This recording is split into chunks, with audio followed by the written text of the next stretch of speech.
able to go back to the last dad book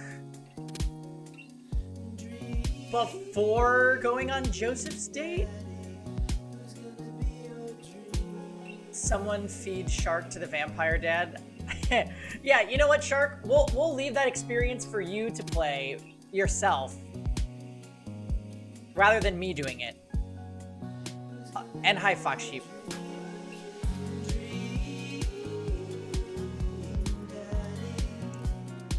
So, okay. I'm gonna try loading from here. Welcome. You've got dads. Jesus. So just... Okay, good. Good. We did do the double date thing here.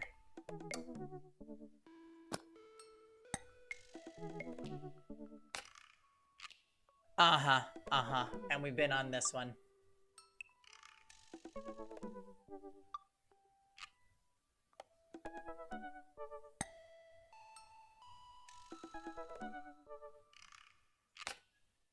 Oh, it didn't seem to save our date with Brian. Weird. Huh, fail. Weird. Huh. Oh, Lord. Hey, Quinn. It's Joseph, the traitor. So wait a minute. I wonder if we message him again, is he gonna do the same thing and not reply to us? I feel like we should try. Even though he eats out of garbage cans, I feel like we should try.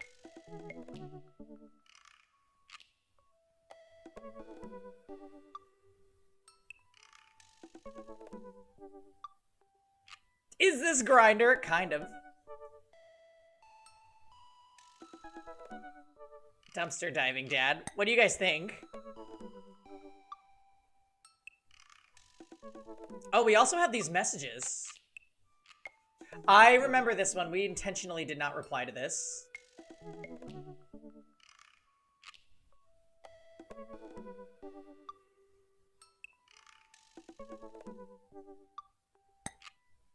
So we have options. We could reply to Craig, or we could hit up Robert. Oh, later, Quinn.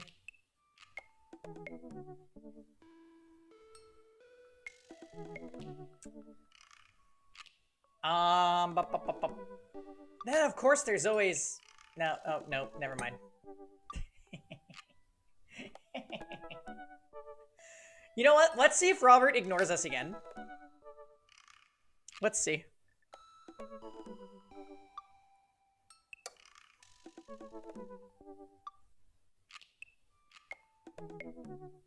Hey, Kuja.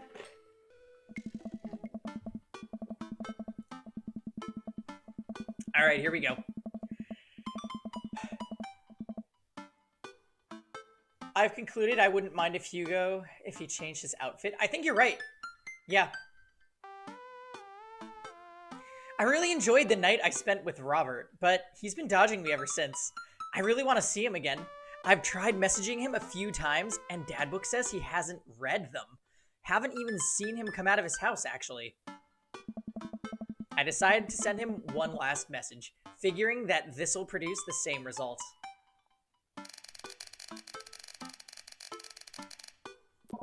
Hey man, didn't know where you've been, but we should grab a drink soon. I walk away from the computer because at this point I know he's not messaging me back anytime soon. I linger in the kitchen. I'm all caught up on work. The house is relatively clean.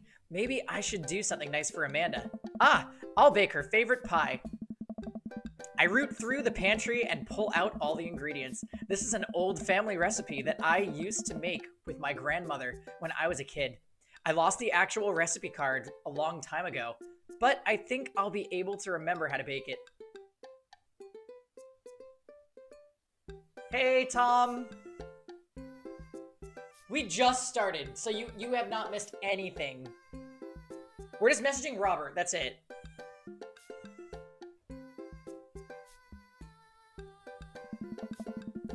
I start mixing the ingredients together for the crust until I get a nice dough. I throw some cherries into a saucepan to make the filling. Normally, I don't like to multitask in the kitchen, but this cherry pie is a piece of cake. Pie? It's a piece of pie. Yeah. See, Tom, you're so early in the stream, we haven't even started drinking yet. And it's a Dream Daddy stream. I do have my toasted almond iced coffee, though, and it is fantastic. After getting wrecked by the home.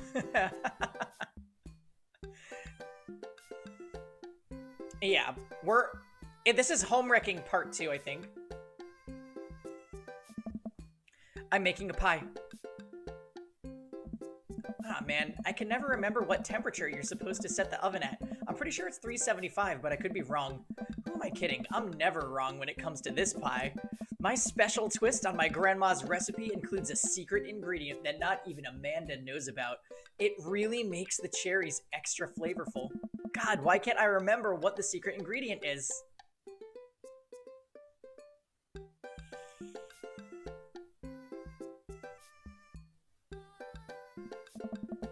Oh, it's almond extract. Duh.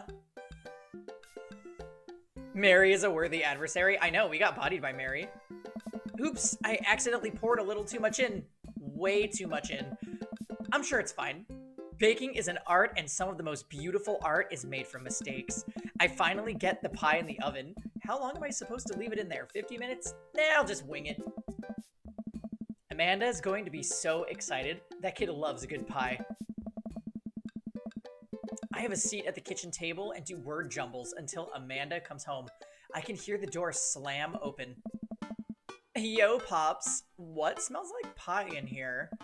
It's pie, sweetie. Amanda darts over to the oven and looks inside. Yes. Hey, it's not done. Be patient. What's your angle here? What? Pies are an objective-based confection. What are you trying to get out of me?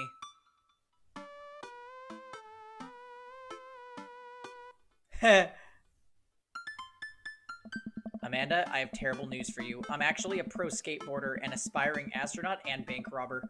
The lifestyle is calling me back, and I must go. One last job. You know how it is. This pie was the only way I knew how to tell you. Well, I appreciated the years we spent together, but a trade-up is a trade-up. Remember me when you're kicking your feet up in Ibiza. Thanks for all the pie. We share a cordial handshake. I wait a few more minutes before taking the pie out of the oven. I set it on a rack to cool and guard it so Amanda doesn't dig into it before it's ready. Huh. What? Does it look kind of weird to you? Hey, totally. Yeah, it's gonna be an extra sassy episode. First, we're messaging garbage digging sass, and then we're getting revenge sass, and then we're gonna view some secret sass. So I hope you're ready. Maybe with a drink in hand for tonight. Oh, that's just me taking artistic license on what cherry pie means to me emotionally. I'm saying this because, you know, it seems like you might have baked this pie incorrectly.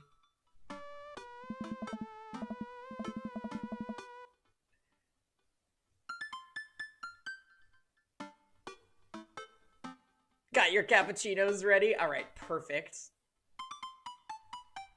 Genetic, hey!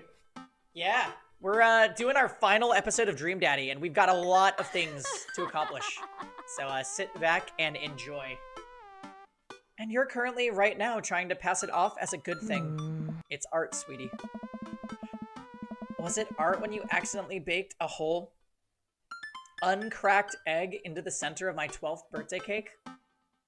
Well, was it art when you tried to make brownies and accidentally created chlorine gas? Well, that's a bit of an exaggeration. Was it art when you... Just eat the pie, Panda. I cut us a few slices and we sit down to eat. The cherry filling oozes out of the sides and the buttery crust glistens. I watch as Amanda takes a bite. Oh, What's wrong? Is it not good? Amanda winces and fans her mouth. No, I just burned the heck out of the roof of my mouth. This pie is amazing. Sorry for doubting you. I breathe a sigh of relief and take a bite. She's right. The pie is pretty incredible, as it always is. I'm really proud of you for making a pie without burning the new house down. I got a few dad tricks up my dad's sleeve. Maybe fathers aren't as bumbling and stupid as the media makes us out to be. Maybe we as a society should have a little more respect for fathers as a whole. Dad, your sleeve is on fire. I run to the sink and put myself out. Pride will be my undoing. Amanda and I clean up the kitchen and play a little more living room hoops before she retreats to her room to do homework. I go back to the word jumbles. Hey, this one spells cat. The rest of my evening trickles by. We eat dinner, I help Amanda with one of her scholarship applications, and we both start getting ready for bed. I decide to check Dad Book one last time before I climb into bed. Still nothing from Robert. I hope he's okay. I turn out the lights and lay down. Oh, wow. Typical. Hey, Pangy, hey. Hey, Pangy, come hang out with me. What is that? I was just on the verge of falling asleep. I climb out of bed and try to identify the source of the dinging. My computer screen illuminates the dark room. Literally, King. I walk over to it, ready to turn it off, when I notice what's happening on screen.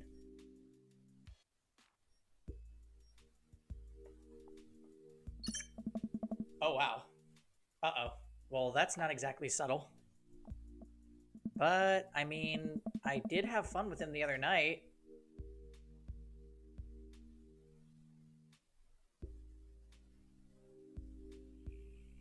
So, okay, wait a minute. Now, we hooked up with him, and he was kind of a jerk. I feel like we should turn him down. And maybe we'll actually get, like, a regular interaction?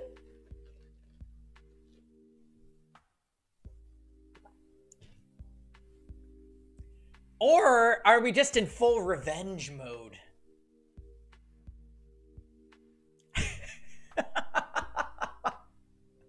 Why do birds fly?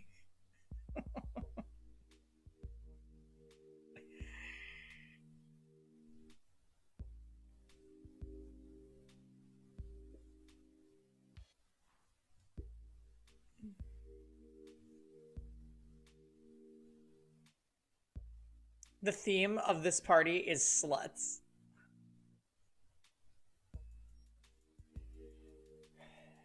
We're in revenge mode. He was such a dick to us, though.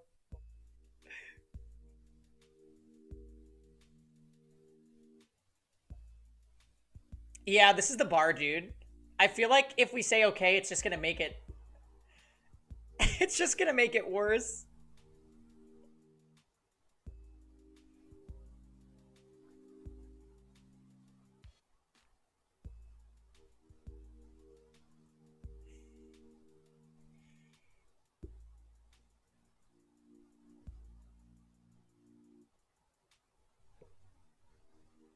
Say okay.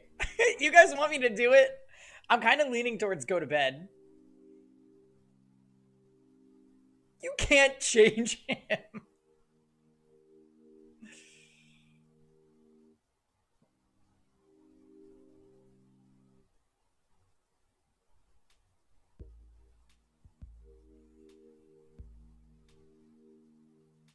Oh my god. You know you want it. Ugh. Everybody, literally everybody says to do it. I think you guys are the sluts. Well, hashtag revenge.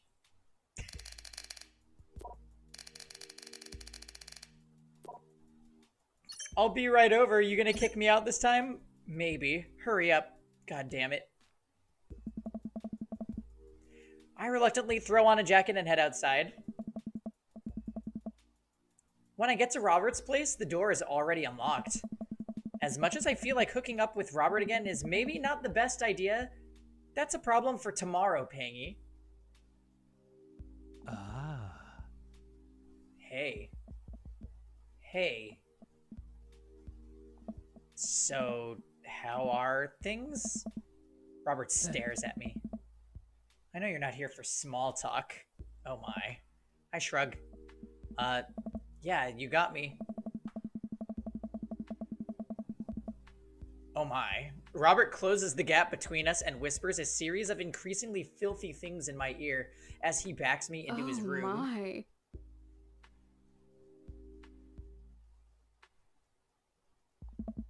I'm starting to think maybe this was a good idea after all.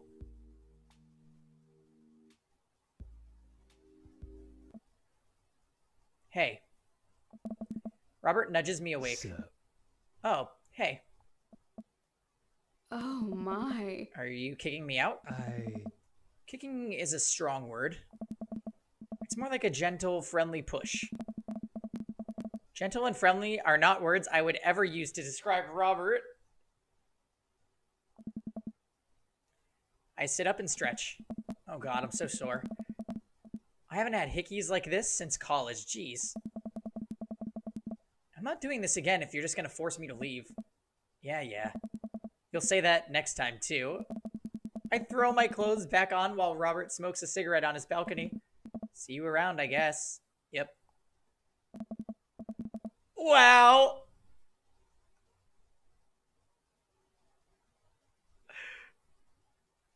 I walk back home, my bones creaking. Ugh, what's his problem?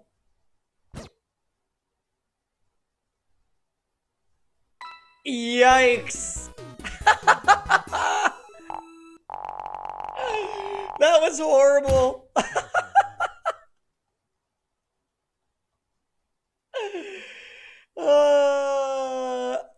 Hey, Aiden.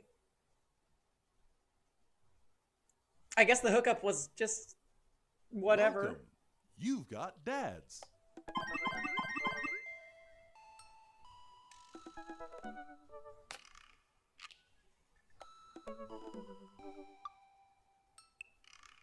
Dad Mazan. Oh my. My delivery?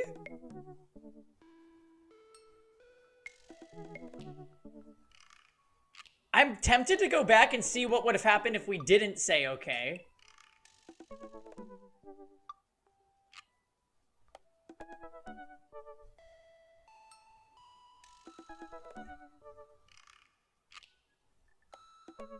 Let's see what happens.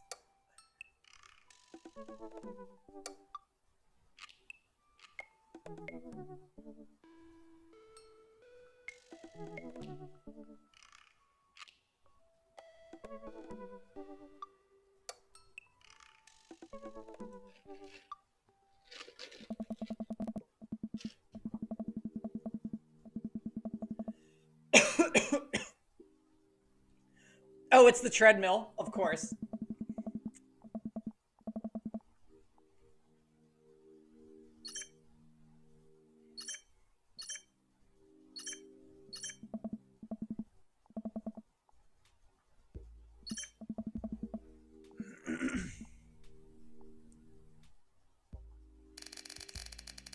Not tonight. I'm going to sleep. Boo. You should probably also go to sleep. Seems like it would do you some good. Nope, never. I guess Robert logged off. I climb into bed and drift off quickly. That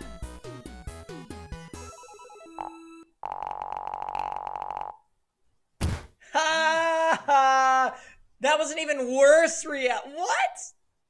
Welcome. You've got dads. Wow.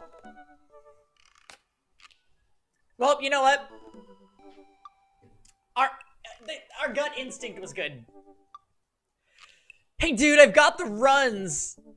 Oh, I've got just the thing. I'll head to the store and grab you a real chunky milkshake, cherry licorice, and a book of word jumbles that I find helpful in strenuous times such as these. What? Wouldn't that make it worse? Oh, it's not for the diarrhea. Milkshakes are just comforting. Wait, why are we talking about this? But by I've got the runs, I meant that I feel like running. Wanna come to the gym? Why do I feel less excited about that than getting you home remedies for diarrhea? Oh, come on, man, it'll be fun. You know what? Sure.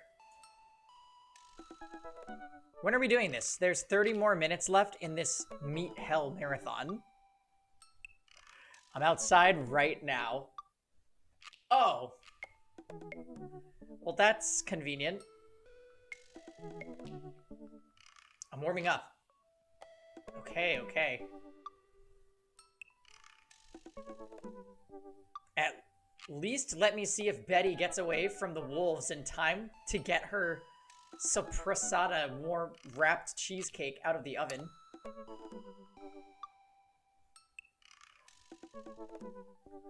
Hey. Oh, shit. The gym just installed these new virtual jogging treadmills. We'll feel like we're running out. Yeah, blah, blah, blah, blah. Like we're running outdoors. You can see other runners on your screen too. Let's try it out together. Other runners? Will I be able to keep up? Don't worry, we're here to cheer each other on. I'll be there with you. Just get a rhythm going, keep your heart rate up, and don't overexert yourself. You'll do great. Run that dad.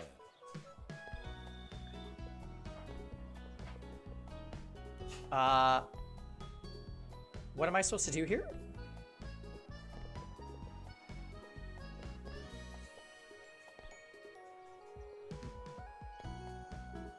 Hey.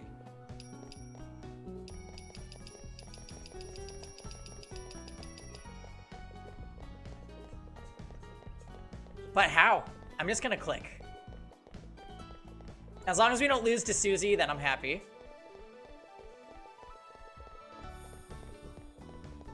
Well, there was no instructions. Of course I suck.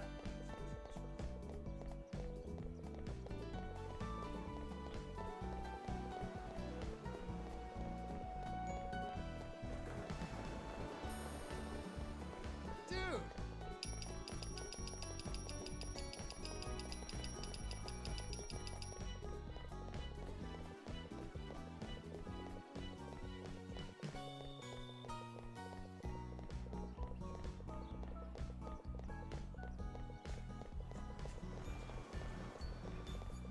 Yeah, right? This reminds me of Wii Sports. I don't even know if me clicking is doing anything. Oh, yep. Come on, Pangy, go faster. Bro. Yeah, if we use the blue shell now, we can hit Will. If we see... Oh, you're right! Joseph is on here.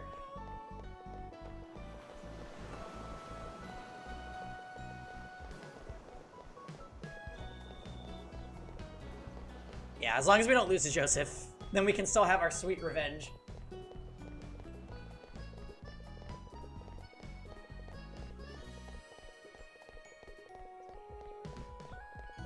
Hey.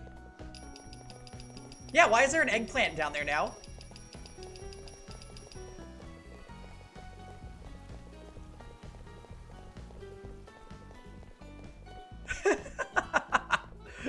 Why am I asking questions I know the answers to?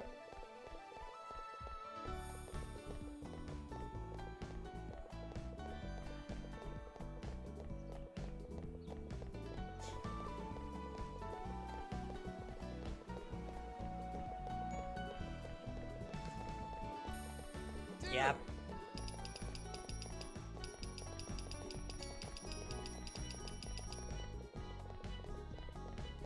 Oh my god, why is it still going on?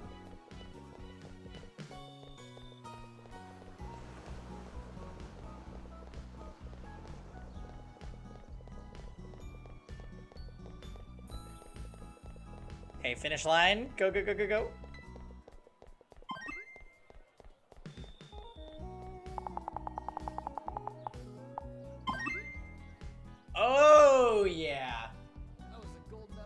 ready to go. Welcome. You've got dads.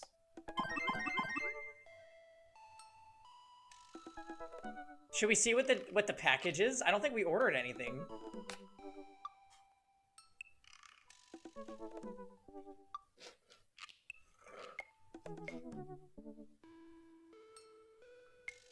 Oh, okay. Yes, I'll be right down. Wait, no, sorry. I need to put on pants first. I can't find my pants, but I'm wrapped from waist down in a duvet. Are you cool with that? I can come back tomorrow. No, wait. I'll be right down. I found some sensible capris.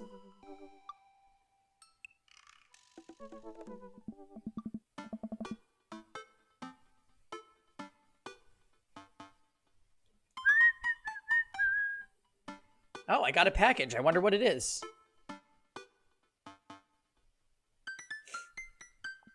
Oh, I bet it's that package of socks I ordered. I open up the box and start pulling the packing peanuts out. Man, these socks reek.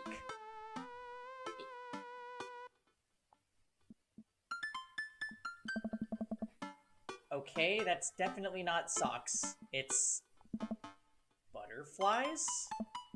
Oh boy. I almost didn't even want to know what Amanda was planning on doing with these.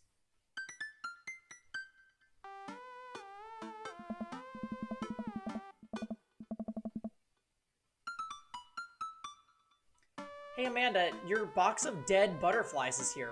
What's up? Are you sacrificing them? What? You ordered butterflies? You can order dead butterflies online? Wait, so these aren't yours? No, and I'm definitely ordering some right now. Okay. Love you. I take a look at the box again. Oh. This is addressed to Damien's house. No! Please. I'm gonna give the box to Amanda. Oof. Damien seems like a nice guy, but this is kind of weird. Without turning my head, I shout to Amanda. Yeah, Dad? There's no name on this box. Why don't you cancel your order and just do as you wish with these? Alright. Whoa, really? When I said I was ordering my own, I was just doing it a bit. Sure, knock yourself out. Just don't let them stink up the place when they start to go south. Wait, will they really start to stink? Is that a thing? Guess we'll both know soon. I would rather do that than like have to deal with Damien. You've got dads. All right. Suppose I should thank you. Yeah, see, now we're all saved from Damien. You're welcome.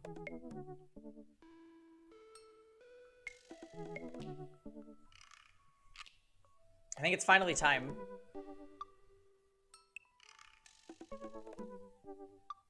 Are we ready? I don't think there's anything else we can do to buy time before the big moment.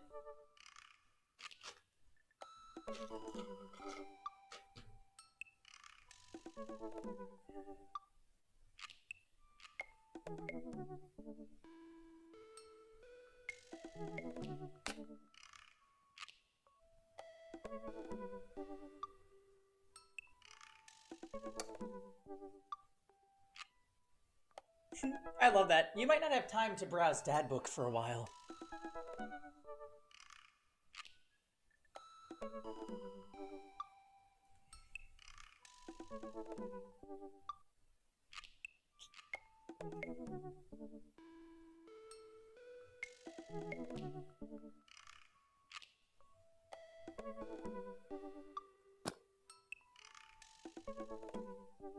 More like I feel like I should have a glass of wine at the ready if we're gonna start this.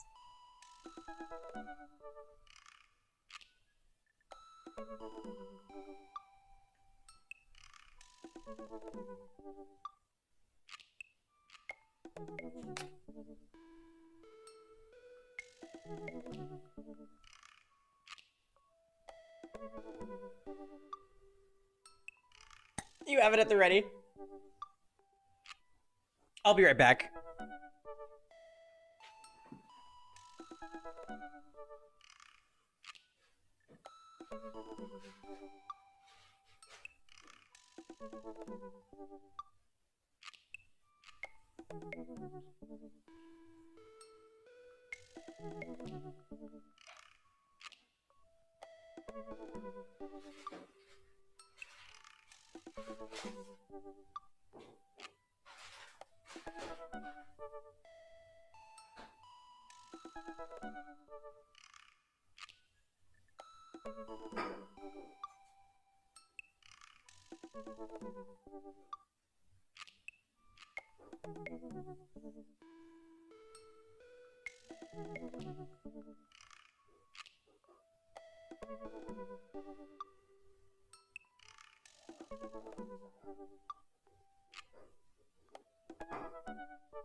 All right.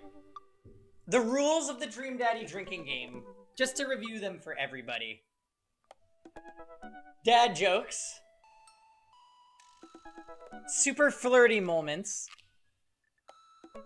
I feel like I'm forgetting one other.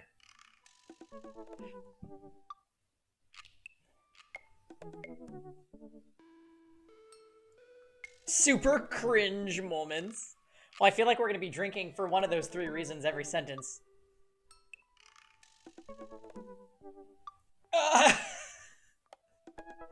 Tom, are you drinking with me? All right, let's do this. We set out for one thing on this day.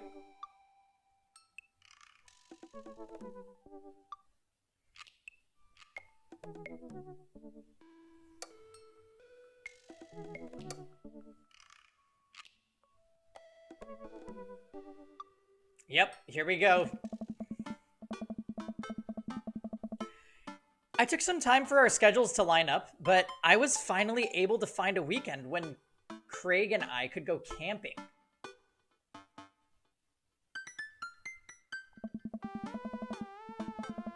He always stays so busy with work and the kids, but it's so good to know that we'll just be able to spend some time relaxing together in nature. Since our first run, I've managed to go on regular runs with Craig. I mostly do them because it seems like the only time we get to hang out, but the added benefit is that I've seen a lot of improvement in my health. I was able to sift through the attic and find my old camping gear from college. Craig put me in charge of bringing the sleeping bags and the tent while he takes care of the food, so I double-checked to make sure everything is ready to go. Craig should be here any minute now. Amanda's going to be spending this weekend on a school trip to our nation's capital. She hasn't been away from home without me for longer than a day since she was 14. I hope she isn't feeling as nervous about it as I am.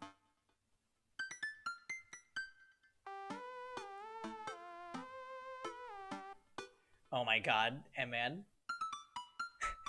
Hey, Amanda's going to be without me for a weekend, and she hasn't since she was 14. I guess I'll go off the grid. And fuck Craig. Hey, Amanda Panda. Amanda's in the middle of sitting on top of her luggage in order to get it to finally zip. Hey, Pops. Ready for your trip? Once I get this bad boy all zipped up, I'm good to go. How much did you pack? That seems like a lot for 2 days. Oh, it's all of my camera equipment.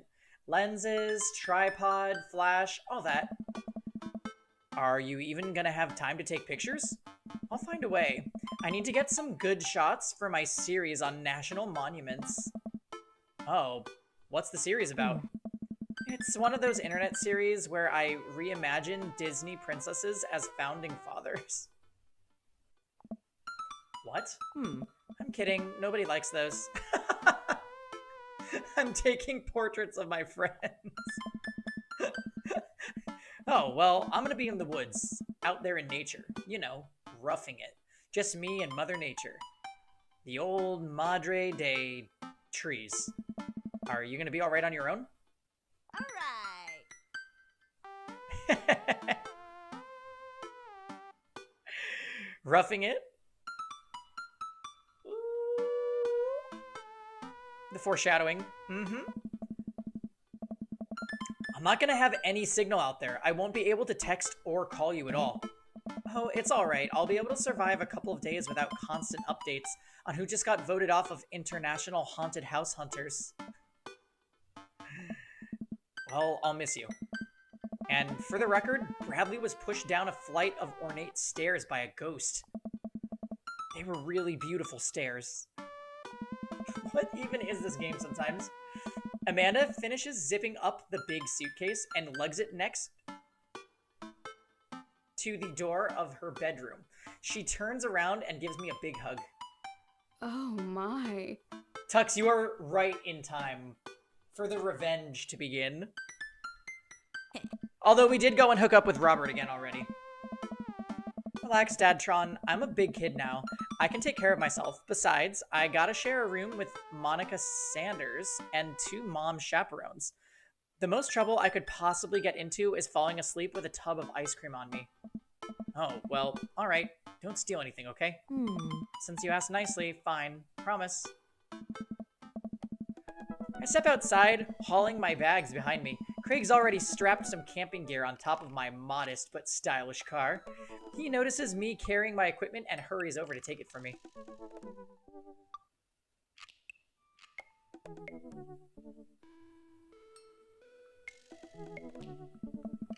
Such a gentleman. I almost had a case of the vapors there. Never fear, these muscles were made for picking up heavy things and putting them in other places. Remember, it's your weekend to relax. Take it easy. I guess I can't argue with that. Everything good with Amanda? Yep. On our way to school trip to Washington, D.C.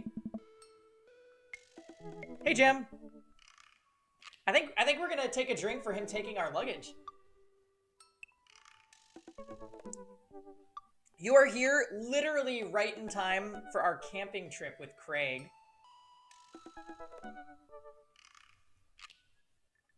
What about your offspring? Already at Smashleys for the weekend. That's the best name. I'm ready to get my camp on. I load the rest of my stuff into Craig's car and we get in. Yeah, you missed it, Jam. We already went and had a second date with Robert, which consisted of him booty calling us at like 2 in the morning, and then we said, okay, I guess. And then he kicked us out just like the first time.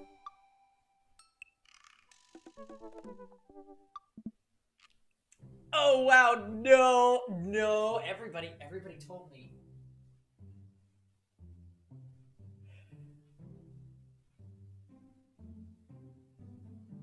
Oh, no. What's wrong?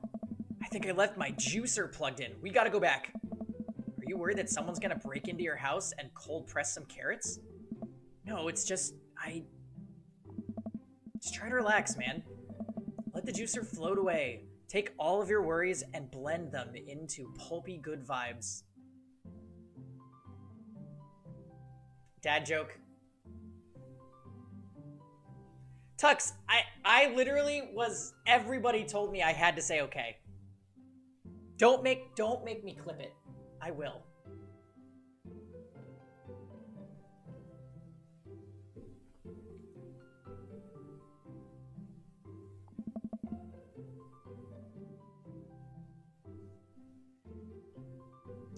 Craig takes a deep breath. Do we have anything to listen to? All I had at my place is a series of CDs that guide you through a thorough and intense calisthenics workout.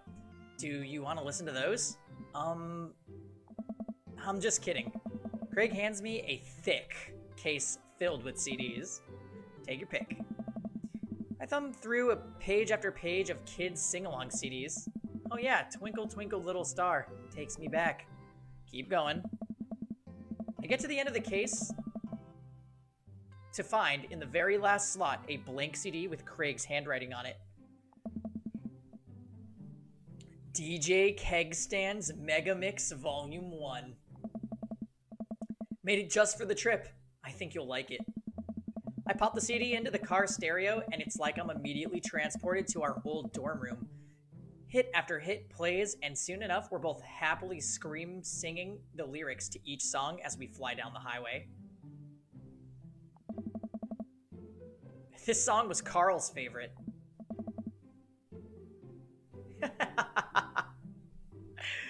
Carl, the third roommate. You brought that dog home one night and I couldn't pry you two apart. So we spent an entire semester fabricating a story about our foreign exchange student roommate who had a really bad cough that sounded exactly like a dog's bark.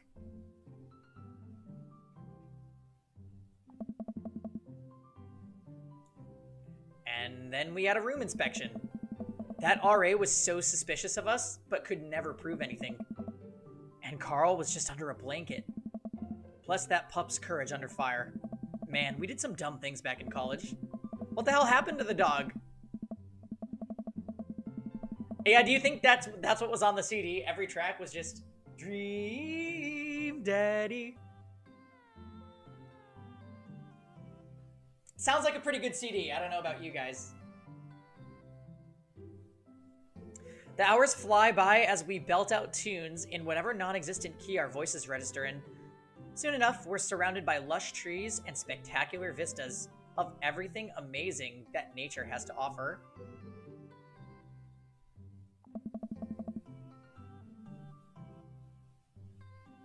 It feels good to be back out here.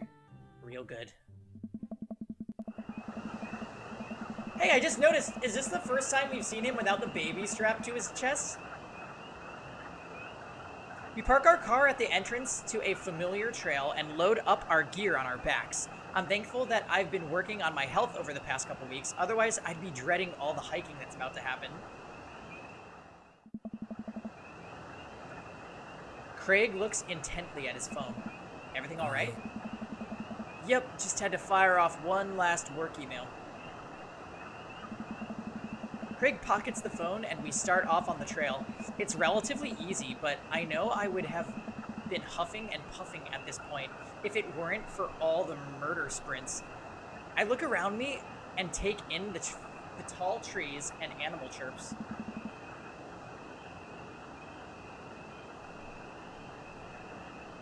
Everything okay back there?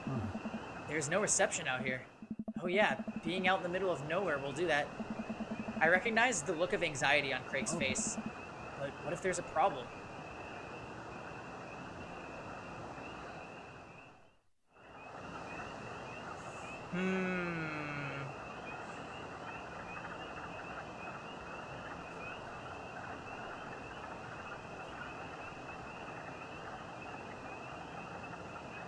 You've trained for this. I don't really like any of these answers.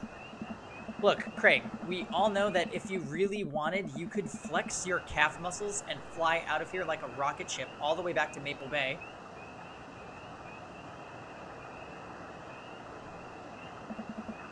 You're gonna be fine. We're gonna be fine. This is our weekend.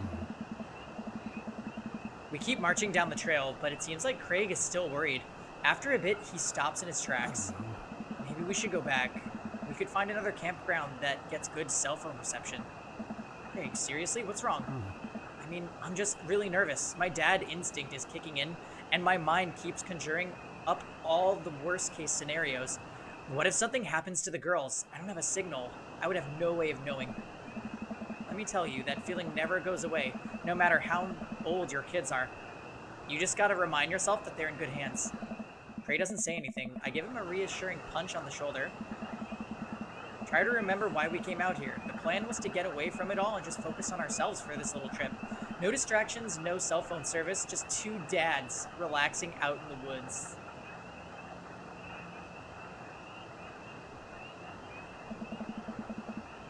Craig looks me directly in the eyes.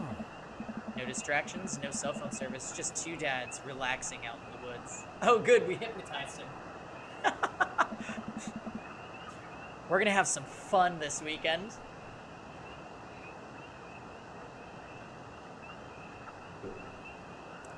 That's a drink. Craig and I get back to marching. It's not too long of a hike before we get to the campsite, and we're both glad to see that we're the only people there. I can't believe you still have this tent. Found it in my attic and already checked it for holes. It's seen better days for sure, but I think we'll be able to survive. I dump the bag of fabric and poles onto the ground. We unfold the tent in the desired spot. I hand Craig the stakes.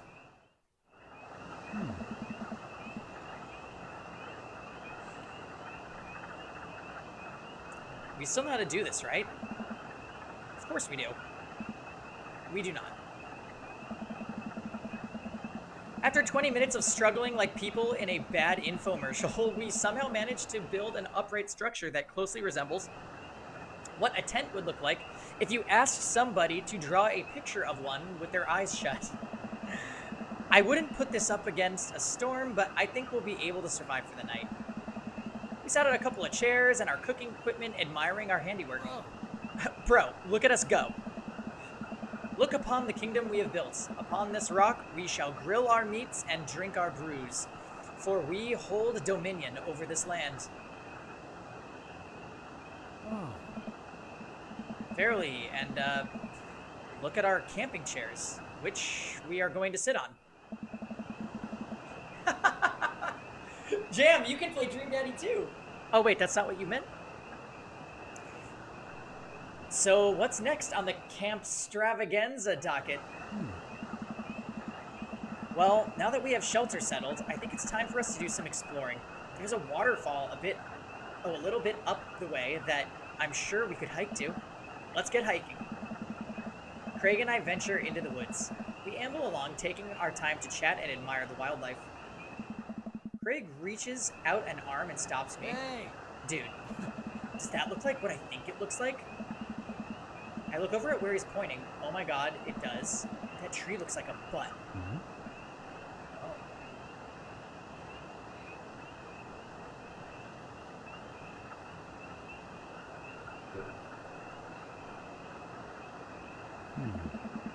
I can't get over how detailed it is.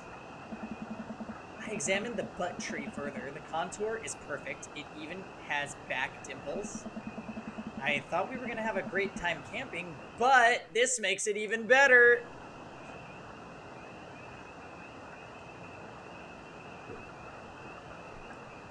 Jam, just drink with us. Just play the Dream Daddy drinking game with us.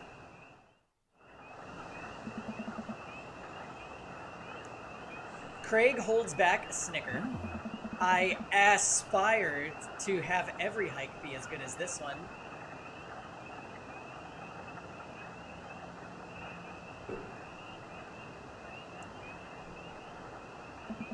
I'm snickering now too.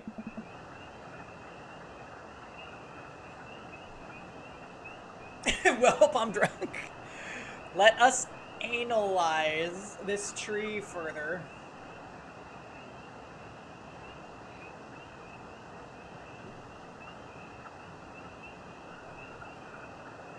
Oh my. Craig and I share a huge belly laugh at our awful jokes. The best thing about this is that there's no daughters here to tell us our jokes are bad. We high five. Craig and I hit the trail again. It's been a long time since we've been out here, but everything seems more or less familiar. We point out to old landmarks that we remember back from our college days. I think we're getting close now. Check it out. There's a clearing up ahead. As we get closer, I can hear water running. Cresting over a hill, Craig and I are greeted by a wide clearing surrounded by trees. In front of us is a beautiful waterfall spilling into a large body of water that runs into a river. Mouths agape with the genuine beauty of the place, we go and investigate. The old waterfall. It's gorgeous.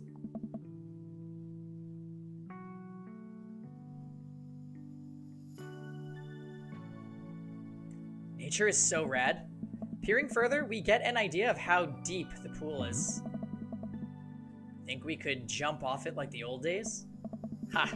This old dad is happy here on dry land. Looks like you could climb right up over there. We didn't even bring swimming trunks. What are you talking about? Craig immediately begins taking his clothes off.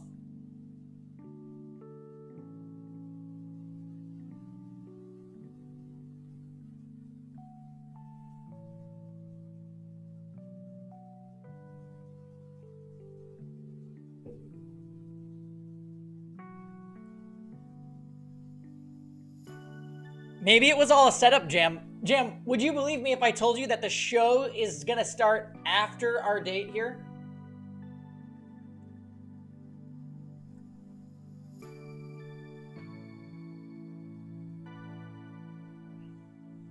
Yep.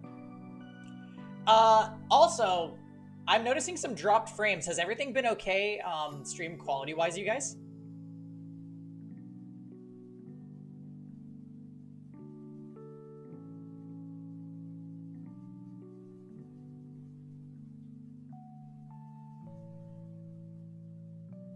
Those dropped a while ago? Okay.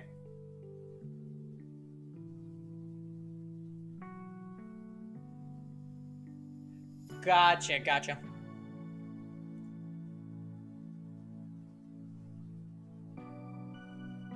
Oh, Fox Sheep, are you joining us for the game? New beer, all right. Good job, totally. Well, anyways, Craig immediately takes his clothes off. Oh!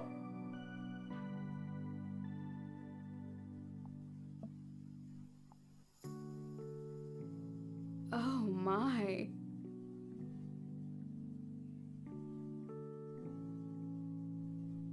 I can't do this. I can't help but sneak a peek. That is a good butt. Bye-bye now. Craig turns around suddenly. He catches me looking. I do a lot of glute workouts. Oh my. Looking at the butt is a drink.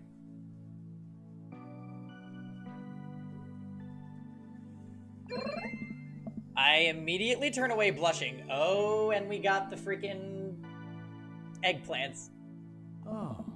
Coming or what? Oh, I don't know about this dude.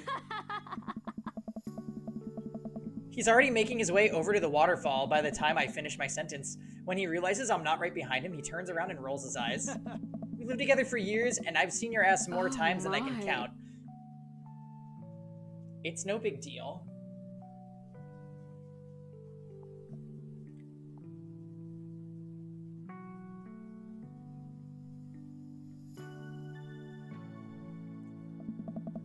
Who needs pants anyway? They're society's oppressors. Down with pants. Down with the system. Oh. That's the spirit. I take my shirt off and drop it in a pile with Craig's clothes. I put the rest of my clothes on the ground, feeling exposed.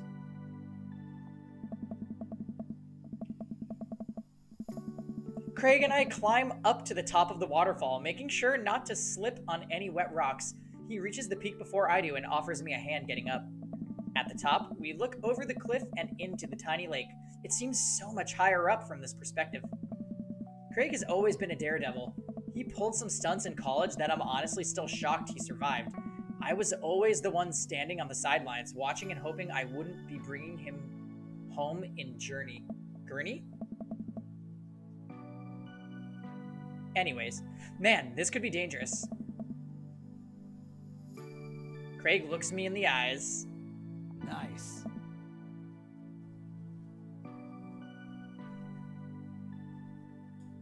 Don't think, just jump.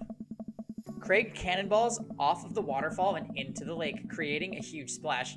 I'm worried for a moment before he finally resurfaces from under the water. Whoa! He treads water and looks up at me. You coming or what?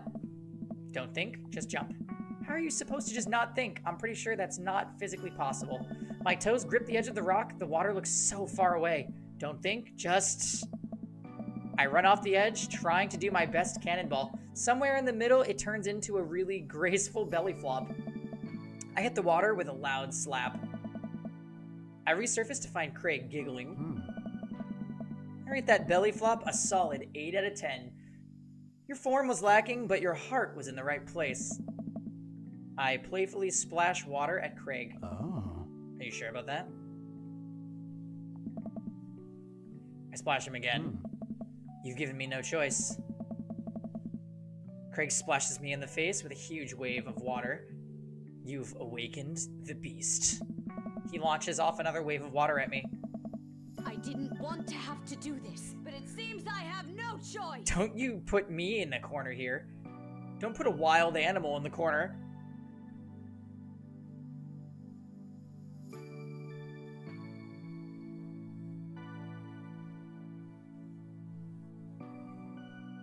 I think we're gonna dunk him. I lunge for Craig and manage to get him in an arm lock. Time for the finishing move. I summon all of my dad's strength to lift Craig out of the water. Hey! And I drop him down for a splash. Craig bounces back out of the water. Hey. My turn. Oh no. It seems like Craig was simply allowing me to pick him up and dunk him. He grapples me with his clearly superior muscles and quite literally tosses me across the water. I emerge from the water devastated. Oh. You think I did all those pull-ups just so I could look good with my shirt off? Nah, bro. These arm cannons are I dad can't do this. launchers.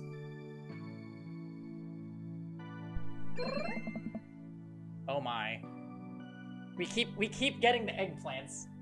Craig does a playful flex for me. Damn. Craig, truce, please.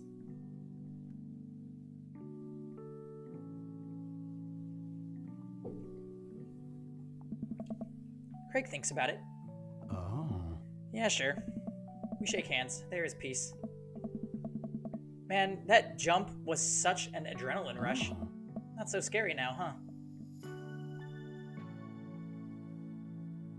I'll race you to the top. We run all the way up the slick rocks and cannonball off the waterfall again. What a rush. Good form on that one. Want to go again? You know it. With the same energy we had in our youth, we climb back up to the top of the waterfall. I'm brave enough to try a flip, which I'm sure looks incredibly graceful as I belly flop into the water. Whew, man, this is fun. Got one more in you? I live for danger. It takes a little more time, but we get to the waterfall and both do our best running jumps into the water below. Alright, I think that's my limit. We should get going before it gets too dark. You're right. We probably should head back. We go to put our clothes back on and notice they're soaking wet. Maybe a splash fight wasn't the best idea. It's okay. We'll get a fire going in no time. We can dry off and get some dinner going. Sopping wet, we hike back to the camp and unpack everything we need for dinner. I like how this is just... too bad that our clothes are wet.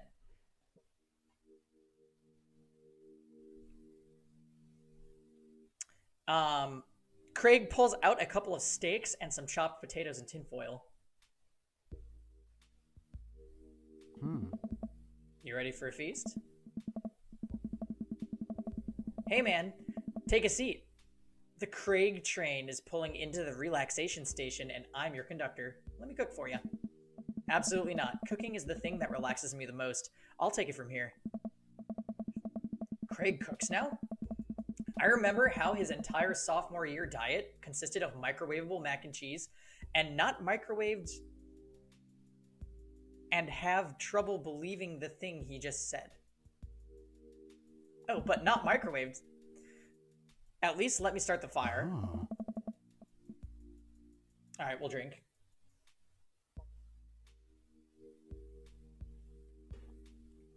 Sure, let me just grab my matches. Craig reaches into his backpack. He rummages around his bag, pulling things out and checking every pocket. Uh-oh. I don't know. I know I packed it. Craig checks another bag and still can't find it. My stomach grumbles, and now I'm more acutely aware of how cold and wet I am. We really need to get a fire started. Okay, well, it's not the end of the world. Huh. Gosh, I'm so stupid. I could have sworn I packed it. I'm sorry, dude. Don't be. We can figure this out. We can start a fire. We're smart guys. I mean, how hard could it be? I've watched plenty of survival programs on TV. If a naked reality TV star can do it, so can we. Yeah, that's totally the direction this is going.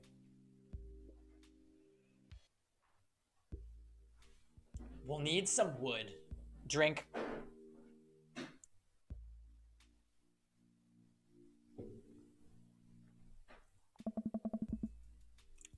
I gesture to the trees around us. There's no shortage of that. And some tinder. Drink.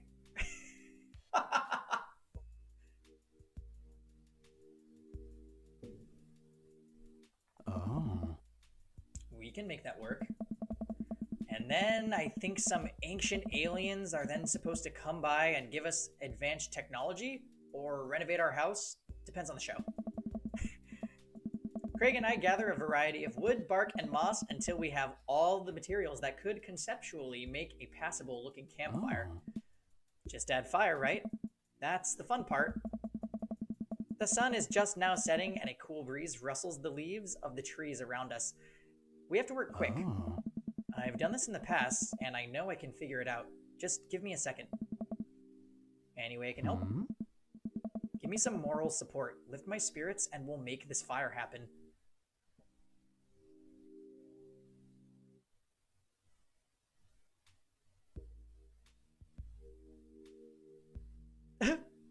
Never knew a better Craig in all my days. I can confidently say that I've never known a Craig to be a better friend, father, or fire maker.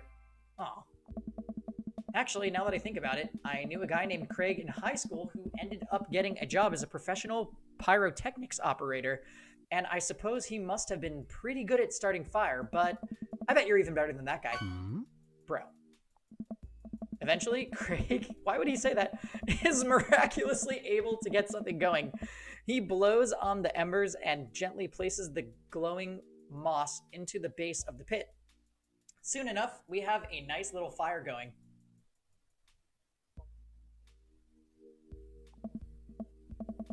Yeah, right? Why did he say that, Jam? Way to go, man. We're regular old outdoorsy fellas. Hooray for not dying. I take a seat in one of the lawn chairs Craig brought and cozy up to the fire, warming up my hands. Hmm. Relax, man. Take it easy. Let me handle dinner.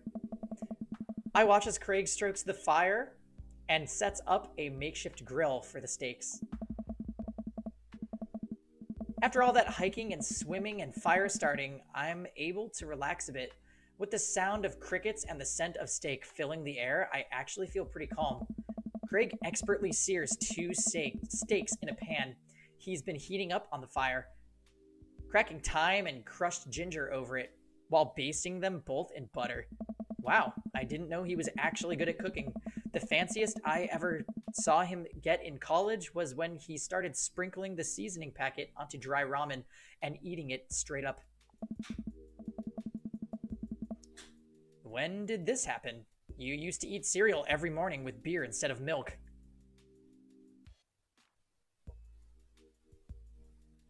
Cringe drink. Oh my. Hmm? You know, I see this, King. Craig can do no wrong. I grew up, I guess. I think these are just about ready. Craig puts the steaks onto a paper plate and sets them aside. I start to reach for one, but Craig smacks my hand away. Oh. Dude, just let them rest. It'll be more flavorful that way. I patiently return to my seat, eyeing the steaks longingly from a distance. They smell incredible. Craig prepares a side salad for us in the meantime, sprinkling feta cheese onto freshly chopped greens. He plates it next to a generous pile of roasted potatoes, covered in olive oil and rosemary. Once it's all ready, we sit down by the fire and dig in.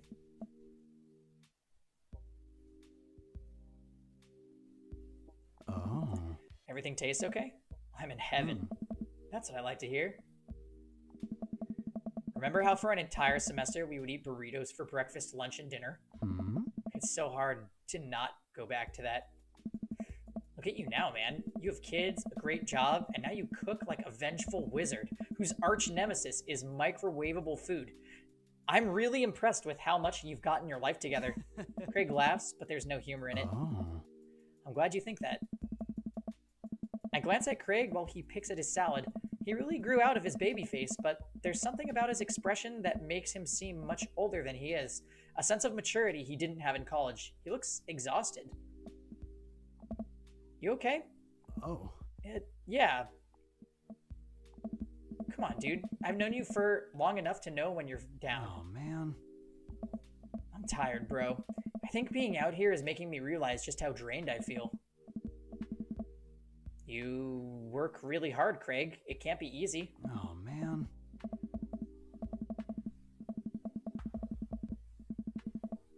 I have to, for my girls. I volunteer at their school, I cook healthy meals for them, I do everything I can to make sure they're safe and happy.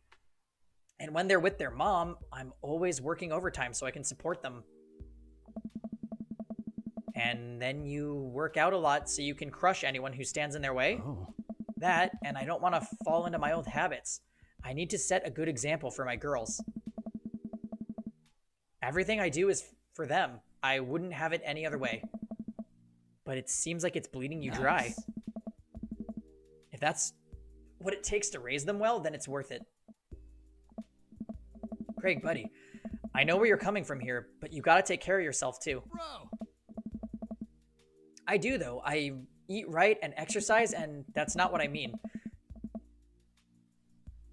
You're too little butter on too much toast, you know? Hey. What? Did he just call him white toast Jesus? No. You're spreading yourself too thin. Life needs balance. It's great that you care this much about your kids, but you can't neglect your own needs because you're too busy taking care of everyone else's. You matter too. Oh. I know I can provide for my family, and if I take a step back and look at everything objectively, I know I'm doing right by them. Oh. But I can't explain it, man. There's always that voice in the back of my head telling me that I need to do more. It's like it's never enough for me. Every time I try to relax, that voice keeps telling me I don't deserve it. To be honest, I even feel guilty about being out here. Craig, you're trying your best and you're doing an amazing job. That's a fact. But even if you weren't, you would still deserve happiness. Oh, man. Do I, though?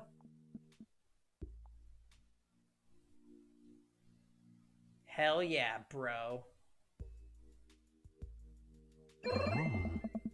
Up. Eggplants.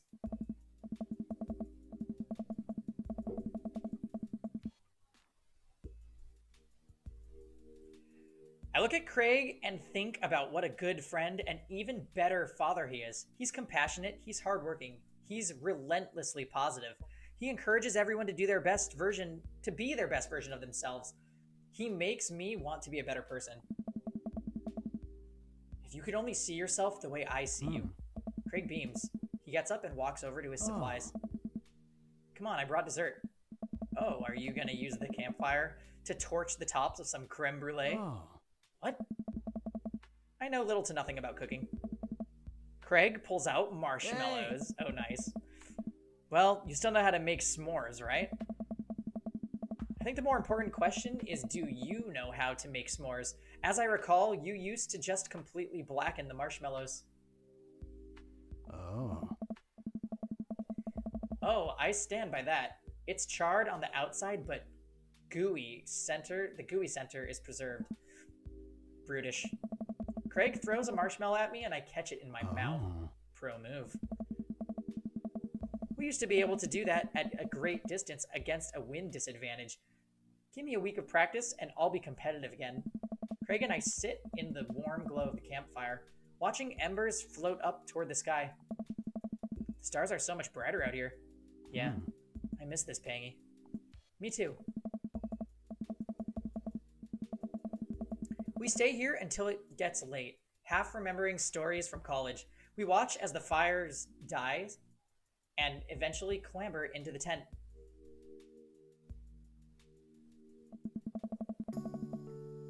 We crawl into the tent and I unfurl my sleeping bag. Oh god. Oh god. It's about to happen. It's about to happen.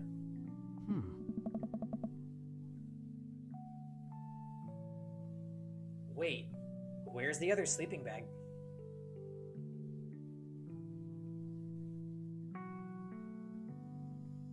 Pearly.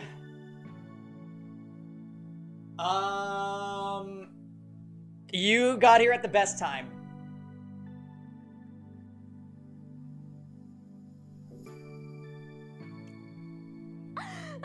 I'm gonna get another drink ready because the conditions Just as planned. the conditions for the drinking game are too much. I'll be right back.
Okay, we're back. Oh yeah, that clip. Well, anyways, Craig immediately takes his clothes off. Woo! Well, anyways, Craig immediately takes his clothes off. Wow, what a great clip!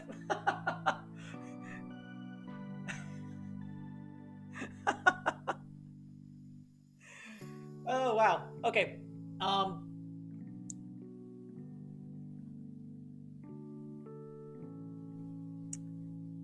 Wait, where's the other sleeping bag?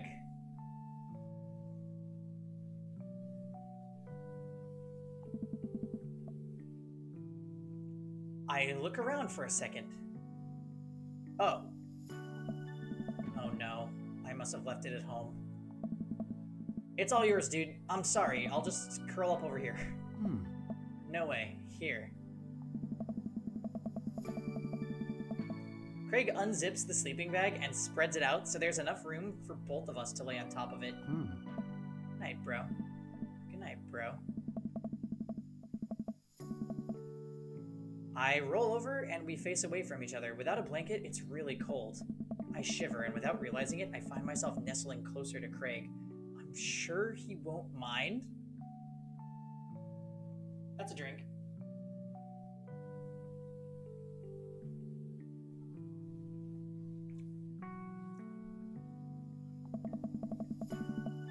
He turns over and I can feel his breath on my neck. It's hard to focus on anything else. I turn over trying to get more comfortable.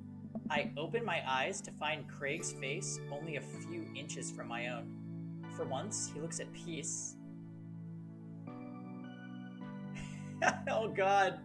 Hey, Orangia. There's some wholesome dad activity. Oh my. His eyes flutter open.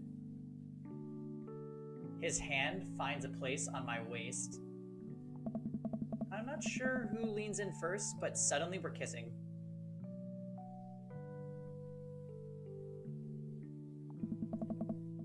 We look at each other again, my heart racing. Craig. Oh, man. I got strong feelings for you, bro. Feelings I can't deny anymore.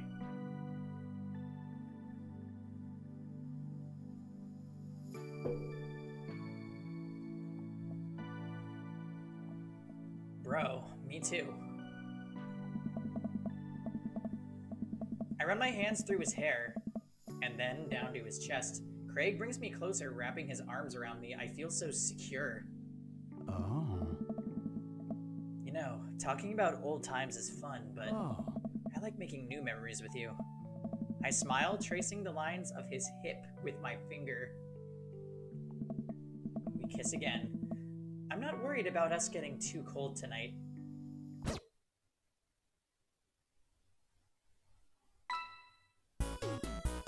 Easy.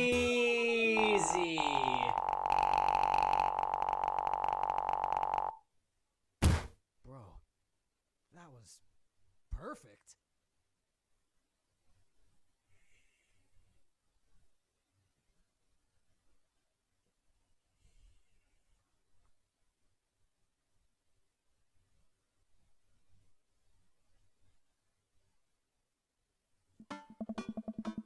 Back to Robert.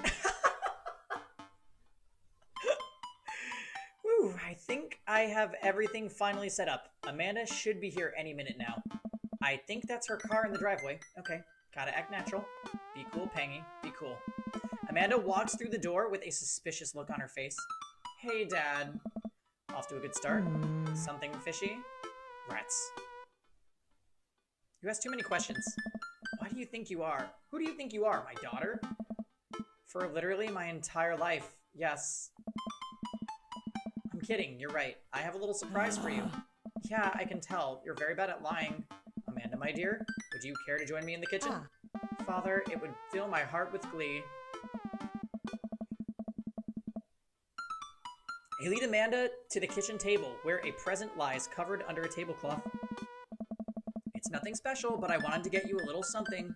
You graduated high school last week, and I know you told me not to make a big deal about it, but... Aw, Dad, you... I dramatically whip the cloth off the table. Amanda's jaw drops. No way! I figure you probably won't be able to get cable in your dorm, so I thought it might be nice to take a piece of home with you. So we actually read this exact sequence before, right? Yeah, okay. And then we take her into the backyard.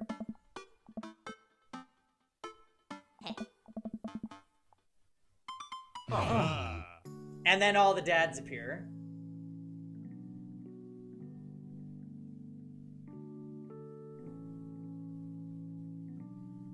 Right. Oh my god! Dad, it's all the dads! Yeah.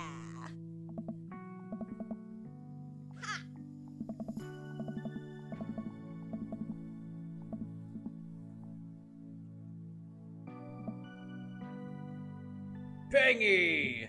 Brian, you made it! Ah, I don't pass up on good Mac. What do you think of the party? It's not bad. Just not bad? Yeah, it's not bad. Don't let him bait you. Don't let him bait you. Thank you for the lovely compliment. Daisy trots up. Hi, Amanda's dad. Hey, Brian's daughter. See? See how that feels? This is a really great party. Thank you so much for inviting us. You're very welcome, tiny child who knows how to pay a compliment. Brian and I lock eyes. This isn't over. Oh, looks like you've settled into this neighborhood quite nicely. Yep, couldn't ask for a better cul-de-sac. Well, I'm glad. Hopefully we'll see you at more church events.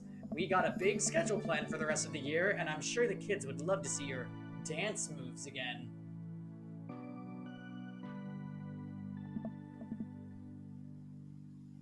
Sure thing, Joseph. And maybe if you aren't doing anything later, we could hang out sometime. Sure, Joseph, that'd be great. Well, see you later.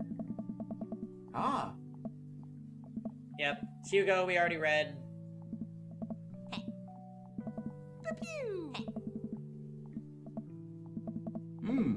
Sorry, Hugo, but you got canceled. Yes. Hey, Robert, glad you could make it. Yep. Everything okay? Sure. Why don't you talk to me? I thought we had something.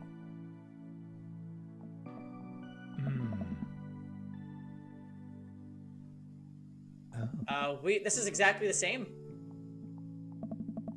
Hey. Yep, and Matt. And them.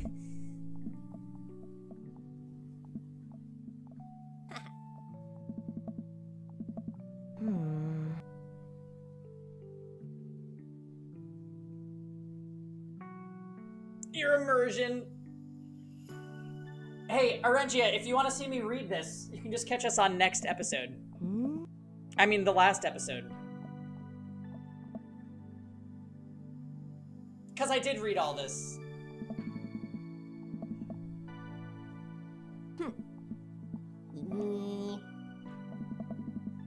Alright, this is what we haven't seen before.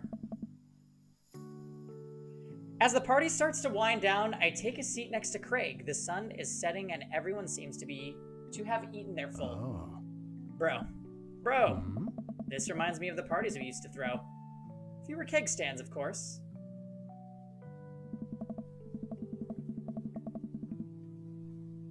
Probably for the best. I don't want to get my hip replaced after a party trick goes wrong. We can leave keg stands in the past. Craig sighs. You doing okay? Yeah, dude, I'm alright. I just can't hang for too long. I gotta get back home and answer some emails. What happened to relaxing? I am relaxing, right now. We're sitting on a bench. Nice. Yeah, well, I could be standing. See? Relaxing. Craig, you gotta take better care of yourself. I care about you and I want you to be okay. I appreciate it, but I'm fine. You're a good friend, dude. Ooh, are we getting friend zoned? A good friend.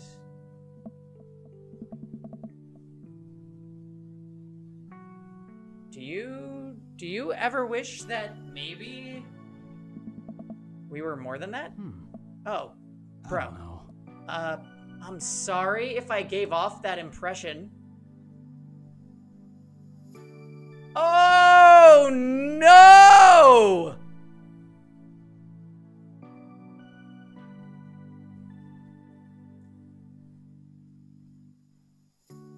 You know what? I wonder if it's because we fucked up on date 2.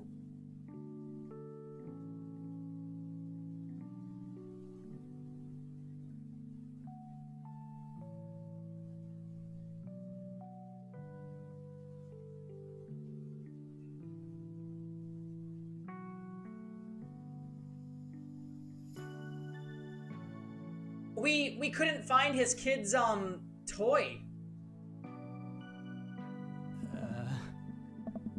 To be honest, I kind of wondered the same thing. But I don't have time for that right now. I think we're just better off as friends. Oh, yeah, I can do friends. Oh. Craig hops up. All right, buddy, I gotta get moving. Thanks for inviting me. Oh. Let's hang soon, yeah? That would be nice. The last guests begin to make their way out of the party.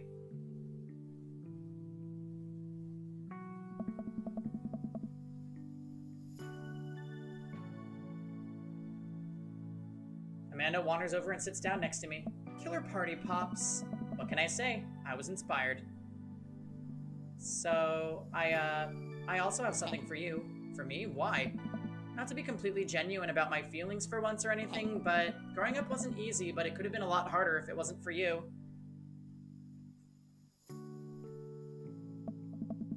We S-ranked date 1 and date 3.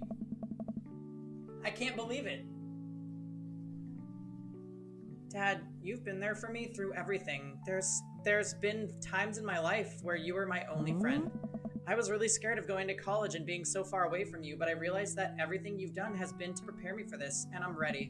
I wouldn't be who I am today without you. Yeah, we are mourning, Amanda. This is unbelievable. You're the best, Dad. I love you. And I'm crying.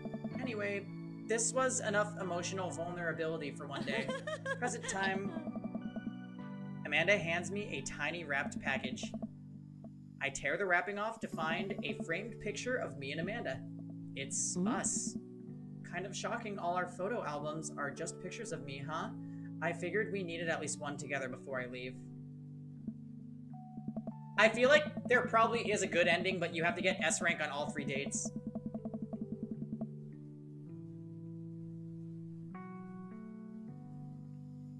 Amanda, thank you. Watching you grow up has been the happiest experience of my life. You're such a talented, intelligent young woman, and I'm so excited to see what the future holds for you. Knock 'em dead, kid. I always do. Amanda and I share a hug. This is only the beginning, Pops. Plenty more memories for us down the road. Memories to make and stuff to break, right? Ugh. I'm gonna break so much stuff, intentionally and unintentionally, and you're probably gonna have to pay for most of it. It would be my honor.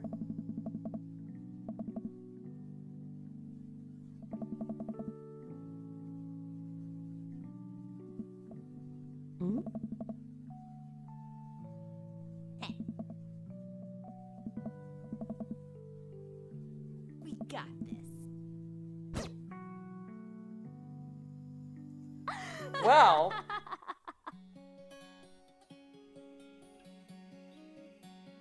Wow, I feel like our revenge was only half baked. Like, we fucked Craig, which was great. But, like, even Craig didn't stay with us.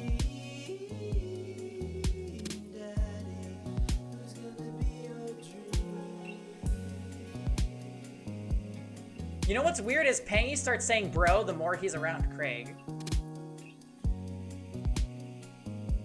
So, here's what we're gonna do next, you guys. Next is gonna be...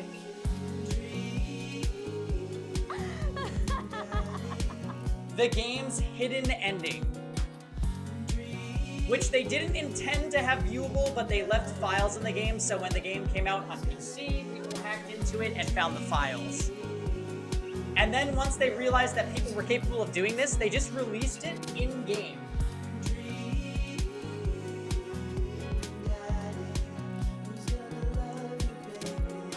So this is actually an ending that you can get.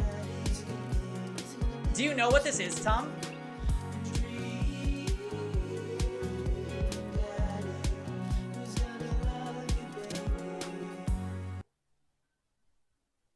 This is as though we completed Joseph's path. Just like we did last stream. I need to use a video guide though, because the way that you unlock it is kind of special.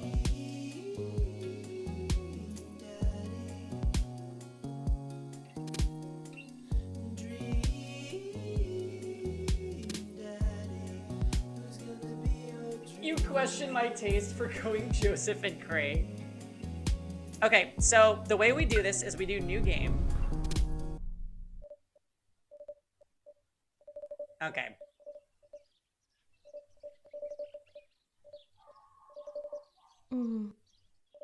Ugh.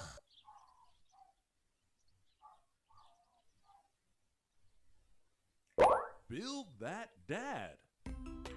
Okay.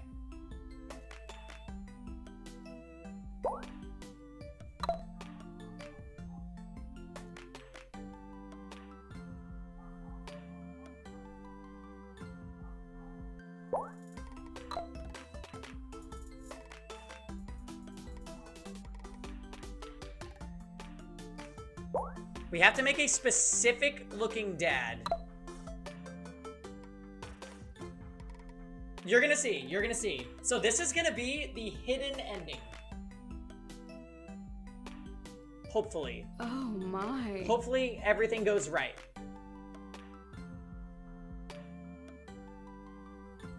This is an alternate ending to...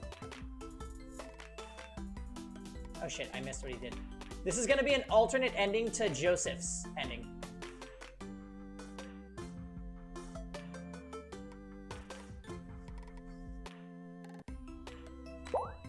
You make a pretty weird looking dad, honestly.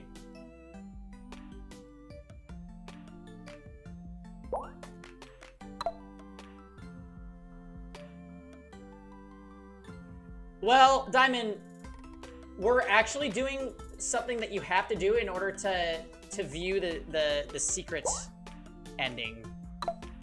You have to make the dad that looks exactly like this.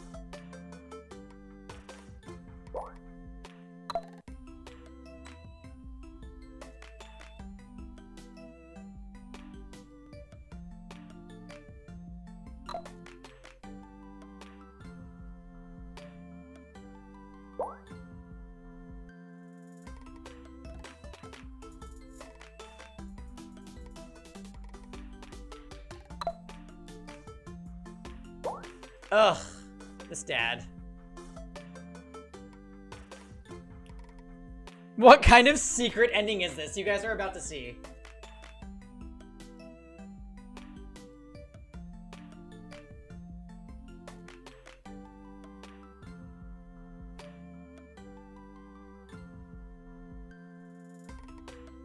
Okay. Name that dad.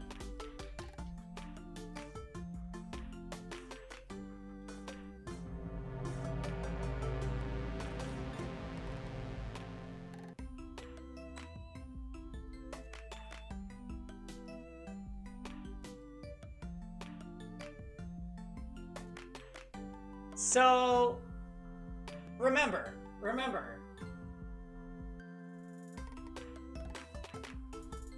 this is an alternate ending to Joseph's storyline.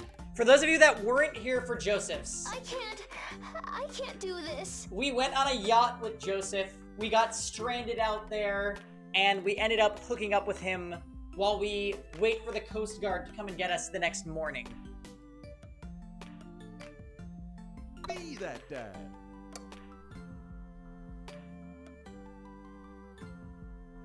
Oh my.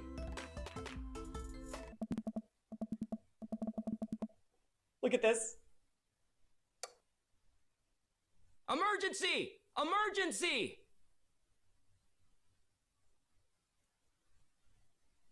Are you guys ready for this?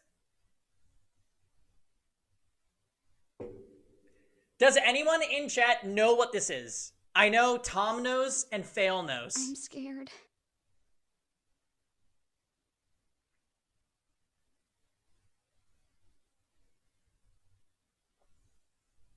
Say doesn't know. M-Man knows. Diamond doesn't know. All right. This is going to change the way you think about this game. For those of you that don't know what this is. Ooh, what time is it? Must have been asleep for ages. I wonder what will happen now that Mary is gone. What about Joseph's kids? And how will Amanda feel about all this? Right, because remember, Joseph told us that he and Mary are splitting up. And then, you know, we did the thing. Well, we all have each other. That's what matters. I guess time will tell, right? Better get up and greet the day. Wait.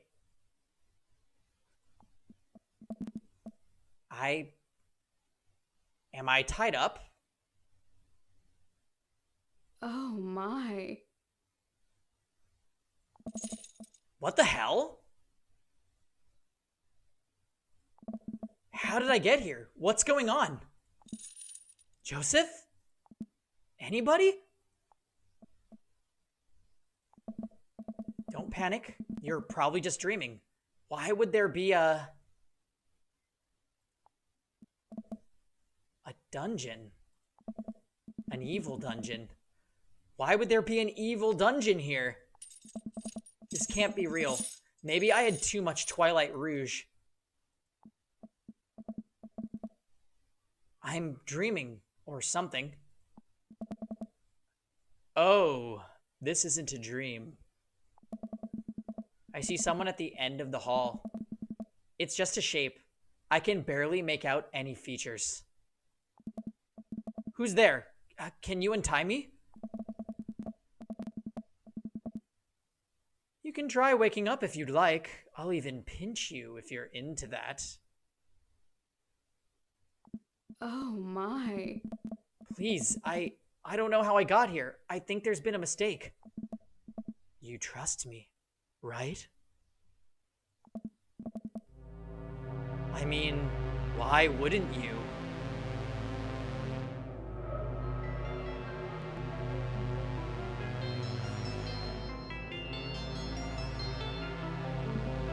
Joseph? Jesus, what is this? Are you into this kind of thing? I wish you'd have warned me. Into this kind of... I always liked you, Pangy. Goal-oriented, anchored by family, the rock in a shallow sea. I had a whale of a time last night.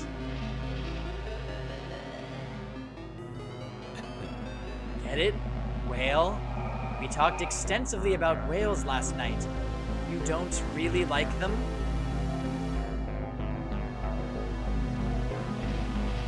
You're not in a joking mood. I get that. His voice is different. The whole situation is different. The way he's talking, it's... dastardly? Sadistic? I can be both. Throw another one in there. Wrathful. That one's good. Wait. How did he...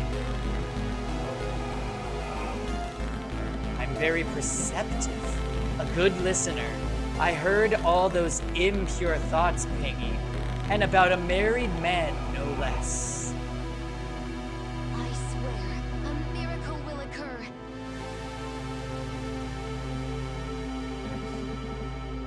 I'm pretty sure that's a sin. Who are you?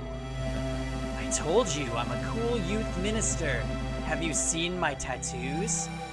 Were you even watching me tear it up on the dance floor?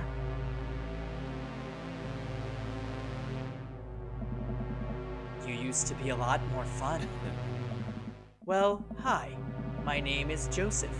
I have an alcoholic wife whose life I destroyed. Poor Mary.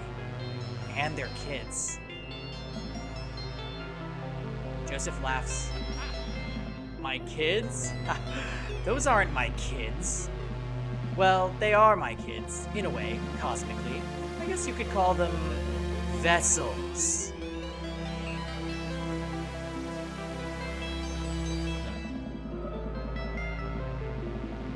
And in that case, I guess that technically makes me not a dad. Whoops. Sorry to kill that little fantasy for you.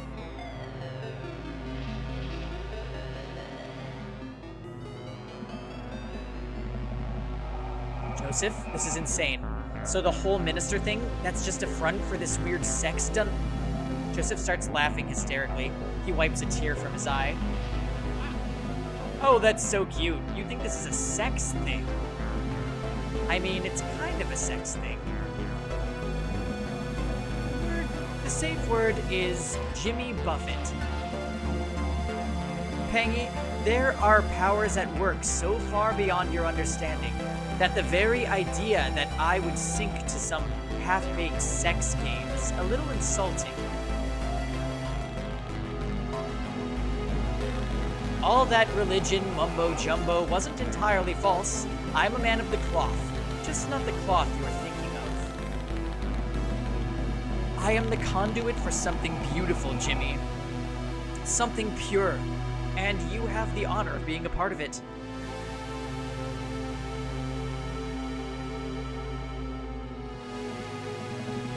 Listen, I know that sounds kinda hokey, but stick with me.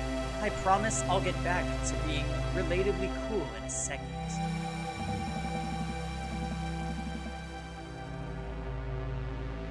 Where you really are is under the house, or I guess under the houses. Houses? Are we under the cul-de-sac? Deductive reasoning. Points for Pangy. How did nobody notice a dungeon underneath the town? Somebody would have to... All dead. Everyone who figured it out, that is. This is the Basimiento. And it's not a dungeon. Dungeons are for old castles and 12-year-olds. This place is... how would I describe it? Inhabiting many spaces. The betweens of the worlds. The gaps in mathematics. It's quite simply beyond you, I'm afraid.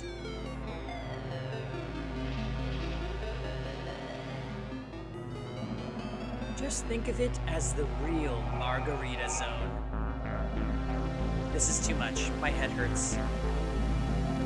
Pangy, ever wondered where all the wives and husbands in town went? Why everyone's an eligible single father? I just thought it was a coincidence. Nothing's a coincidence, idiot. No town in America has such a concentration of eligible, willing dads. And do you want to know why? I don't know if I do, Joseph. Because of me, because of my work, because of my loyalty. Loyalty? You're insane. Profoundly. How many couples have I pushed to divorce? How many wives and husbands have I hunted in the dark?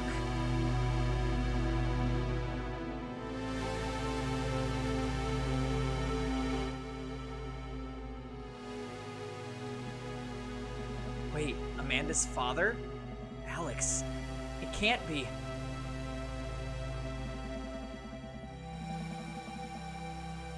I unfortunately can't take credit for that one. It seems nature beat me to the punch. I don't know if that's a relief or not. Man, what if it had? Oh, the look on your face would have been priceless. Maple Bay is a psychic beacon of unfathomable power, but it requires sacrifice. It needs to feed on those deep, unquenchable pangs of anguish. Choice words there. Let's have a drink.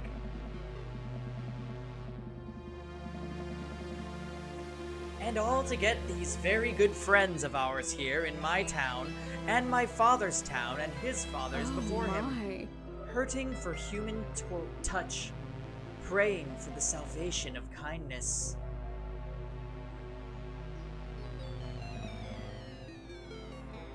I don't understand. Of course you don't. You were out there gallivanting about, seducing all the hottest single dads, meddling in something of which you have no understanding, a greatness you could not conceive. Out there in the sea, the dark of the sea, lies something that has been waiting to return for 100 million years. It showed the path to my ancient ancestors, as it has shown the path to me. And I will harvest the sorrow of each dad whose life I destroy, until the shame and stink of their failures has returned our eternal king to life, the fuel of 100,000 rank darknesses of the soul.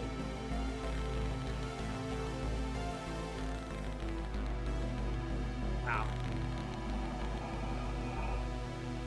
Do you have anything you'd like to say? I'm scared. You missed the good end, Pearly, and now we're doing the hidden cult end.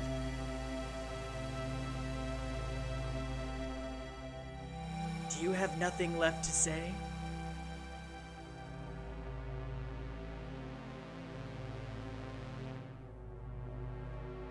You're a monster. Just kidding. You don't get to choose. I know you're used to being in control here, but now it's my turn. And don't worry yourself about Amanda. If you touch her, please, Jimmy, give me some credit. Look at my pedigree. If I do my job, I won't even have to. Even if you'll excuse... Now, if you'll excuse me, there's some other business I need to attend to. Your dear friend Robert has been awfully worried about you. That doesn't sound like Robert.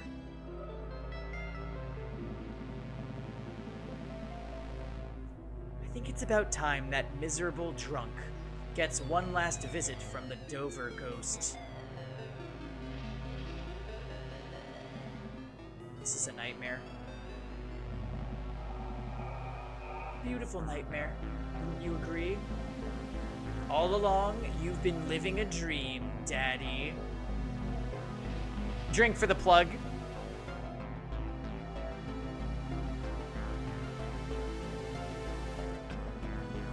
Now it's time to wake up. Please save me. Come Oh man, this is bad. This is very bad. How long was I out? When is he coming back? How do I get out of here? A hand slips over my mouth. Don't say anything. Please. Oh my.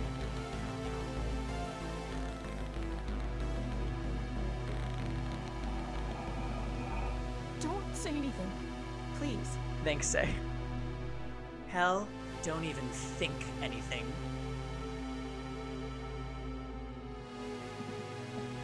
It's okay, Pengy. It's me. I'm gonna get you out of here.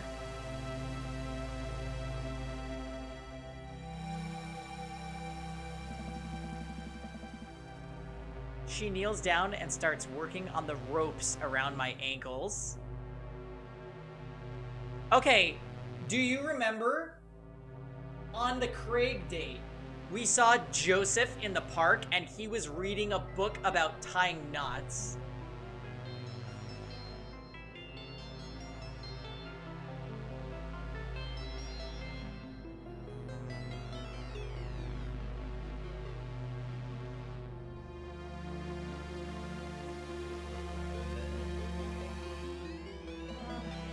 I gotta be honest, I didn't like you at first.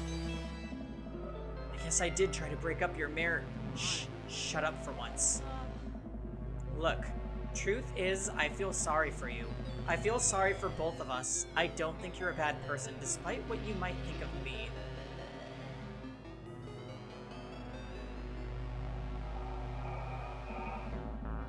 I don't want it to end like this. Not again. I raise my eyebrows at her. Come on. Who do you think lived in that house before you?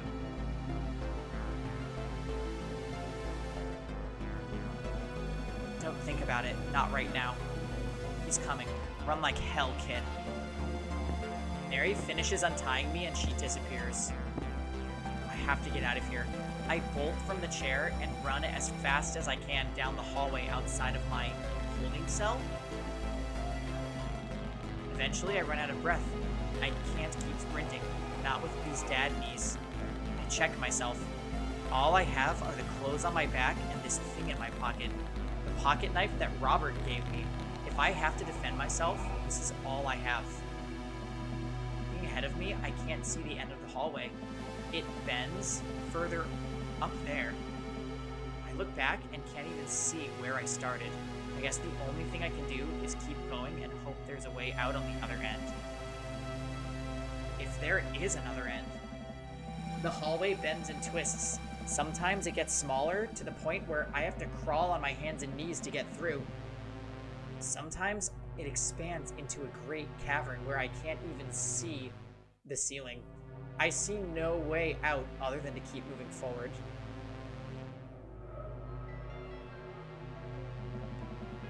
I don't know how long I've been walking, but my body aches with soreness.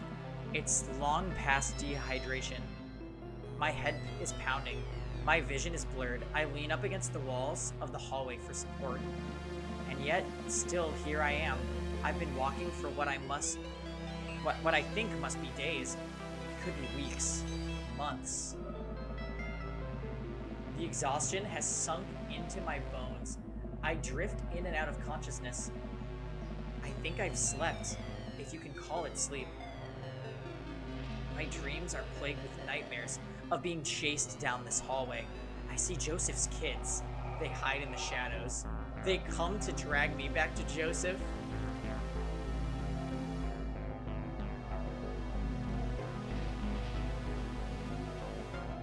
Oh God, Joseph.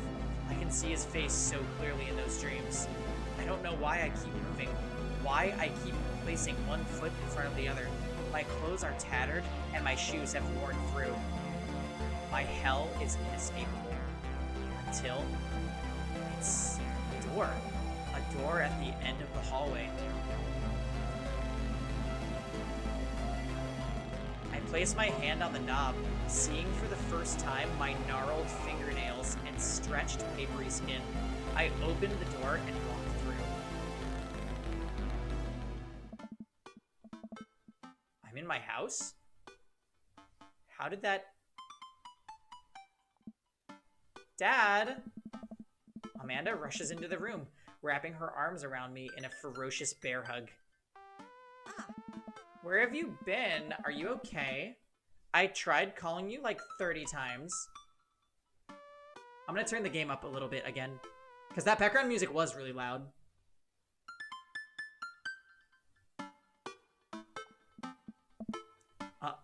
Amanda? What happened? Did the boat break down or something? Oh, You know what? I'm just glad you're home. I look down and at myself and at my clothes. They're there. My clothes are on. My fingernails aren't gnarled. I feel fine. I hug Amanda again. Nothing has ever felt as good in my entire life. I have to choke back tears of relief. Amanda, I'm so glad to see you. Wow, one night at sea. You didn't see a whale, did you, you poor thing? No whale could keep me from my daughter. You're damn right. You know what? You need breakfast. A greasy breakfast. That sounds amazing. Amanda skips out of the room. This is all so confusing. Was it a dream? By the way, is it okay if Emma P comes over tonight? Emma P? You know, my best friend? Oh, sure. Wait, I thought... Isn't Emma R your best friend? Yeah.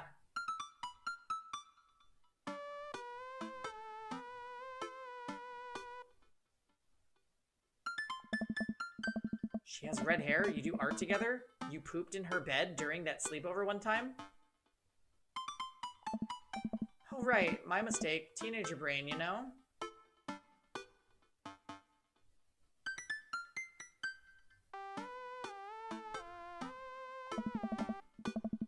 I sit down on the couch, suddenly very exhausted.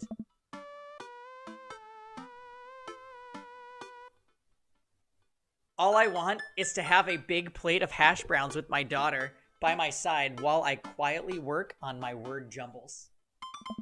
I reach over to the coffee table and grab my trusty book of jumbles. This is a crossword puzzle. I stare at it for too long. Hey, Amanda? Amanda pops her head from the kitchen. Working hard on these eggs, Dad Tron. If you want the perfect over medium, I gotta be in the zone. When's your birthday?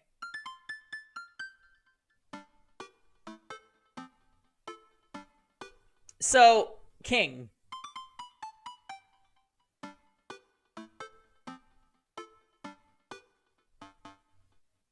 That symbol on the wall. When we woke up in the dungeon. Do you remember the first thing that we talked to Robert about?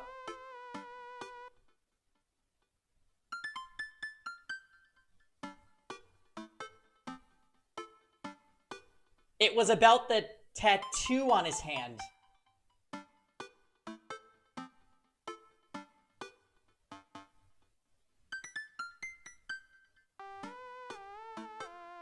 And when we pointed it out, he got angry.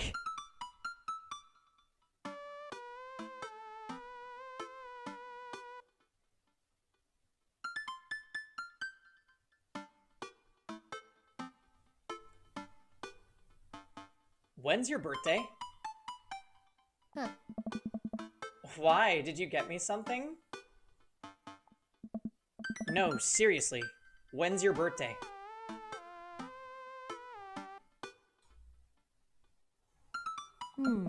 My birthday? Dad, really? Do I have to answer this? I've seen a lot of weird stuff today, Amanda. Humor me. My birthday is... It's... Ugh. Nothing gets past you, huh?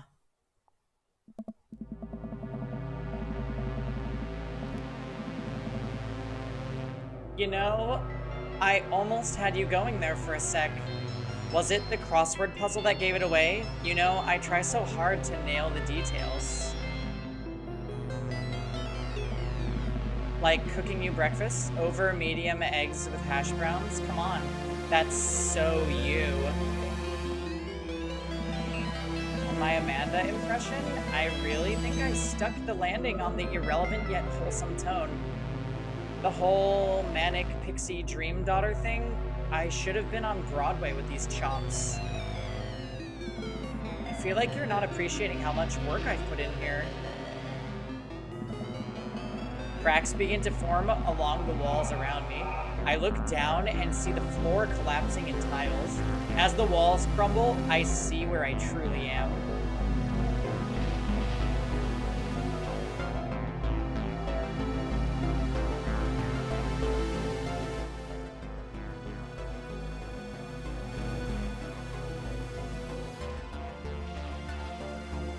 Almost got away, huh?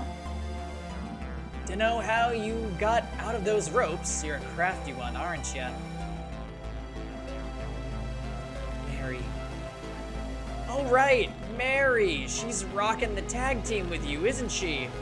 Funny, here I was thinking marriage was about trust. You know, I thought I was gonna take care of Robert, but now here you are trying to make your little escape, and honestly, Pangy, you're just killing my whole timeline here. Wait, Robert. As quickly as I can, I pull his folding knife out of my pocket and lunge for Joseph, throwing all my force into him.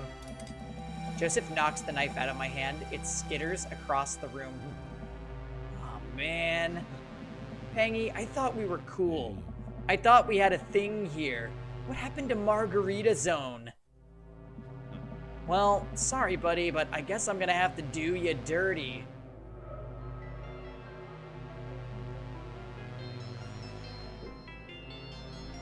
And that is a drink, period.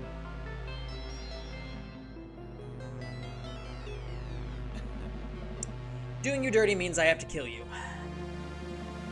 Joseph wraps his hands around my neck, smiling as he tightens his grip. What's wrong? You were so into this last night. I have no strength left to fight him. I'm scared. This is it, isn't it? The world goes quiet around me. All I can think about is Amanda. I miss her so much. I'm sorry, Amanda. I love you more than anything. Please be good.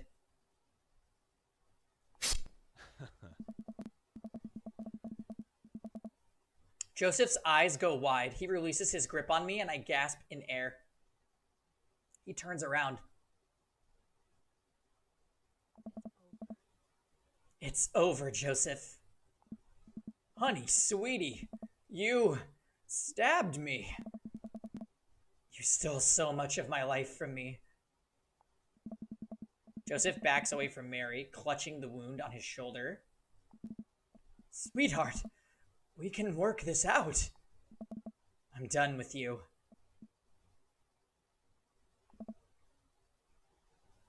Father? Chris peeks out from the doorway behind Mary. He looks different. Behind him are Christian, Christy, and Krish, who all creep into the room. Father, we're so hungry.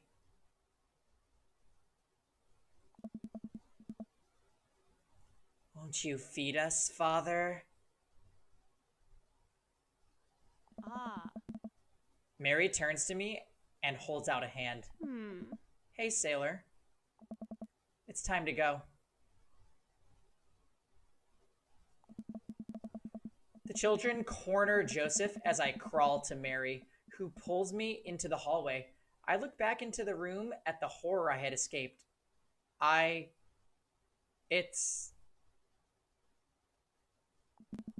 The more I look at it, the more it seems to break my mind. I turn away, my head pounding. This body is a conduit, Mary! I'll see you in your nightmares! What the hell? What the hell?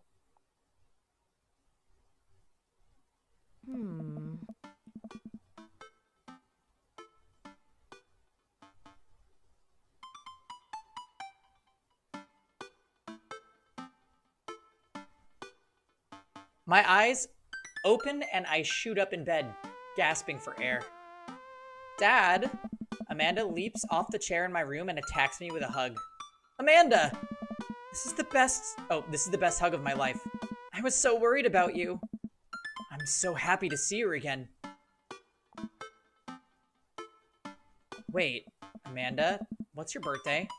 Dad, did you forget again? It's March 22nd, you got me a record player and we ate ice cream cake at the bench. But then I dropped the ice cream cake and got sand all over it, remember? I remember that. Panda, I missed you so much. What happened? Hey. You don't remember? The yacht sank. The rescue crews had to pull you out of the water. That was a few days ago. Where's Joseph? They found something in the yacht wreckage, some documents that showed he was embezzling funds from the church. Nobody's seen him since. There's a detective here who's been waiting to talk to you. He's nice, but he's drinking all of our coffee. Let me go grab him. Wait. Yeah? Amanda, I love you so much. Nah. I love you too, Dad. Amanda skips out of the room, and in a moment, Mary enters with the guy I saw in the hallway.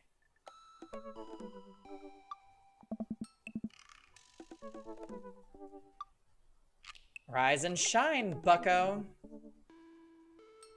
Oh my. Mary, are you okay? Hey. You know, it was a real shame what happened to Joseph. I had no idea he was doing what he was doing to the church. And I can't believe he ran once the feds showed up, leaving me to take care of our 4 beautiful children on my own. But don't worry, they're staying with my parents out in the Midwest till this all blows over. Mary stares at me, waiting for me to say something. Hey. Good answer. Glad to see you've both got your stories straight. I'm happy you're okay. I was worried about you. Thanks, Mary. Mary cracks a smile before turning and leaving the room. Take it sleazy, fellas. Once the door closes, the man pulls up a chair and sits next to my bed. You don't know me, but I know a lot about you, Pangy. Been keeping tabs on this for a while. Who are you? Graves. Detective Saul Graves.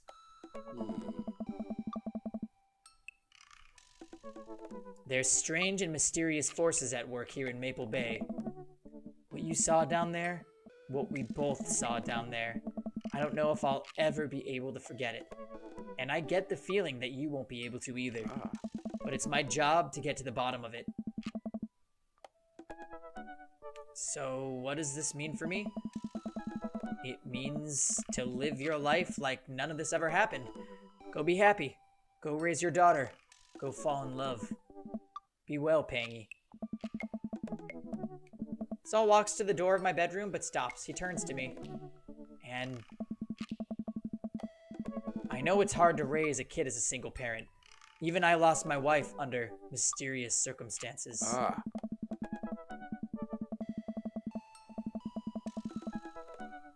Barry and I have been on our own for a while now, and if there's one thing I've learned through all this, it's that us dads have to help each other out. Give me a call if you're ever Oh in danger. my. Get some rest, but if you're not doing anything later, maybe you can give me a call.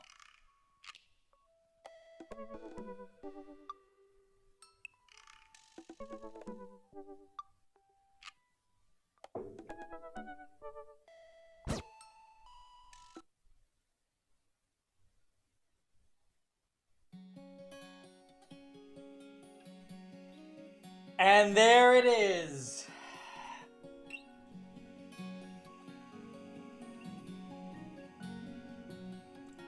I would actually go on dates with Saul. Oh yes.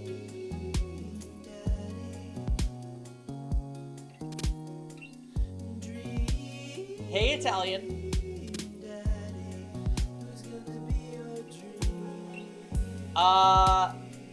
So what did you guys think? Saul reminds me a lot of Barrett.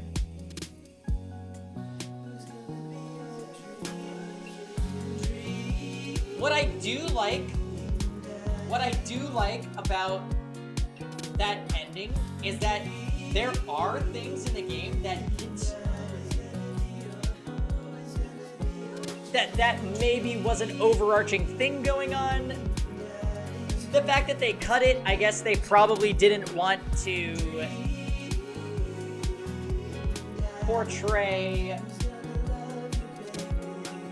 people like Joseph in that light, I guess. I don't know. If it was me, I would have left it in. But it was a little bit out of left field in terms of, like, in general, like, feeling of the game. It was a little too dark.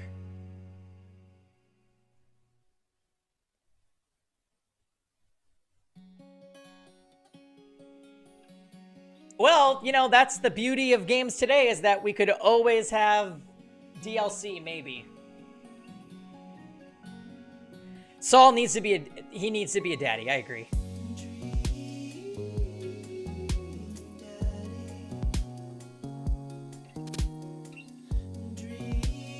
Isn't there DLC coming? I don't know, is there? Let's Google it real quick. Is there Dream Daddy DLC?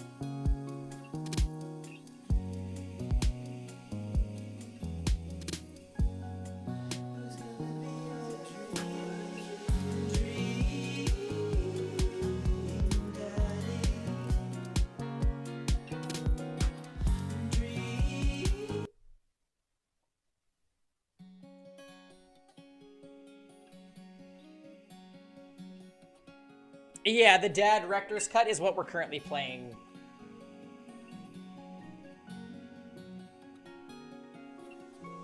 Are we getting an LPT review for the Google Doc? Let me go to the bathroom, because we just drank a lot of wine because of, well, Craig. I'll be right back.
Yeah, I think there's mini games, which, you know, I'm not too keen on.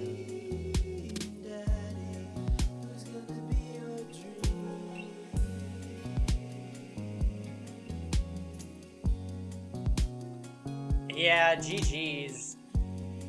Honestly, I don't know. What did you guys think? I actually enjoyed streaming this game way more than I thought I would. Like, I would consider doing something like, if you guys like the more, like, you weren't expecting it to actually be good. Same. Honestly, same.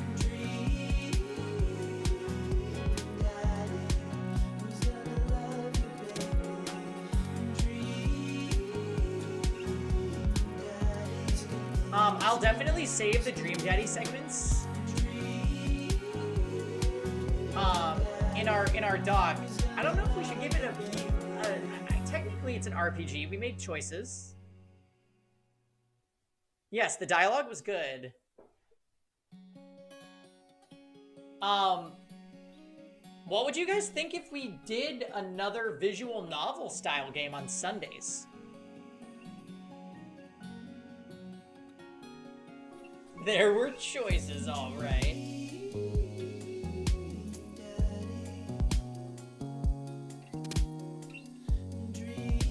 Like, I kind of like the idea, like, we all just kind of, like, hang out and drink, and I'm just gonna read a story to you guys.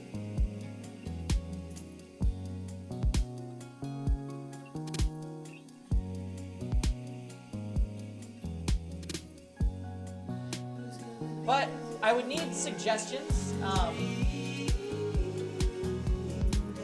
I feel like Danganronpa would be an option. Danganronpa is more anime and more of a murder mystery. I have never played it. In terms of dating sims, I feel like it could be a kind of dangerous ground for us to tread, just because this one was good, but I am doubtful about others.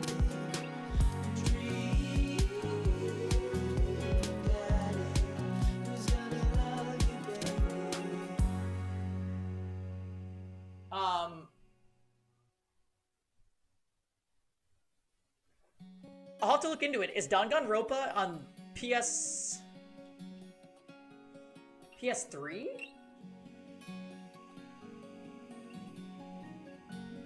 Oh, it's a Steam game. Interesting.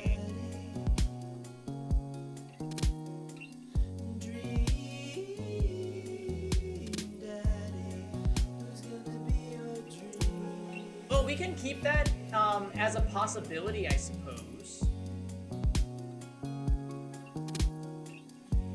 It's on PS4 now as well. Is it like a collective, like, is it a collection that you buy, or?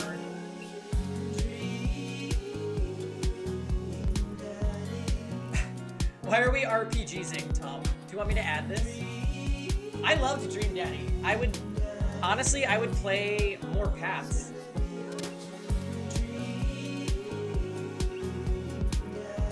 If you guys are like, okay, it is only 5:20 on a Sunday, and we have wine.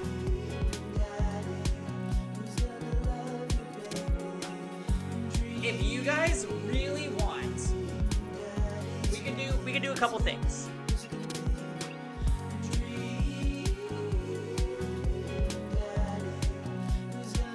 Danganronpa is what Lost Dimension wishes it was. I know. I remember people saying that when we were playing.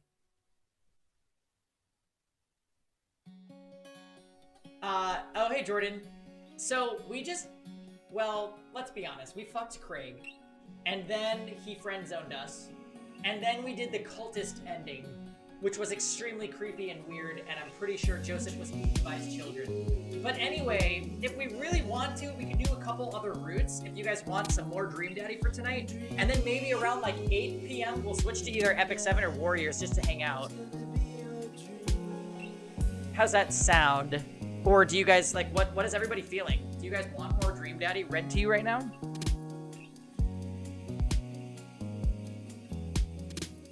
I could go either way.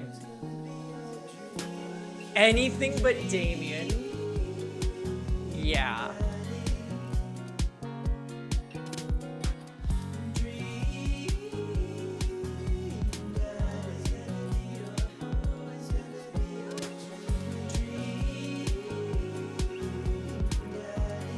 Well, here's the thing. Okay, we could go on dates with the dads that we basically ignored, like Hugo or Matt. Hey, Magical, good to see you. We could restart a new game and work on getting Robert's, like, not actually hooking up with Robert and seeing what his link is like. Or we could go back and try to perfect Craig's ending. Because we apparently fucked up on date 2 and then he friend-zoned us.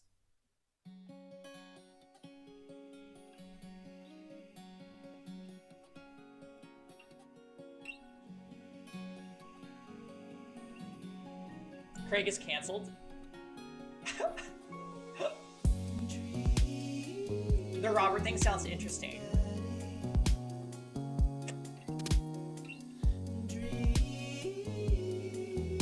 So, now that we've seen the cult ending, doesn't it make you a little bit more curious about Robert? Also, it was Robert's knife that Mary used to stab Joseph.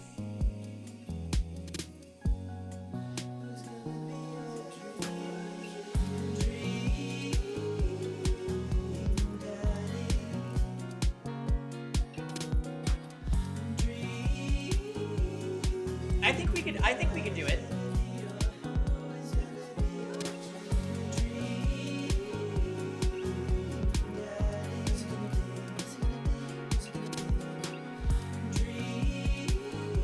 Let me see if I have a save from when we first started.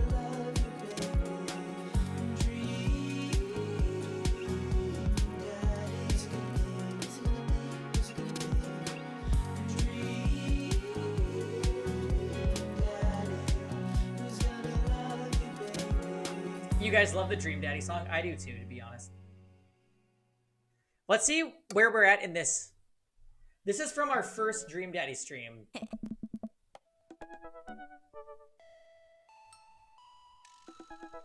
Okay. Huh? Hey! So. Oh. Hold on. If we're gonna go all the way back, we're gonna do this right.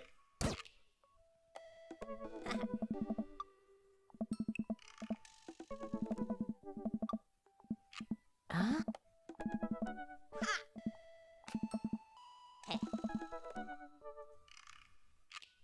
We're gonna make this right. This is the only way your father and I.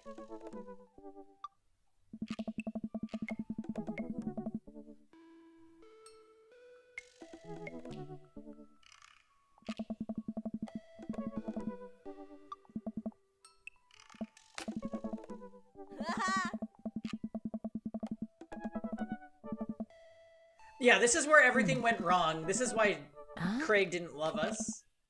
Oh.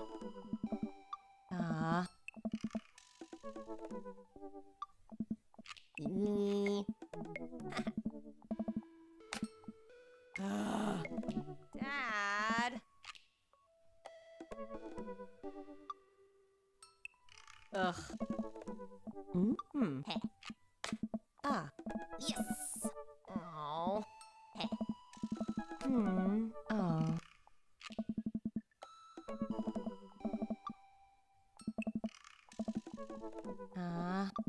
So, Oh. Hmm. Oh. the reason why I think we had to go back this far is because before we even get access to Dad Book,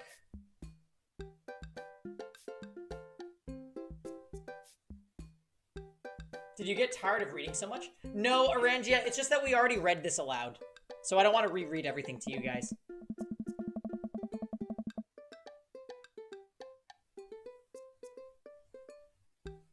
Hmm.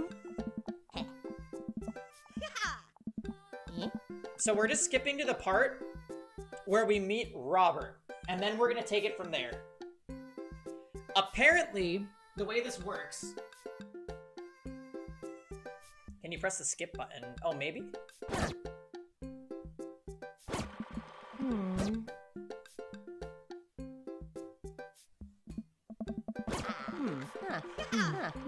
We have to go to the bar, Oh. because that wasn't a date. If we do not hook up with Robert, then it opens up the rest of his dates.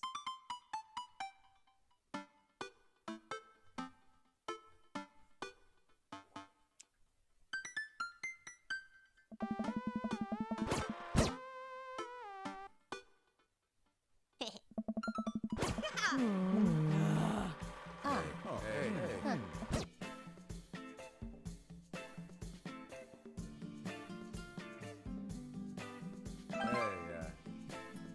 Hey, oh, hey. Yeah. Hey, oh.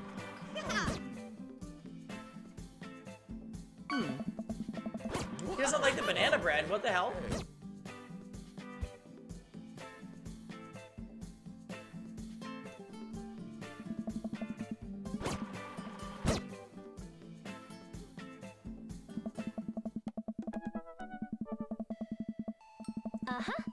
Just as planned. Pangy, Ren, did you read all the lore?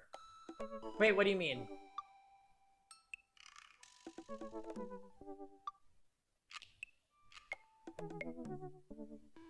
Yeah, banana bread is godlike.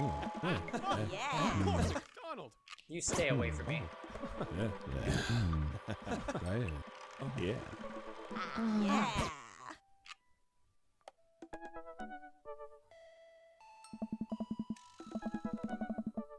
Oh my.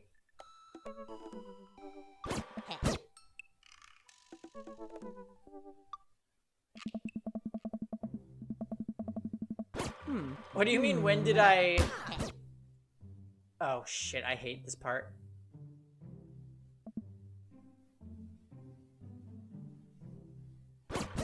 This part actually has fail written all over it.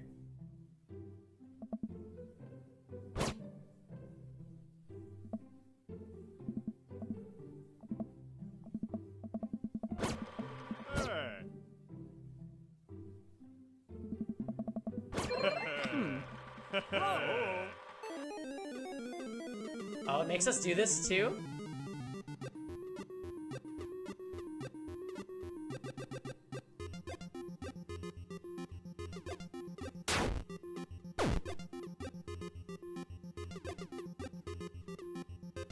Oh, I love that you can...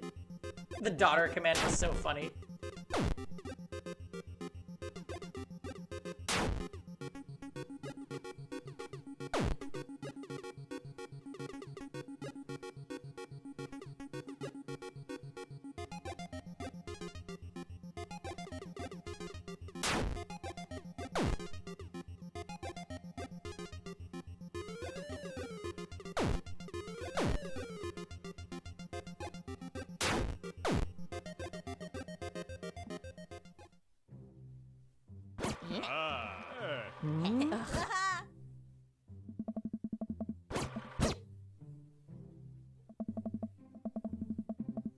No, it's just a funny Bro.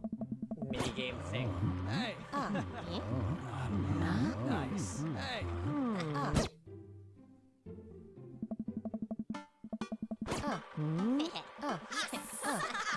Yeah, get out of here, Craig.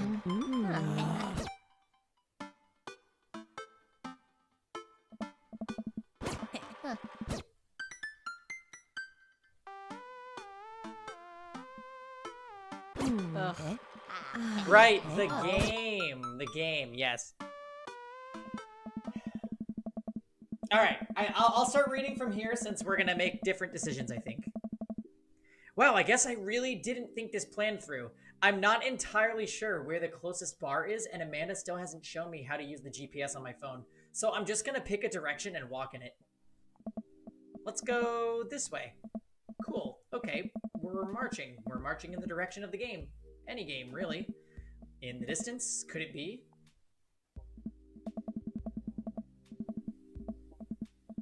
A big, burned out neon sign hangs above a tiny dive bar. Jim and Kim's, huh? Alright, it'll do. The bar is small and dimly lit. The crack of pool balls sounds in the back as patrons laugh and joke. A string of multicolored Christmas lights hover above the bartender. I can't tell if he's Jim or Kim. I pull up a seat at the bar. What'll it be? One beer, please. Sure thing, boss. The bartender slides me an ice-cold beer. I take a sip and enjoy the refreshing taste. Say, are you Jim or Kim? I'm Neil. Oh. I awkwardly turn my attention to the game, which is playing on one of the TVs on the wall.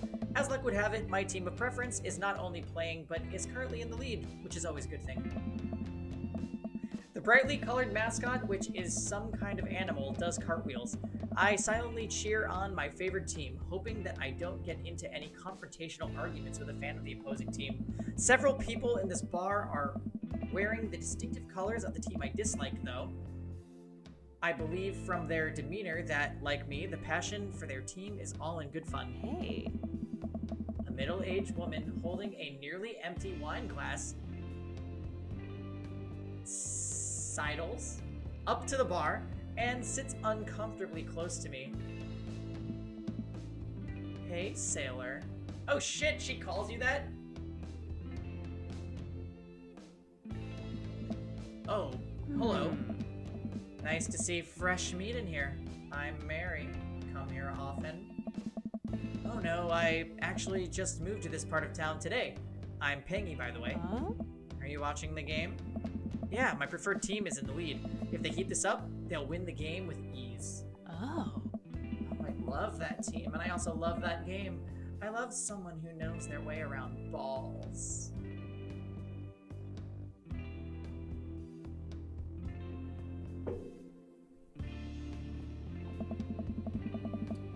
I'm getting the impression that she's a little drunk.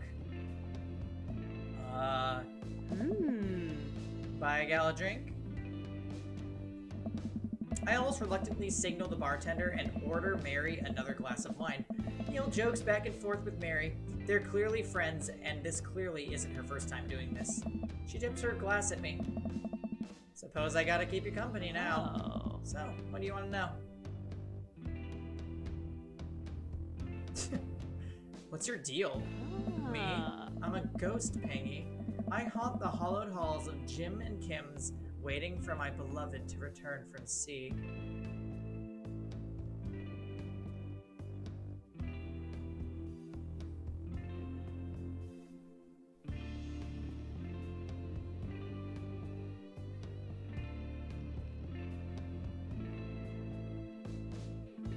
Really?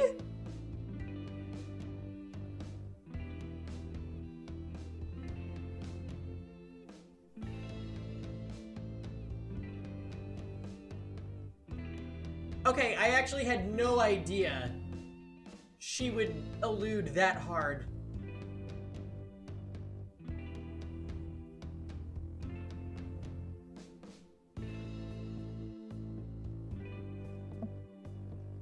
Really? No. Homegirl just loves a drink. Amen to that. Let's drink, guys. So, what else can you tell me about this part of town? It's quiet, that's for sure. If you want an idyllic little life with white picket fences, this is the place to do it, but every town has its secrets, you know. She takes a sip of her drink. That was a little too ominous for my taste. She leans closer. Sailor. Would you like to learn some of my secrets? Oh boy. Maybe some other time? Suit yourself, sailor. Mary saunters off, setting her sights on the newest bar patron to enter. I happily watch the game over another beer. The game has gotten close in terms of points. A little too close than what I'm comfortable with. After a particularly skilled player scores a number of points for the other team, putting them in the lead, I hear an affirmative grunt from another man at the bar. Go team. It's the brooding man from the Coffee Spoon. He sits alone, sipping whiskey and watching the game as well. Enjoying the game? I am now that we're winning. Oh, must be rooting for different teams then. In my opinion, my team is far superior. I have to disagree with that. Based on our win-loss record, I'd say that my team is superior. That's where you're wrong, since it stands right now, my team is beating yours. The conversation ends there, and we both go back to silently rooting for our respective teams. The game is close, with both sides playing their hardest to win. But in the end, my team prevails. Quiet cheers ripple throughout the bar. I raise a respective glass at the man drinking whiskey. He raises his in response. An unspoken truce is formed between us based on mutual love for the game. He motions to the bartender, who pours 2 glasses of whiskey. The man slides one over to me. The name's Robert. Thanks, I'm Pengy. You must be new here. Mary already hit on you? Yeah. Robert chuckles. She's a peach. Well, you picked the best bar in town. As slimy as it is, you'll never find a better spot than Jim and Kim's. Is there actually a Jim or Kim that runs this place? No, that'd be Neil. Neil waves from across the bar.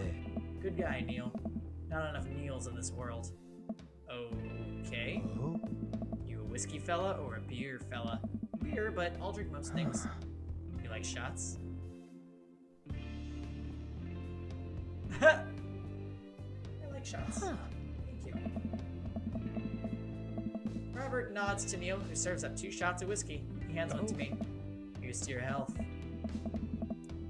We take the shots. The whiskey burns going down, but I try my hardest to look tough. Wait, I think this is what making friends is. Okay, Pangy. This guy's out of my friend league, but I think if I play my cards right, we'll be pals in no time.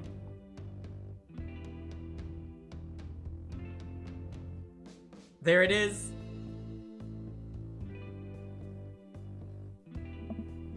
Your face is good.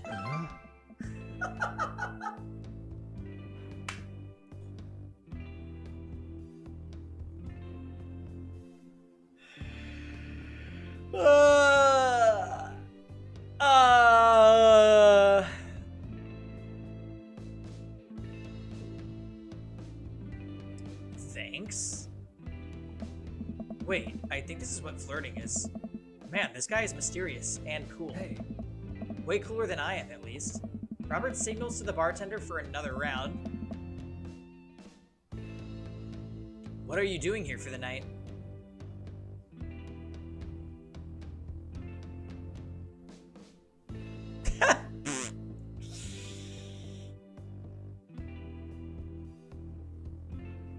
Trying to make friends.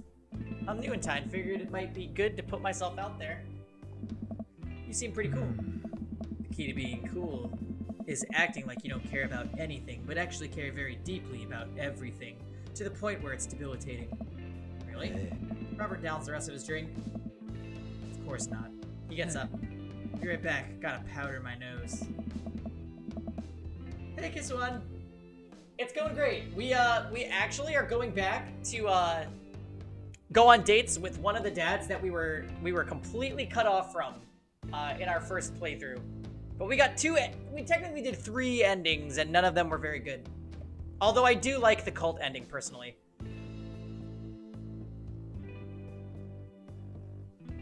Yeah, King, we had to look up that expression the first time we played this. It does not mean he's snorting coke. It just means he's going to the restroom.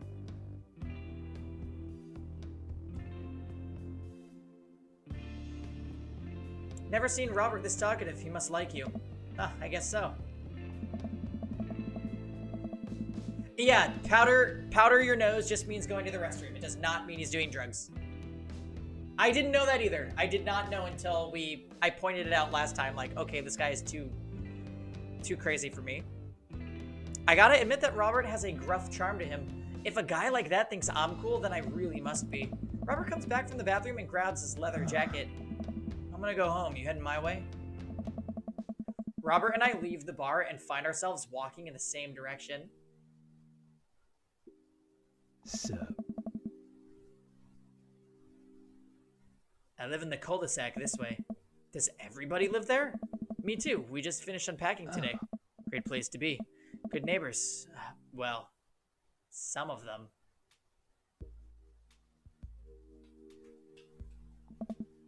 Who's that?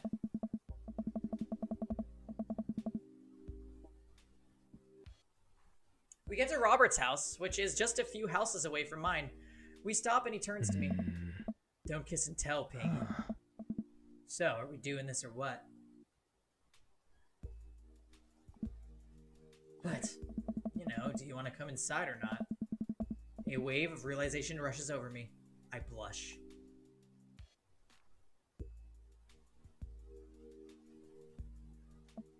I'd better call it a night. Catch you around? Sure. I head home, head buzzing with whiskey. What did he mean? Are we gonna do this or not? I plop down on the couch and I'm asleep before I get the chance to take my shoes off. I know, Jam, but if you hook up with him, then we're locked out of his good ending. Didn't you see the first time? I just said, yeah.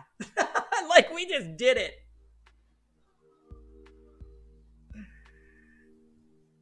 We just did it. And everybody in chat was like, OMG, Pengy's such a slut, so promiscuous. Yeah, we're trying to be classy now, and that's a drink. You hear me, everybody?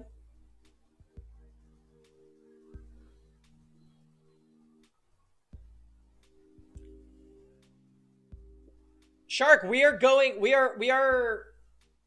with your waifu.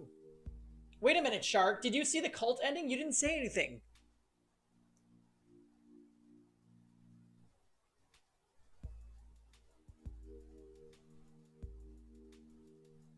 No, that's too bad. Well, I'll summarize it for you, Shark. So, it's an alternate ending to Joseph's. And you wake up literally in a dungeon. Joseph appears with, like, splotched eyes and in a different outfit. And basically explains that he's the Antichrist. And behind everything... Like he's crazy. He's just super crazy. Mary ends up rescuing us and stabs Joseph, and then Joseph's children eat him. And then we meet a very attractive detective man, and the game ends.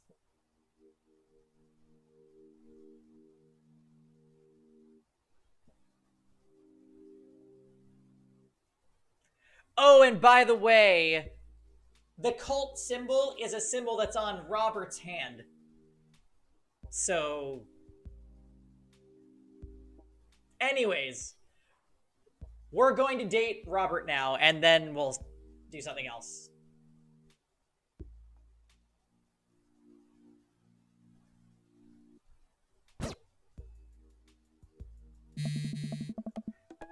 I wake up to a text from an unknown number. Rise and shine, early bird. Still want to work out? This is Greg, by the way. Holy crap, it's 6 a.m. Who does 6 a.m. anymore? Without realizing it, I drift back to sleep. Whoops, must have winked back out. I check my phone again. Hey, bud, still want to get your swole on? I'm ready to tear up the track. Hit me up. God, the last thing I want to do is run. The last thing I want to do is work out. But it is Craig. I do want to catch up. Go back to sleep. I shoot a quick text to Craig to apologize for bailing and immediately fall back to sleep. Nah, we're over Craig. Craig was an ass. He gave us the bad end, even though we were so good to him. Oh man, how long was I out? What time is it? I look over at the clock. It's 3:55 p.m. I have to be at that parent-teacher conference in 5 minutes. I jump out of bed, throw on the nearest clothes, and run out of the door. Nah, we're mad at Craig. We gave him everything. Also, we're gonna skip this part, since we already did this.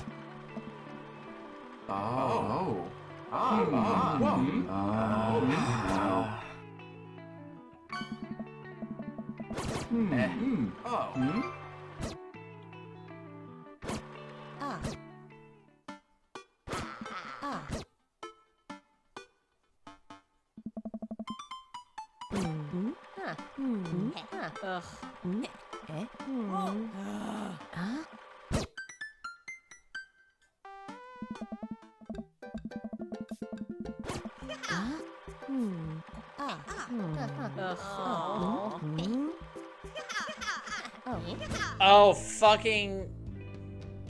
This part is terrible. Oh my. My.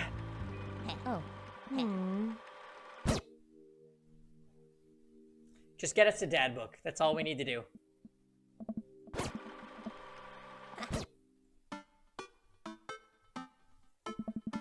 Oh, excited to beef up my grilling skills. That's a drink.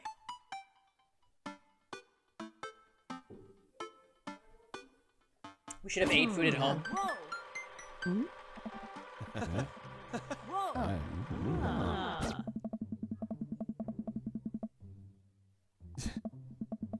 What are the rules to drink? So the rules to drink are dad jokes and getting hit on. That's pretty much it.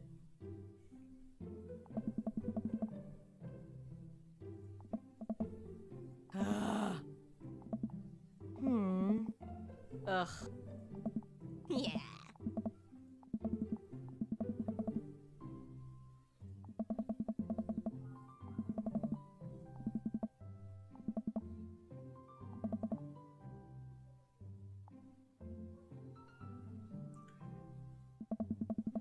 I glance across the yard and notice Robert and Brian chatting over drinks. Man, I don't think I want to deal with being one-up by Brian or whatever happened with Robert last night. Oh no, they caught me staring. Oh no, Brian's waving me over. Shoot. I flash a smile and walk over to them. Hey, guys. Bangy, how the heck are ya? Settling into the neighborhood all right? Oh, you betcha. Got the living room in order at least. That's great to hear. I've been doing some living room work as well. Finally got the 50-inch in there. The game looks great in high def. Oh boy. Pengy, have you met Robert yet? Yeah, we've met. Robert regards me over his whiskey. Good seeing you again.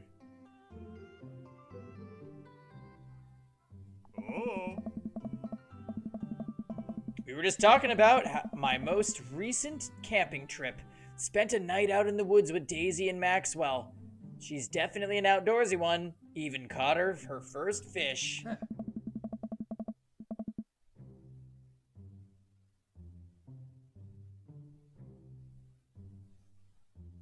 It's good to see you taking your daughter out like that. I bet she loved it. And it's great that she loves the outdoors. Mine loves being inside. Brian raises an eyebrow at me.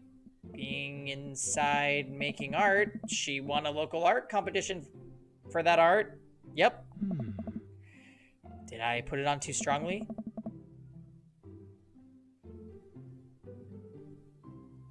Yeah, we turned Robert down this time, Diamond. But now we're actually gonna get dates. He's like interested now or something. Robert stares at me blankly for a second. Anyway, I haven't gone camping in years. Not since the last time. Same here. Well, things change once you have kid. Wait, what happened last time? Robert takes a long sip of whiskey. Well, old Johnny boy and me, we're out in the back country. Johnny boy's a strong kid. Met him in my army days. Comes from Kansas. They build him tougher out there. Anyway, things go south pretty quick. Johnny boy breaks his ankle when the rope bridge snaps. You could see the bone popping out through the skin. Johnny boy's screaming now, crying for his mama, losing blood. We're 2 days out from the next living soul, and here I am with my dear friend bleeding out on me. I'm able to dress the wound, but now I gotta fireman carry a 6-foot, 180-pound man. Some of the toughest terrain I've ever been in. I won't lie to you, there were moments during those 2 days when I thought about leaving old Johnny boy, but you build a bond with your brothers in arms, and that bond never breaks. I got that boy back to civilization. But I lost some of me out there. I guess that's camping for you. Brian and I stare in disbelief. Robert takes another long sip of whiskey. I'm just kidding. My friend John and I went inner tubing down a river and he lost a flip-flop. Missed that kid. Brian and I laugh nervously. Or am I kidding? Brian and I tense up again. I'm kidding. Whew.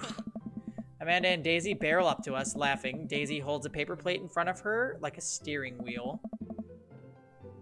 We gotta get off this haunted truck. Oh no, the ghost locked the doors. Quick, hit the emergency escape button. But trucks don't have emergency escape buttons. Then hit the brake, I guess, and then we'll get out of the truck. The imaginary truck. Anyway, we're safe from the ghosts, and how will we survive the Arctic tundra? Daisy, you might have to eat me. Are you prepared to do that? I'm prepared to do anything to survive.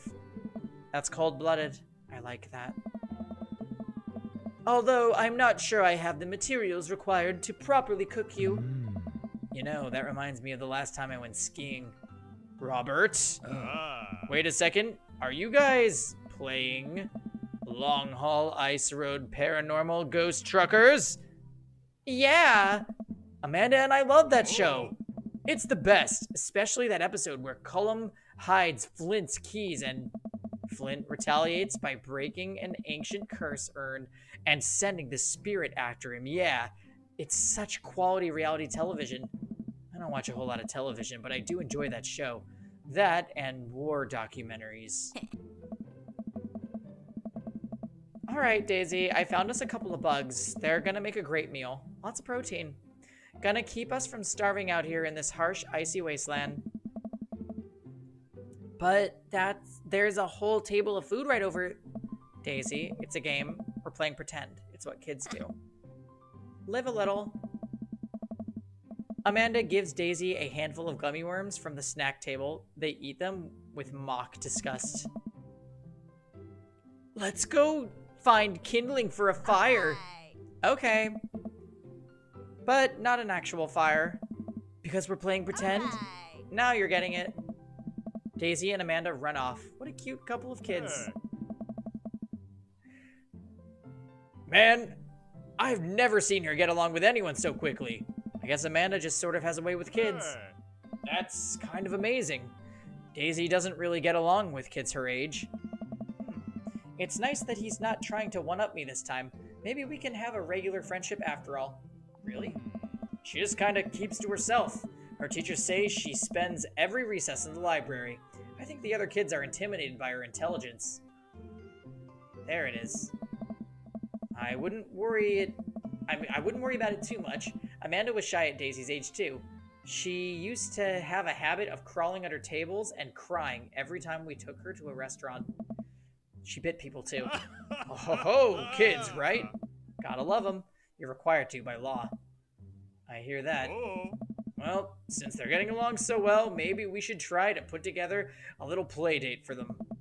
They do seem to get along really well, but the thought of continually hearing about all of Brian's accomplishments is rough. Yeah, how does anybody like Brian, to be honest? Annoying. Next. Yeah, that'd be nice. Well, I don't want to take up too much of your time. Go meet some of the other fellas.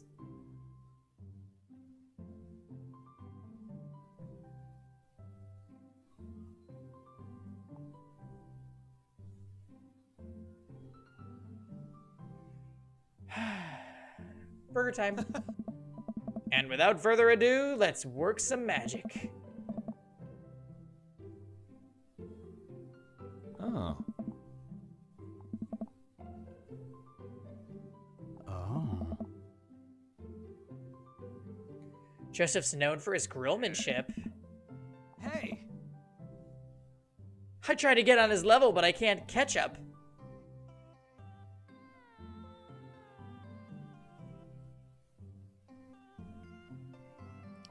I feel like this is new dialogue. I should probably just read it.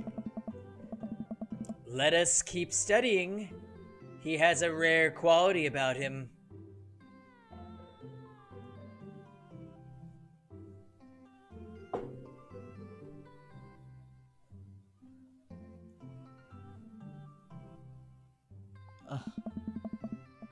Mustard, we keep talking about this. Can't we appreciate the artist?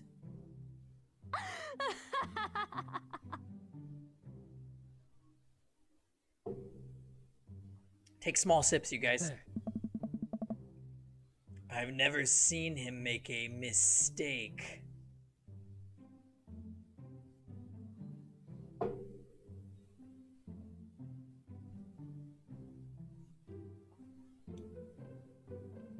Ah. Okay, we need to stop. This is getting too cheesy.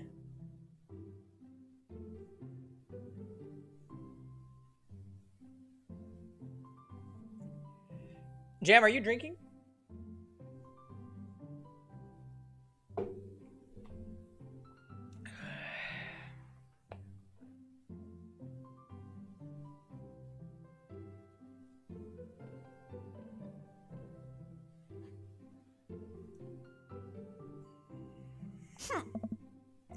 Please stop. All the children at the party boo the glorious display of puns in unison. All right, guys, the food's ready. Please form an orderly barbecue. King Tim. Totally.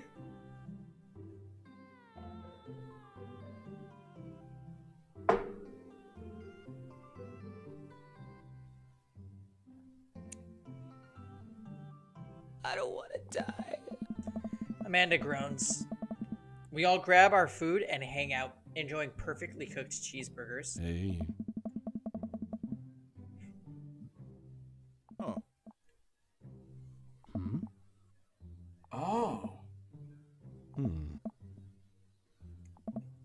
Okay, this is the dad book convo. We already did this.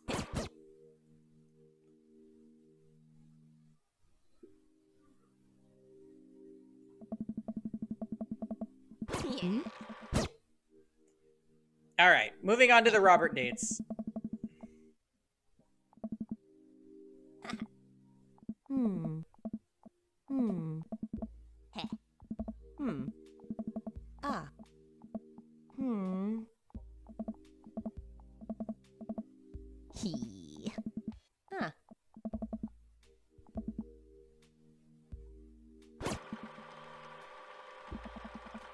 Yep, this is when he's worried about Amanda. Hmm.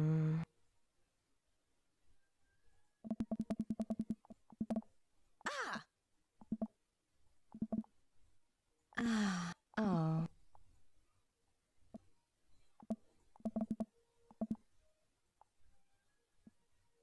Hmm.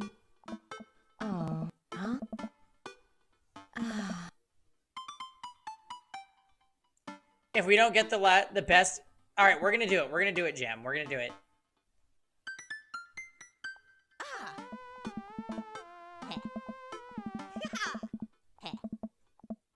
Hmm. Hmm. Hmm. Oh. Oh.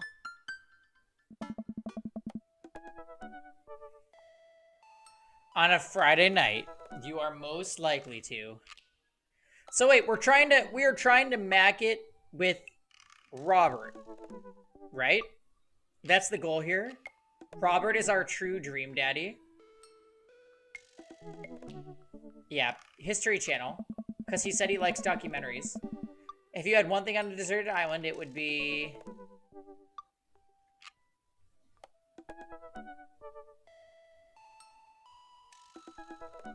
Oh shit, I don't know.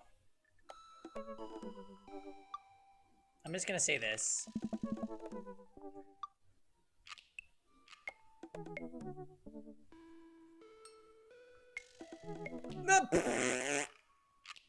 Street smarts.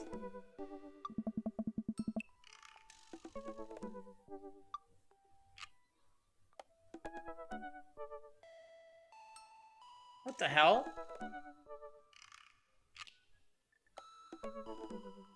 Pro skater who's also an astronaut.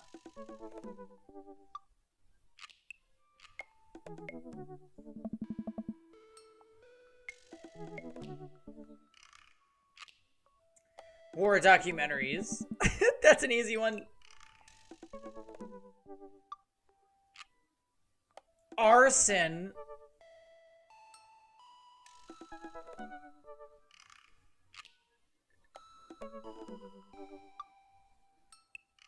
Oh my. I don't want to say arson. That's just so...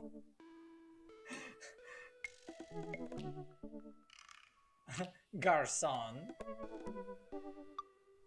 That's so Robert, though.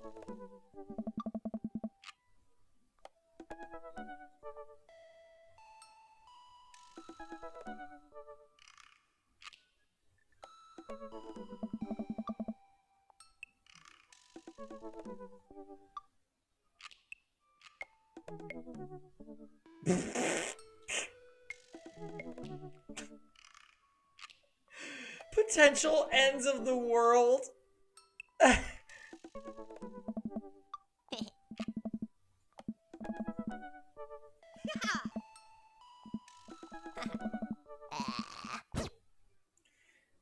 Welcome. You've got dads. You're right, that sounded really culty.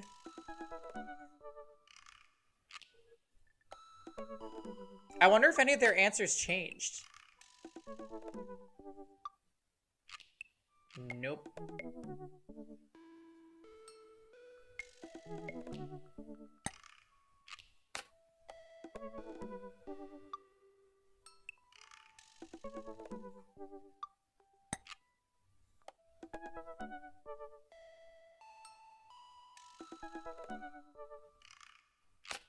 It's okay, Shark. We got this. You guys can trust me. I got this. You know what? Just let Pangy take the wheel. I'm gonna ace these dates. I don't need anybody's anything. Watch this. Robert was pretty nice. A little odd, but nice. And ruggedly handsome. We should hang out. I typed out a message to him on Dad Book.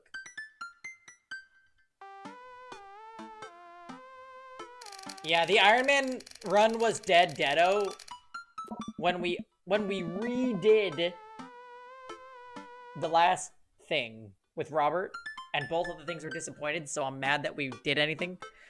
Anyways, hey Robert, good seeing you again at the cookout. Wanna grab a drink? I sat there for a couple of seconds, hoping he'll message me back. Hey, it says that he read my message. I anxiously wait for a response. I'll twiddle my thumbs. Hey, this is kind of enjoyable. Look at those thumbs go. They sure are twiddling. I wonder if Robert has replied yet. He still has not responded. I start down a rabbit hole of cat videos, and Robert quickly vanishes from my mind. I didn't realize how long I'd been doing this, but by the time I watched maybe my 30th cat video, Robert pops back into my head. I jump back over to Dad Book to see if he's responded yet. Nothing. Well, I guess the guy's busy. I might as well make the best of my day. I get up, walk to the living room, and then sit down and turn on the TV. Oh, Naked and Afraid. Catching the Deadliest Ancient Aliens is on. I'm so cold. I'm so scared. At this rate, I don't think we're gonna catch these aliens by day 50. I'm having trouble following this. Ancient astronaut theorists predict that being naked makes you 10 times more likely to find ancient aliens. Some suggest that aliens are fascinated with the human physique, most notably the butt. Okay, I'm back in. I lose several hours to whatever the hell that was. Sighing, I get up and walk around the house. My stomach grumbles. Time for lunch, huh? Well, I guess it's time for old Chef Obvi to cook a gourmet delicacy. I walk over to the refrigerator and open the door. I'll make a sandwich. I make a sandwich in its entirety while standing there. Who needs plates? The Sandwich, a lost art. I admire my work for a second before I clumsily drop the entire thing on the floor. No! I look around and remember that Amanda's not home. This is still good. 5-second rule, right? I reassemble my sandwich, peeling pickles off of the floor and putting them back where they belong. Oh, but this is gonna help us with with Robert, because Robert eats out of the garbage, right?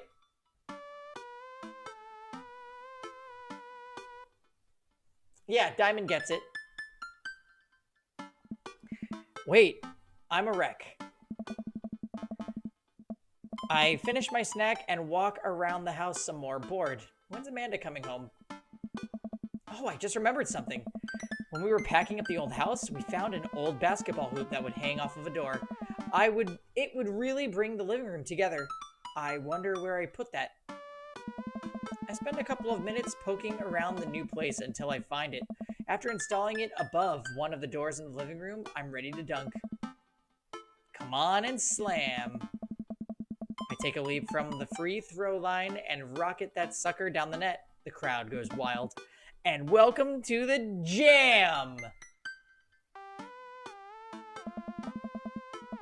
I pull up from the three-point line, breaking ankles and sinking a fadeaway. And I forgot the rest of the words to the song. I don't want to die. No look behind the back hook shot. Everyone's on their feet. Something something Space Jam. Dad? I turn around to see Amanda standing in the doorway. Her eyes are a little puffy, almost as if she's been crying. Hey, Amanda Panda, you alright? I'm fine. What are you doing? I, found the hoop, and I'm taking it to the hole. Huh. Pass me the rock. What the hell? Laser the ball to Amanda. I lead the league in blocks. Set the record for rebounds in my rookie year. Think you can handle this? What's a rebound?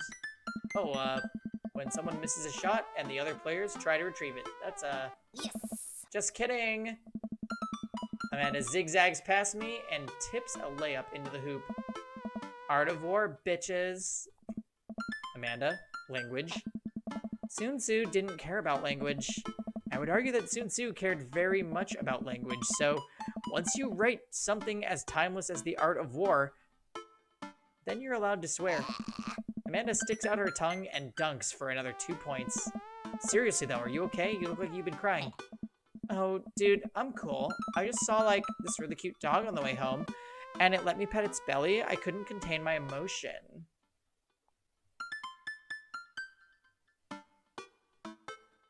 Ha!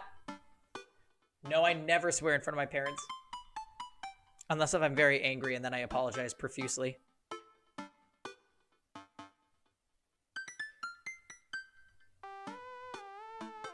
You have to tell me what's actually wrong. Why are you lying to me?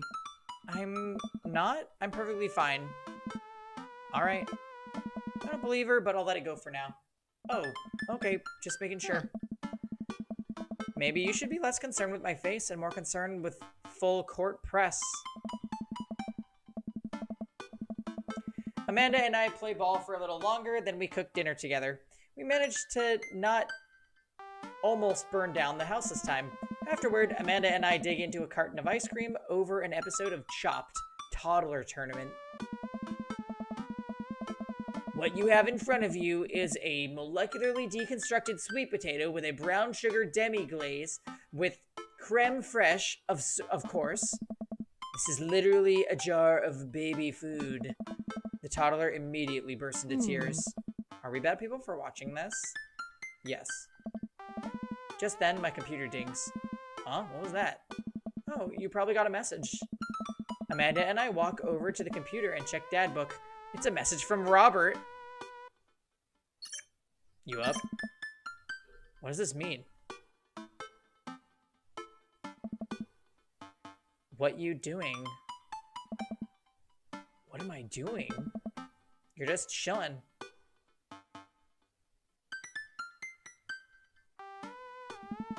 I type back, just chilling. Amanda deletes the G and hits send.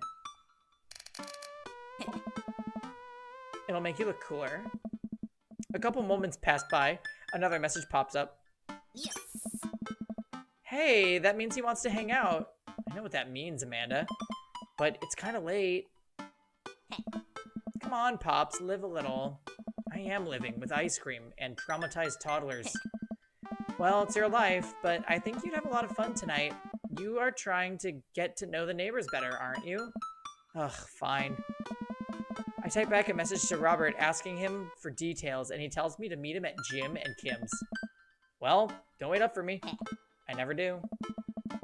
I throw on a nice jacket and run out the door. It's only a short walk to Jim and Kim's, and it's a beautiful night. I walk into the bar and see the usual crowd of barflies drinking beer and watching sports. I spot Robert at the back of the bar and wave hi as I walk over. Hey man, how's it going? Hey buddy. Ahoy there, Skipper. You've got a daddy to find. Reglo! Reglo, this has been crazy tonight.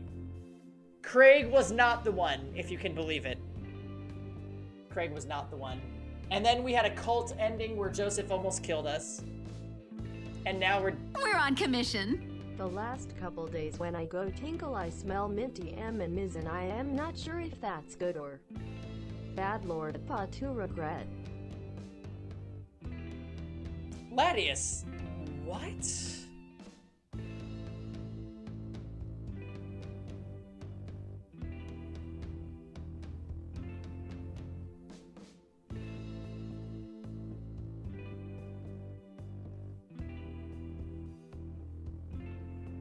Wait. What was the cheer alert? I didn't see it.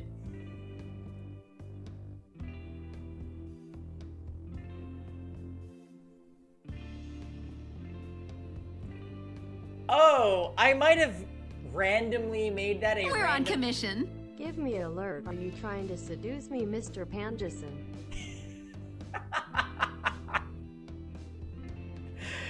Fail. We're on commission. Because it is working. Don't you ever call me Panjison again. But thank you for the bits.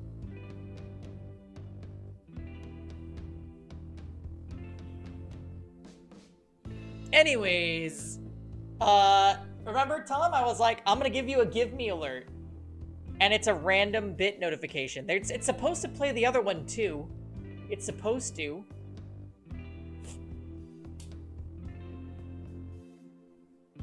Anyways.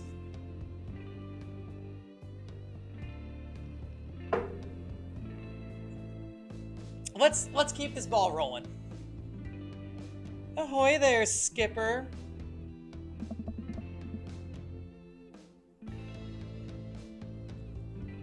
Robert and Mary here? Uh-oh. Oh. I brought Mary along. Figured we needed a drinking buddy.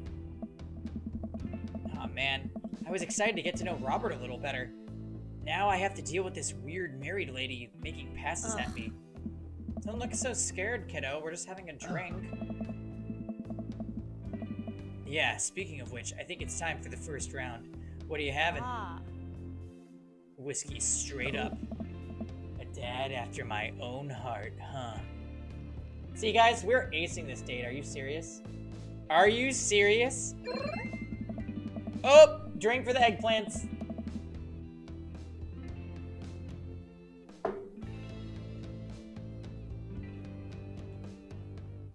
Robert orders 3 shots of whiskey and passes them between us. Well, this wasn't how I expected my night would be going.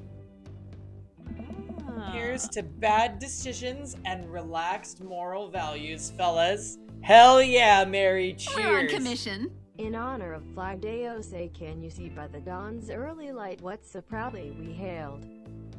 At the twilight's last gleaming, whose broad stripes and bright stars through the perilous fight over the ramparts we watched were so gallantly streaming, and the rocket's red glare, the bombs bursting in air gave proof through the night that our flag was still there. Oh say, does that star-spangled banner yet wave over the land of the free and the home of the brave? Let's play some basketball. Thank you for 500 bites, M-Man. I appreciate it, and that was beautiful. We could, yeah, Jam, could you please cheer and sing me "Oh Canada" for equality? Let's play some basketball! Anyways, we're bonding with Mary and Robert. Very interesting. What have I gotten myself into? We all knock back the shots. I almost choke on the whiskey as it burns down my throat. Holy hell, that was a kick. I look over at Robert and Mary, who seem like old pros at this. Robert grabs his jacket and throws it on. Let's get marching. What? Huh. The night's young, Chief. Come on, we're bar hopping. Oh, alright. We leave the bar and start walking down the street. I still don't know this area of town very well, so I just follow Robert. So, where are we headed? Irish I Were Drinking. It's an Irish pub.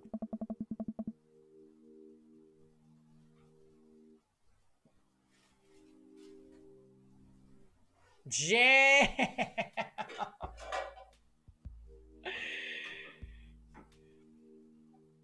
A good pun is the whiskey to my heart.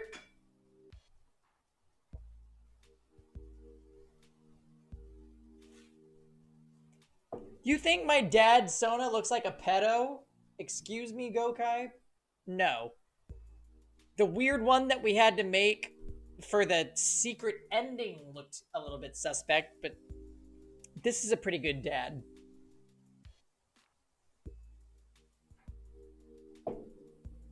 Also, he made a whiskey pun, so that's a drink.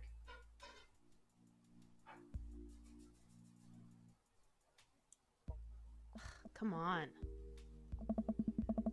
Puns are the lowest form of humor, Pangy. Try harder. Ouch. Am I gonna be the butt of the joke all night? Jesus, Mary, put your fangs away for a second. We walk into Irish I Were Drinking. The bar is pretty much the same as Jim and Kim's, except for the old-timey Irish memorabilia on the wall.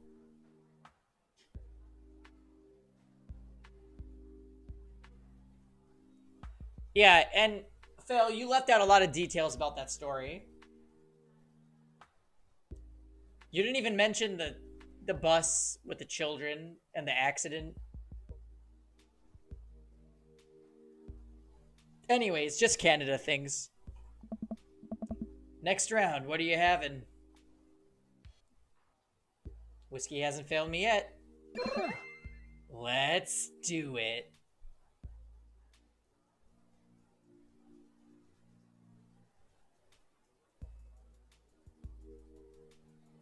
Yeah, there was a snowstorm. Okay. I need to go and get more because there's too much going on. I don't think so, totally. Can you remember it for me? Be right back.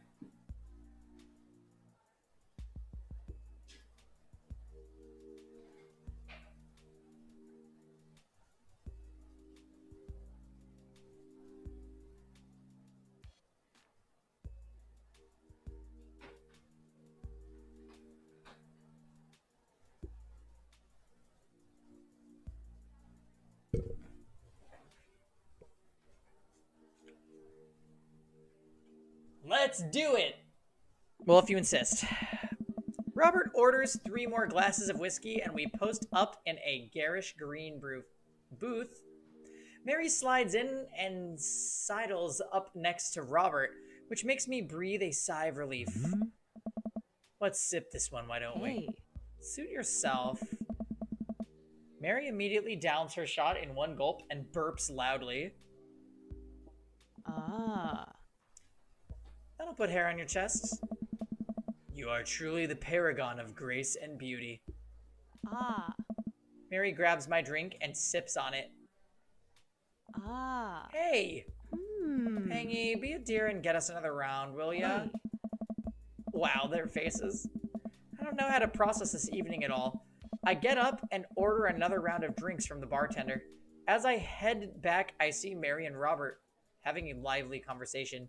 Robert roars with laughter. I don't think I've ever seen this guy smile, let alone laugh. Yeah, we never had this facial expression never appeared during our previous situation. I take a seat across the booth from both of them and pass out the drinks. So Edith's kid snuck some pot brownies onto the table at the last bake sale, right? And I spot that little hemp sweatshirted gremlin in the act. So I go up to Edith, with the baggie, and I'm about to tell her when all of a sudden she just freaks out on me. You're ruining the bake sale, she says. I should have been PTA president. Your roots are bad. Blah, blah, blah. So what'd you do? I told her to have a brownie and that everything was gonna be fine.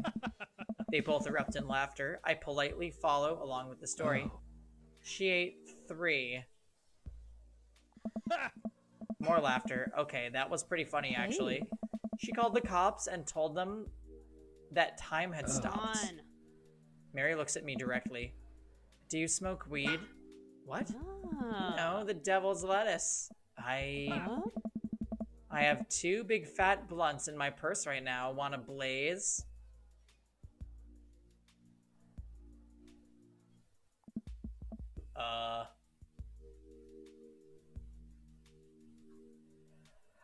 So none of the answers are yes.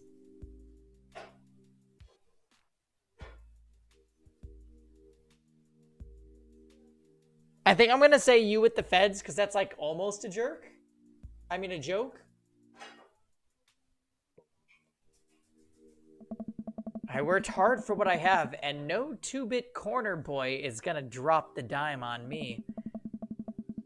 So you take what you're pushing up somewhere else, and I'll keep running my business the way I want to run it.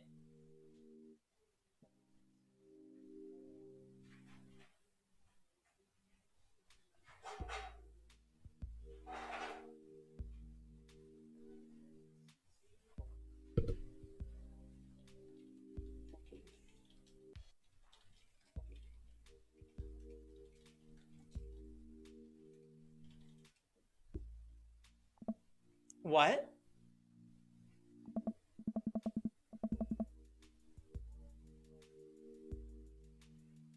Remember, you come at the king, you best not miss. Knighthood, bring your shade.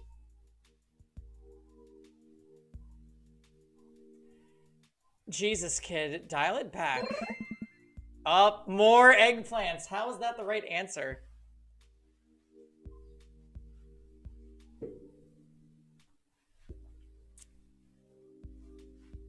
Oh, the shade. That's from Octopath, which we love. It's our favorite diversion ever. Right, Tux? Robert giggles helplessly. I'm just kidding, cowboy. Lay off the kid, Mary. He may not be used to your brand of humor. Fine, fine. You know, this is making me realize we really should have given Mary a chance. Mary's kind of amazing.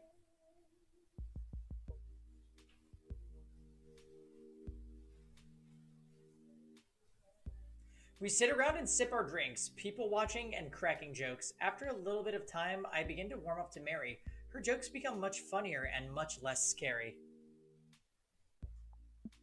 And we love that, King.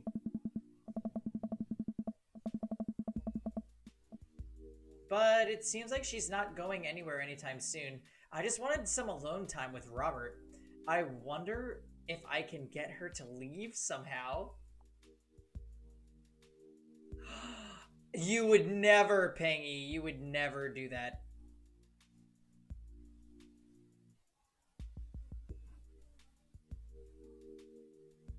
I think we're going to use this one. Could you get the next round? Although she might play the I'm a lady card, but let's see what happens. You trying to ditch me, pal? No. Because if you're trying to ditch me, you can just tell me to scram. No, it's fine. Pangy wants alone time with his new best buddy, Robert. Read you loud and clear. The wingman breaks formation to pursue their prey. Hey. Now, if you fellas will excuse me, Mary needs to sink her teeth into a helpless boy. Go with God. Nice to see you. Deuces, nerds. What? Mary gets up and saunters over to a younger-looking guy at the bar. She grows on you. Does she, though? I feel like she's kind of delights in making men suffer. Oh. Well, she does. But what about her and Joseph? What about him? You know, they're married, and she definitely tried to get in my pants the other night, and I gestured to her across the bar while she's making goo-goo eyes at that young guy from before. She looks like she's being held hostage. Hey. Oh, that's just a thing she does. She's harmless. Tell that to the boy she's hanging off of. That poor kid looks like he's seen war. Robert lets out a hearty laugh. Hey, I got him to laugh. Oh man, you know I pegged you for one of those straight-laced types. Oh, don't worry. I got pretty wild back in my day. Still got a little wild in ya?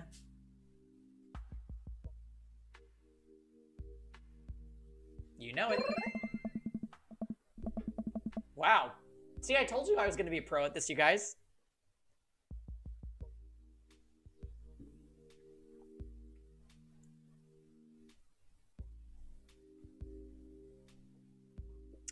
Robert orders a couple more rounds of shots. I gulp. What am I getting myself into? Think you can go shot for shot? There's only one way to look cool here. I grab the shot closest to me and down it. Robert looks impressed. He takes his shot and knocks it back. That's one. So, what do I even talk about? He's so cool. And he probably hates small talk. So how are things? Hey. I hate small talk. Okay. Too many people, and this isn't necessarily you, but too many people think that they have to fill the dead air with noise. Personally, I think they're afraid of the silence, or they're afraid of what the other person is going to think of the silence.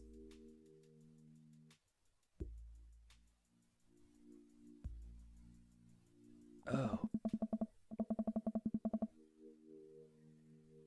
If you want some unsolicited advice, just learn how to be comfortable with silence. Nothing wrong with two people sitting in silence and drinking whiskey. Oh, alright. Hey. Robert and I sit in silence and drink whiskey. I take in the rest of the bar. Patrons laughing, playing darts, spilling beer. Mary giving the hard sell to that young man. The young man pretending he got a phone call from one of his friends. Maybe silence is nice sometimes. So, you ever kill a man? I choke on my drink. Excuse me? Oh? You know, watch the life drain from someone's eyes.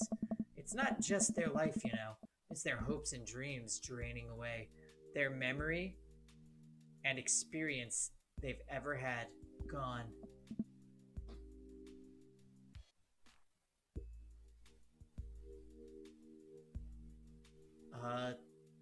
No. Great, me neither.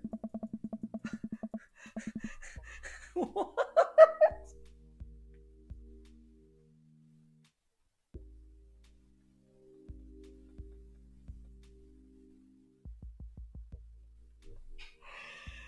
Robert knocks back his shot and motions for me to do the same. I reciprocate.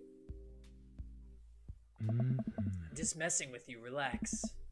I laugh nervously. Or am I? Oh my god! I laugh nervously again. We sip more whiskey and people watch some more. Mary has her sights set on another man.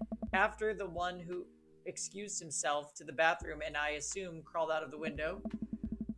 Gosh, this whiskey is hitting me hard. Gosh, this whiskey's hitting me hard. You betcha. Robert gets up from the booth, shouldering his jacket. Let's roll! Sorry, whiskey, inside voices. Let's roll. Wait, what about Mary? Brother, Mary is gonna be just fine. I look over at Mary, who's lying on the bar in front of some poor sap. She's singing happy birthday to him while he insists it's not his birthday. We make our way out of the bar, back onto the street. I'm trying my hardest not to stumble, but man, that sidewalk is just coming right at me. I hope Robert doesn't notice me tripping over my own feet. Like this is the first time I've ever been drunk. Where to? You'll see. I follow Robert through street lamp spotlights until we eventually arrive at a rundown strip mall. There's a beauty salon, a sex shop, a computer repair store that looks like it's been closed for 10 years, and finally a liquor store. Did we find the sex shop? Is that...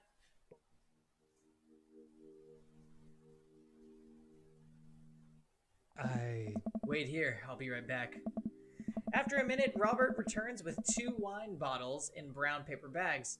He hands one to me. Cheers.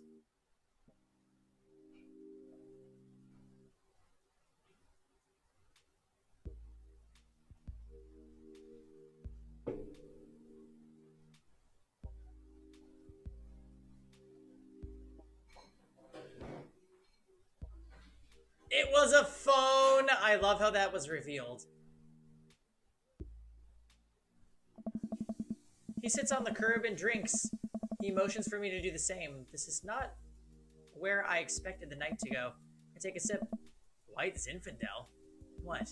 Nothing. I just wasn't expecting. It is delicious, fruity, and refreshing. Don't judge me. I start to say something. Think of his lecture about valuing silence earlier and stop. I sip on my wine and watch cars drive by. Oh. Let's throw rocks at shit. Whoa!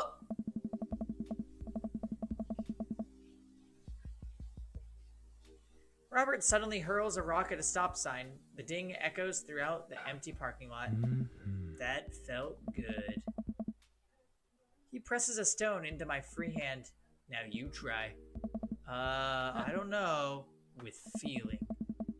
I look at the rock in my hand and look at the stop sign. Back at the rock. Back at the stop sign. I know what has to be done.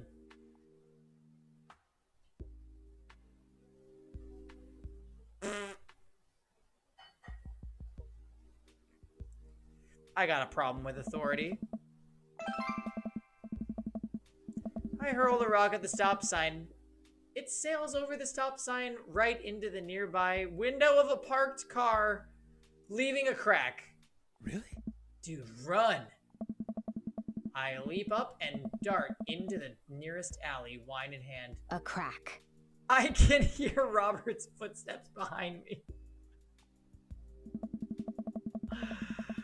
After I'm sure I'm far enough away from the cracked window that I am no longer culpable for this heinous crime, I stop to catch my breath.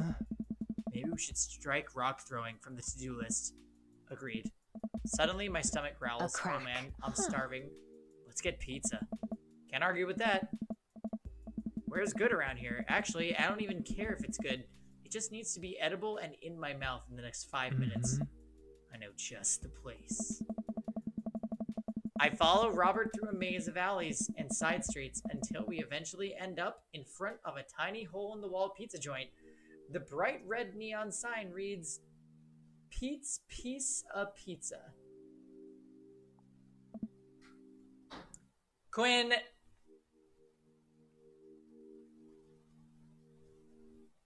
We fucked Craig, and then he friend-zoned us. And then we had a cult ending where Joseph almost killed us because he's the Antichrist. And now we're going back and doing the good ending with Robert, I think.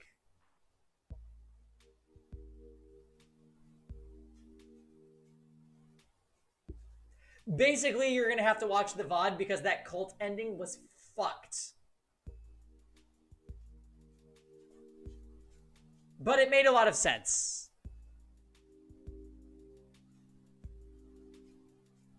Ta-da! I can see a few exhausted-looking workers behind the counter, tossing dough and pulling piping hot pizzas right out of stone ovens. My stomach rumbles again.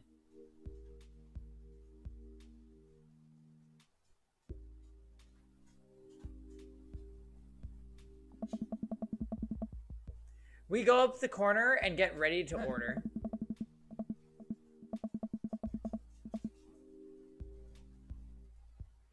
Can I get 2 slices of Hawaiian pizza? Oh, right. Pangy, you're cool with pineapple on your pizza, right?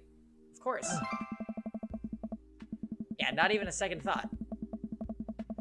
We wait a minute for our pizza to come out of the oven. I'm practically drooling at the smell.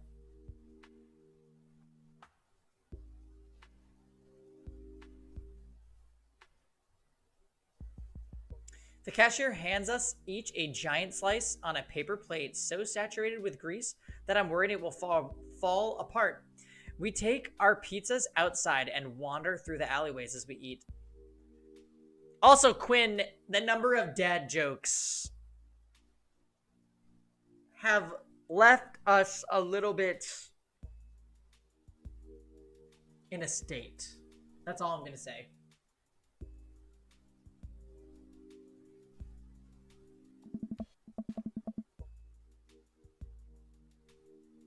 I take a bite. It's absolutely delicious. Pineapple is truly the best pizza topping. I don't know about that, Pangy. Mm-hmm. You said it. Man, I feel way better now. You and me both. We hear noises coming out of a slightly ajar door in the alleyway. Robert looks at me excitedly. Got any more of that wild in ya?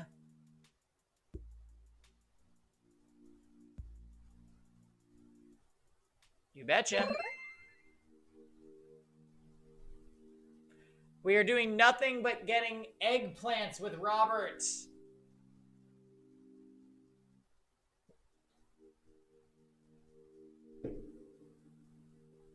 Good on ya. Robert and I slide the door open and peek inside. It's completely dark except for some flickering light. We slowly creep forward, cautious not to be heard or seen. Shh. Don't shush me so loud. Shh. We come to the end of the hallway and find ourselves standing in front of a movie screen. Oh, this suddenly makes sense. Did we really just sneak into a movie theater like a couple of teenagers? No talking during the movie. We look into the audience and are surprised to find that it's almost completely empty, save for a row of few teenagers in the front.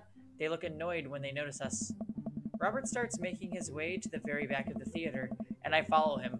We settle in with our wines and try to make sense of the movie. It's a romantic comedy, I think. A young man is frantically trying to get through New York to find the woman that he's finally realized he's in love with. Kiss already. There's nobody to kiss yet. You want him to kiss the taxi driver? Hell yeah. The kids down the way notice us heckling. One of them speaks up. Hey man, keep it down. Oh damn. That's Ernest Hemingway, Hugo's kid. Ernest? It's Ernest. I know you. It's me. Your neighbor. Hi. Ernest turns back around embarrassed. I turn back to Robert. He kiss anyone yet? Turns out that yes, he did kiss someone. He made his way out to a tiny island near New York to profess his love for a woman who for some reason he knew would be there. She tells him that they hit the jackpot. He said that they had, but I think there was some subtext I'm missing here. Boo, love is dead. Shut up, it's beautiful. No, you shut up. Ernest grumbles. The credits start to roll. I stand up. Robert immediately pulls me back down. Hundreds of people worked very hard to make this film happen, and you're going to sit here and appreciate them? Okay. Look at that. Elizabeth Shelton. She worked really hard. I bet she did lots of wardrobe design. Thank you, Elizabeth Shelton, for this beautiful film-going experience. And Peter Anders Catering fed a bunch of people so that they could have the energy to do their jobs. What a guy. We let the credits roll while Robert individually thanks every member of the crew. Once it's finally over and he makes sure no animals were harmed in the making of the film, we leave the movie theater. We stumble into the theater parking lot, polishing off the rest of our wine. Hey, assholes. Out of nowhere, a rock flies through the air and hits me on the knee. My knee! What the hell? Ernest and his friends stand in the alleyway, blocking our exit. Oh, what do you guys want? Why'd you throw a rock at my knee? This is my good knee. My orthopedist is gonna be pissed. Ernest tosses another rock up and down in his hands. What's wrong with this kid? You ruined my theater-going experience. You have to pay. Oh, well, I don't have any cash on me right now, and, movies got really expensive. Ernest hucks another rock at my knee. I'm able to jump out of the way, but I didn't properly stretch before physical activity, and I'm probably gonna feel super sore in the morning. Drink for the deadness. We ruined it for you. That movie was pretty crappy in the first place. Hey, you take that back. That was a beautiful love story with real, genuine acting. It's okay, totally. It's gonna be okay. You call that good acting? What classicist mainstream slop have you been served your entire life? What? Huh? Have you ever even seen any Michael Powell? A Matter of Love and Death, 1946? Easily the toughest live 5 minutes of love you'll ever witness. Listen, man. No, you listen. That popcorn-ass drivel the mass media is shoving down your throat will only make you dumber and sadder. You, of all people, should strive for a higher standard in the art you consume. Your name is Ernest Hemingway, for Christ's sakes. Robert. Oh, now you've done it. Ernest rushes Robert, screaming like a banshee. Ah!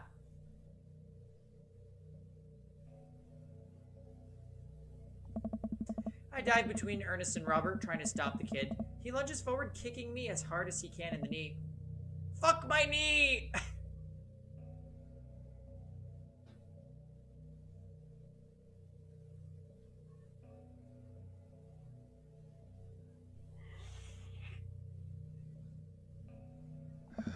Robert gets in between Ernest and myself as if he's seeing red. Fuck, my fucking knee hurts. Excuse me? Alright, buddy. Talk like punk, get hit like a punk. Robert squares up into a boxer stance. Queensbury rules. 3-minute rounds with 1-minute rests in between. No low blows, fish hooks, J grabs, or high blows.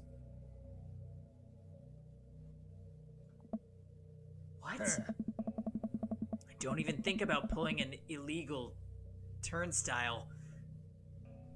That's an automatic deduction of 3 points. You'll have to designate a second if you're unable to fulfill your role as main duelist. One of your friends over there looks like he has enough youthful vivacity to handle it. Hey man, I don't want to get dragged into this. That movie sucks. It's too late. You two are blood-bound. If he dies, you die. How dare you? Sorry, I don't make the rules. Talk to Queensbury. We're just gonna go. Ernest and his friends warily back away. Robert calls after them. Wow, Robert, you actually just confused them so much. The Queensbury Association will hear about this and consume better content. Once the teens are safely out of earshot, Robert turns to me. Were you about to actually fight that kid? Oh. Are you kidding me? I would never hit a child. That would be despicable. Oh. You throw rules at them, though, they always bolt. Nobody wants a Queensbury sanctioned throwdown. But full disclosure, I made half of that up. Wow. Hey. See? You don't even have to know the rules. You just make them up. Come on, let's get out of here. You. Robert and I cool down a bit as we walk back to the neighborhood. I'm so sorry. I get really into the art of filmmaking when I drink. It's okay. I think it's cool how much you like movies. To be honest, I don't know a lot about them myself. Buddy, I got so much to show you. You ever see any Sam Fuller? I haven't. Fuller is cash. Thanks for defending my honor. Wow, okay. We did it again.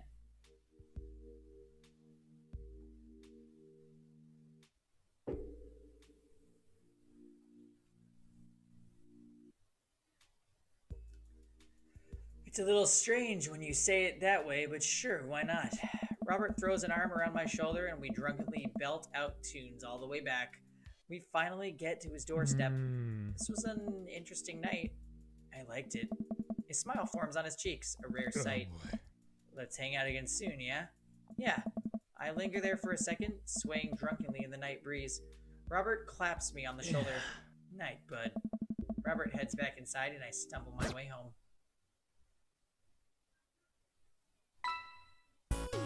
I feel like we S-ranked that.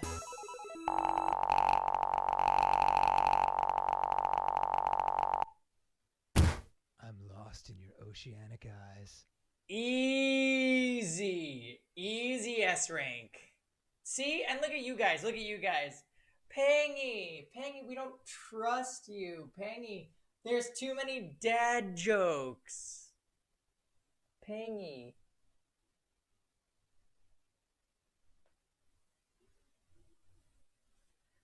Ja, if this was World Boss, this would have been an SSS. Magical Exemplar, this was date uno, okay? Uno. That's for date number Trace.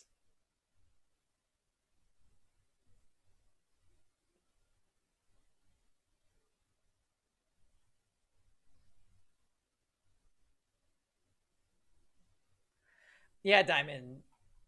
But, like, let's not be easy.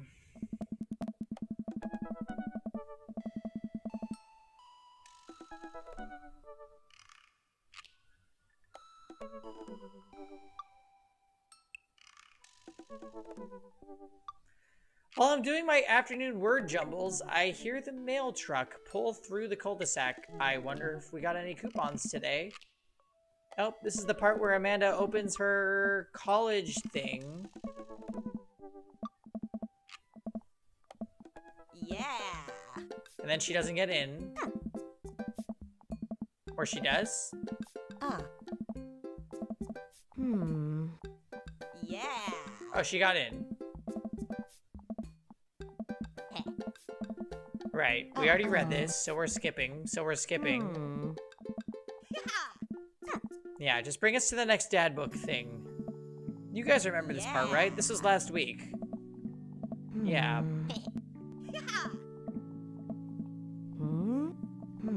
This is right before we got on the yacht and then never got up again.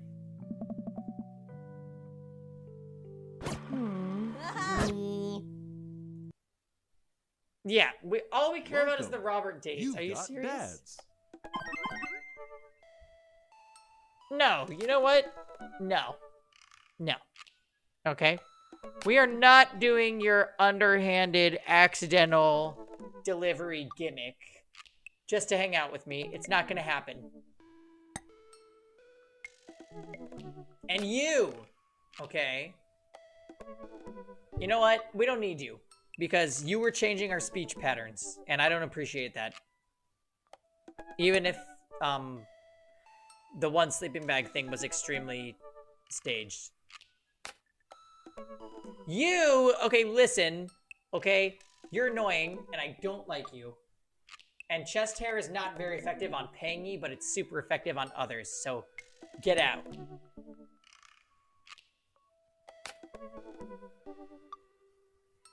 Matt is honestly probably a good guy. I just can never do long hair. Ever.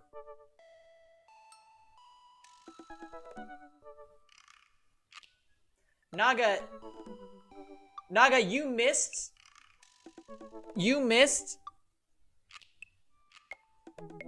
a cult ending. We literally woke up in a dungeon and this dad revealed himself to be the Antichrist and we had to kill him. And then he was eaten by his children.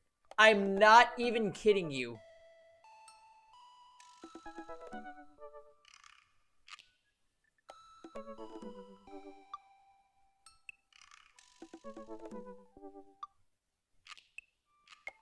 No, listen. Are you... Wait, where's Kevin? Kevin's working. No! And here's the thing, Naga. This guy is actually Antichrist. He can read your mind, and he said he'll have sex with us in the dungeon, but, like, he's mostly gonna sacrifice us to, like, a dark god or some shit. It was really weird. It was really weird. He's bad news, though. Extra bad news. And this guy, this is honestly very attractive, but again, I hate the hair. I hate his hair.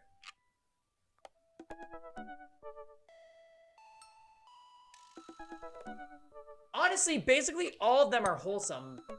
I hate, no, you know what? X. I wouldn't even talk to Damien.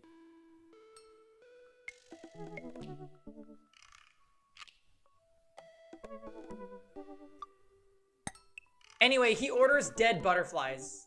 He orders dead butterflies. No, I literally cannot do long hair. And this mullet thing is just terrible.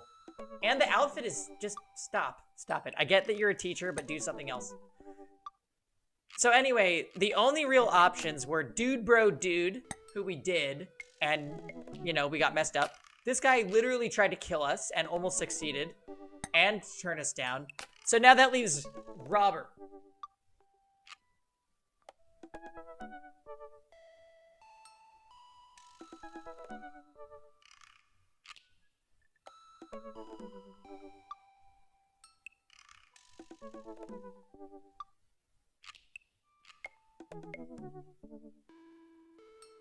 Yeah, see, I want to just hang out with Robert and Mary.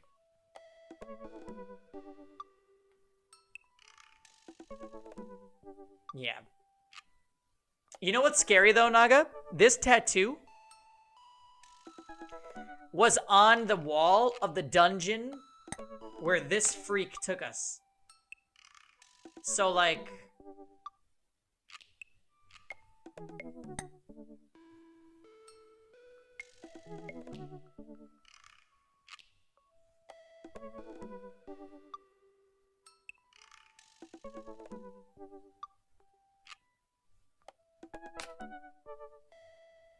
We are gonna explore that. We are gonna explore it.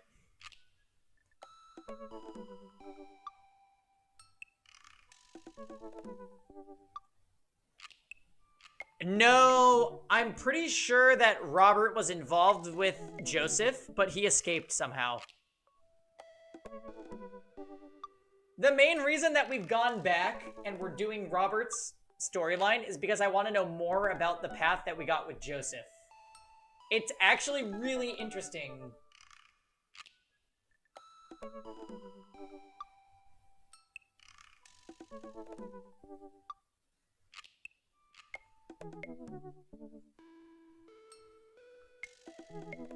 Sir Mowgli, hello, welcome to the stream. Yeah, I don't know anything about this movie genre either. Thank you, Naga, for linking that.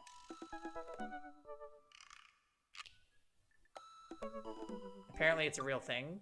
That's surprising. Anyway, we're also playing a drinking game if you guys want to join in. I'll just tell you when to drink. That's how the game works. I'm gonna go to the bathroom, and then we're gonna do the next date. So, be right back.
Yeah. I heard about that, Aiden. I heard about that. If you go on 2 dates with Robert and then do the 3rd date with Joseph, he sees you at the docks before you get on the yacht and basically gives you a warning. So that's all very interesting and telling. Pretty weird.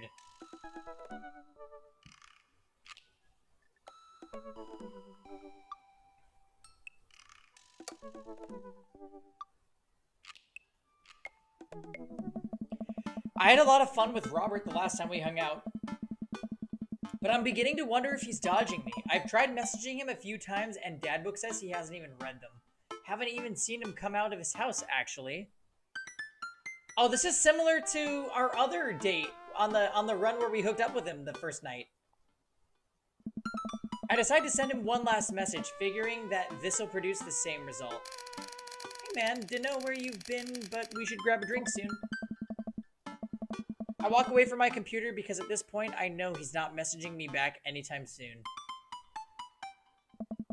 I linger in the kitchen. I'm all caught up on work. Okay, we just read this earlier this stream, so we're gonna skip.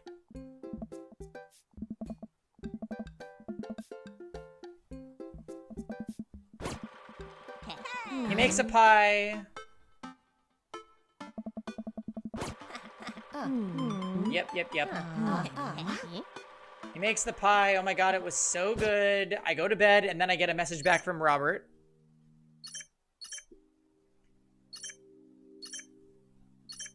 Oh shit, this is different. Hey, Pangy. Hey, Pangy. Oh, Hey, I'm outside. my. Come outside.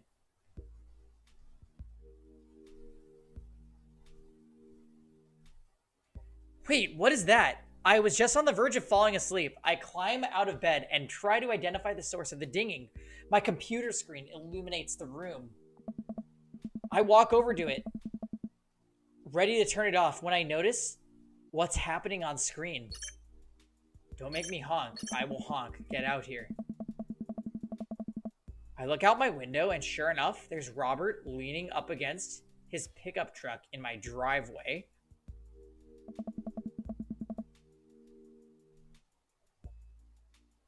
Oh, Naga. I open my door to try and figure out what's going on. Hey. Hey? Oh. Wanna hang?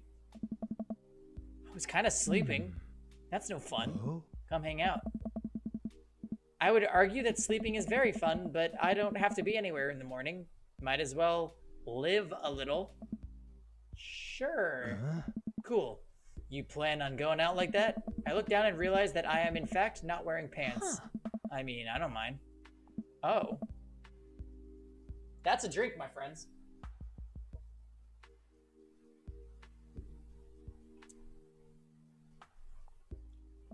Because we got flirted.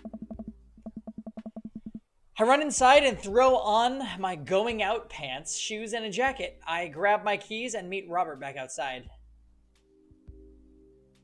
Oh. Ready? Ready. Hop in. I jump into the passenger seat of his old red pickup truck. I have to move a few empty cigarette packets and gas station receipts out of the way before I can sit. Robert silently starts the car and we drive out of the cul-de-sac. Oh. I think she's already asleep, Tom. It's fine. Everything's fine. You like Tom Waits? Love Tom Waits. Before I can answer, Robert turns up the radio. Yep, that's Tom Waits, all right. He lights a cigarette and cracks the windows. We drive together in silence. So, where are we going? Robert doesn't respond. Robert? Oh, I heard you. He still doesn't answer my question. I look out the window and notice that Robert's taking us to the highway. I twiddle my thumbs. Well, whatever I've got myself into, it looks like I'm in for the night. I settle into my seat and watch streetlights pass by. I glance over to Robert, who's driving intently. He looks tired, as he always does, but there's something a bit more there that I just can't place. Are you okay? Just peachy. Stop looking so nervous. I'm not nervous. I'm a little nervous. Just hang on. We're almost there. Almost where? I have no idea where we are. I think we're moving at a slight incline, and I'm not so sure.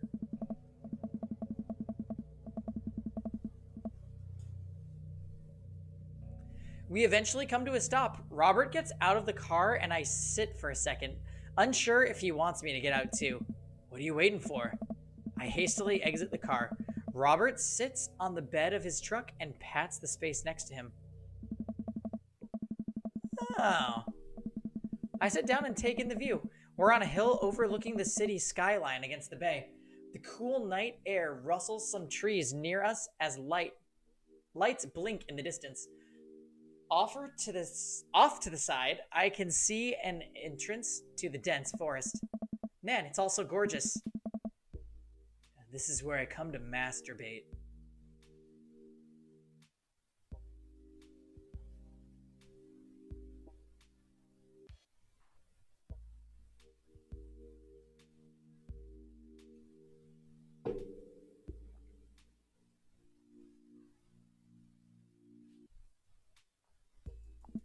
What? Huh, I'm kidding. What's wrong with you? Hey. This is my little spot where I come to think. It's nice. You can see the whole city from up here. Really gives you some perspective.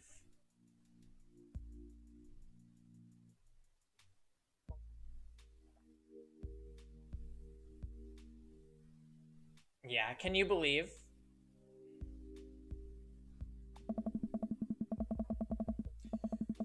Robert reaches behind him and pulls out something from under his jacket. It glints in the moonlight, and I suddenly realize what it is.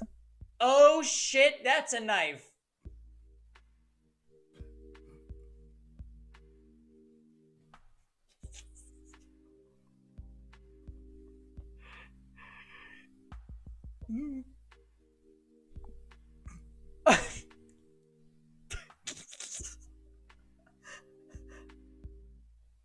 Oh.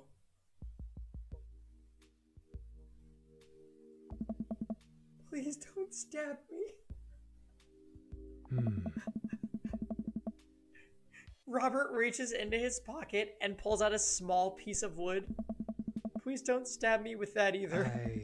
Robert takes the knife to the piece of wood and starts carving at it. Oh. I breathe a very audible sigh of relief as Robert looks at me sideways.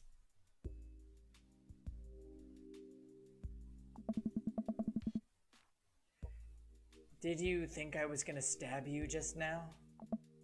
What? No.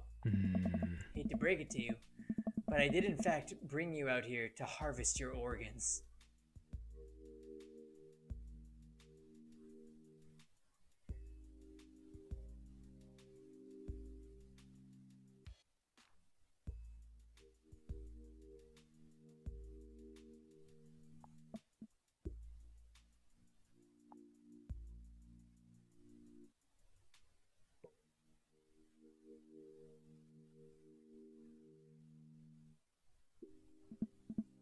Yeah, well, you think you caught me in your trap, but I knew.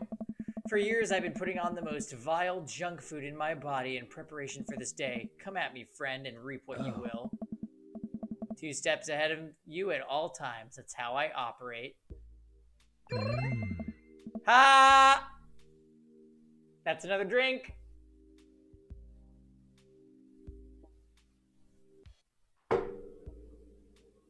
Nothing gets past you, huh?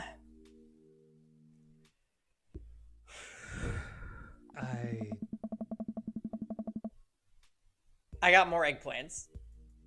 Robert reaches into his pocket and pulls out a folding knife that he opens and hands to me. I'm gonna warn you.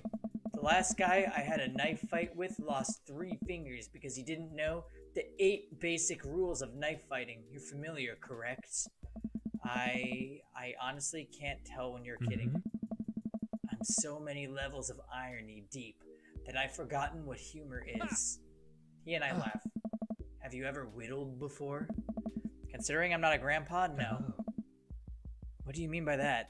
Well, I just thought that you would have a block of wood shipped to you along with your first social security check. Pangy, I'll have you know that whittling is a time-honored tradition enjoyed by both young and old alike.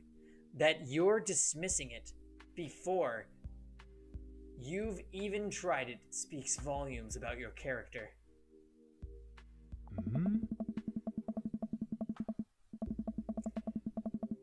However, because I've gotten to know you for some time and have come to think of us as friends, I'm willing to attribute it to ignorance instead of malice. What I'm trying to say is, go get that stick. Robert motions to a good-looking stick on the ground. Perfect for potential whittling. I pick it up. The most important thing to remember while whittling is to cut with the grain, not against it. If you cut against the grain, the wood is gonna splinter. You can say that again. Isn't the most important thing safety? Oh? No. Get...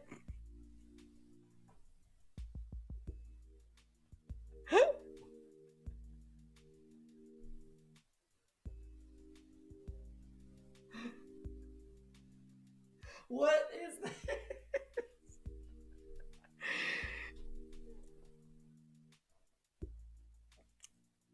Getting hurt comes with the territory.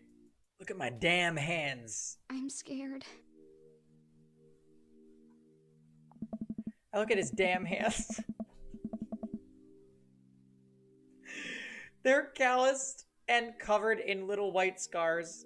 They're very nice hands. Huh. You can't make a stick omelet without breaking a few hand eggs.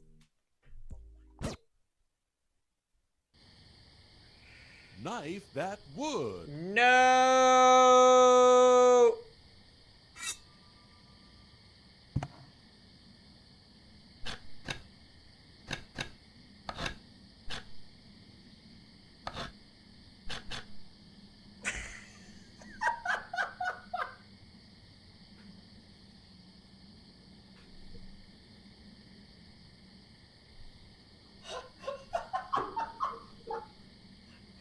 I'm dead, I'm dead, I'm dead, I'm dead, I'm dead, I'm dead, I'm dead, I'm dead, I'm dead.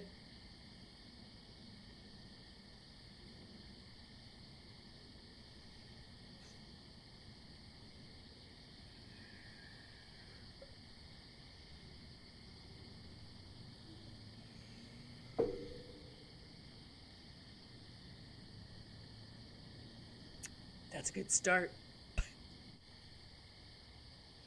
What is it?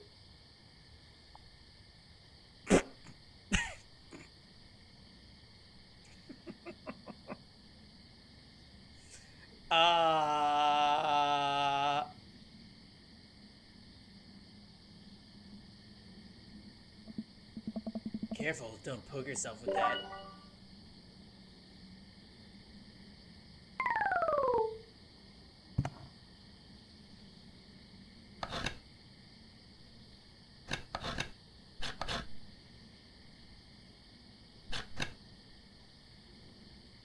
Tell me about this one.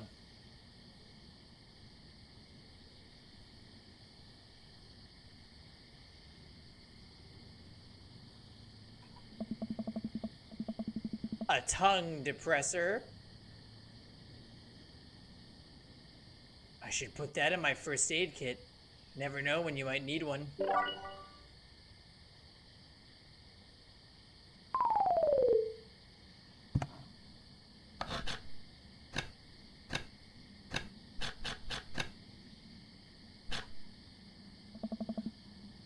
end the story here.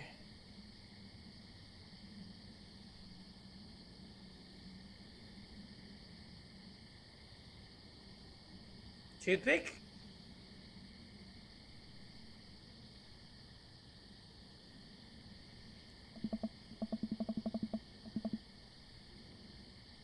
It's working. I think you could take me in a fight. Probably.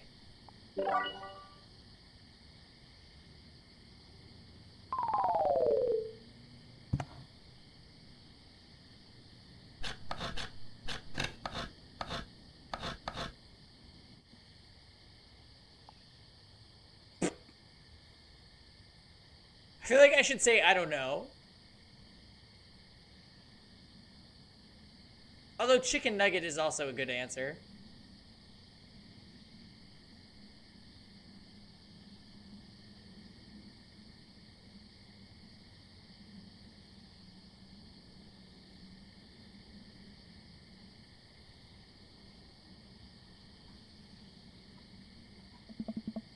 Please don't eat that.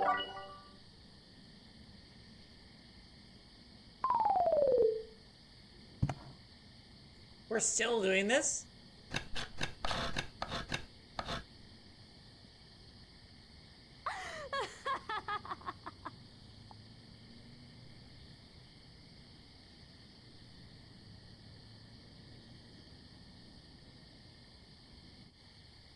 Louisiana?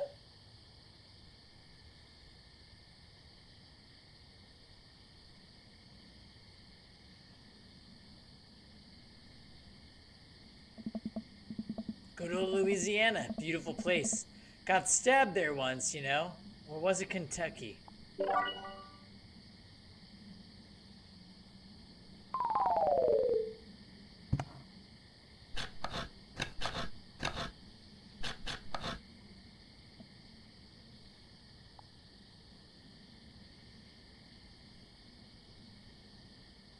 What are these options?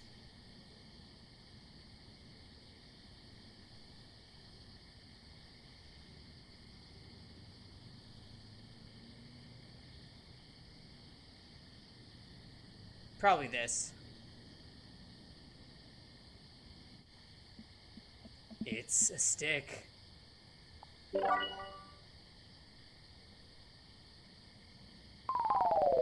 No, please. There is so much that I could be messing up.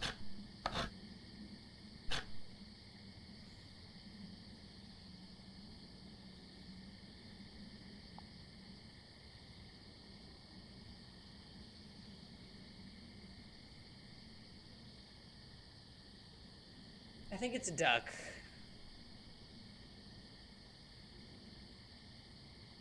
A new friend?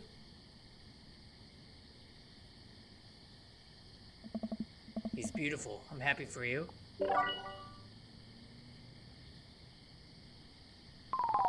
No!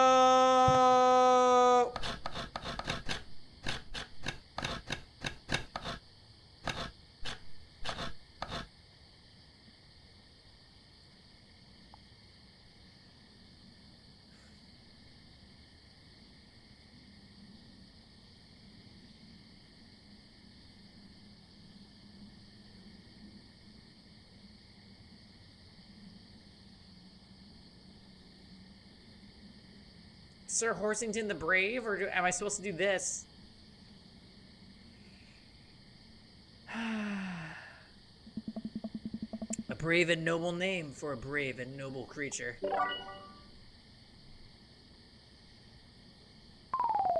Please, no! Okay, good. There's too many things for me to mess up. Robert and I sit in silence for a while, carving our pieces of wood. I think I'm getting the hang of this. It's actually kind of relaxing. I glance over to see what Robert's working on. He's carving a smaller wooden knife. Ah! While I'm distracted, the knife slices into my thumb. Scared. Blood gushes all over my little wooden carving. Robert is lost in carving and doesn't notice me bleeding everywhere. Robert still doesn't notice. I'm bleeding to death. Robert finally looks over. He reaches into his jacket again. Jesus, how much stuff does this guy keep in there? And pulls out a red bandana. He wraps it around my thumb. Hold tight. He hops off the truck and I can hear him rummaging around in his car. He comes back a moment later with a well-stocked first aid kit. Robert carefully wipes all the blood off of my hand and swipes a bit of antiseptic onto the cut. With surprising gentleness, he places a bit of gauze on the wound and wraps it all up. Hmm?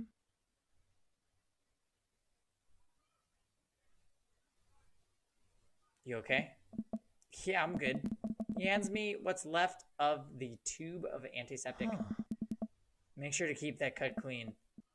It's oddly touching and a little sexy.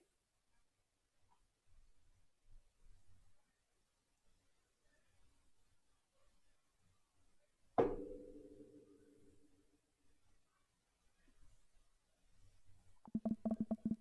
guess I'm a real whittler now. That you are. Be careful, though. They're attracted to the smell of blood. Wait, what? What's attracted to the smell of blood? Oh? Cryptids. Tons of them out here, you know. Cryptids? Like Mothman and stuff? Mothman is bullshit, but yeah. This town's a hotbed for cryptozoological occurrences. You're joking. Oh, how I wish I were. I'm a skeptic myself. Or at least I thought I was. There are things in these woods that we can't possibly comprehend. I think about my entire time in the city. Aside from the occasional stray coyote, I don't think it's too bad.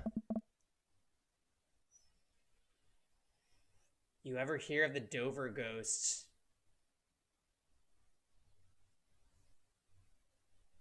Okay, so, Ricardo, there was a cult ending where one of the dads was actually like an antichrist. And he said he was going to go see Robert and give him another visit from his Dover ghost.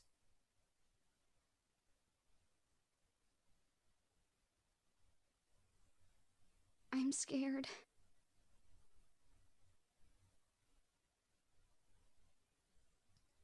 So can we assume that Joseph is the ghost? I don't think so. Hey. Well, let me tell you a story. Hey. I was out in the woods here on a weekend camping trip with Betsy. You don't know Betsy, but she's a big pup, pit bull. Really intimidating. I feel safe around her. First night goes without incident. I get some solitude. Betsy gets to pee wherever she wants. All good stuff.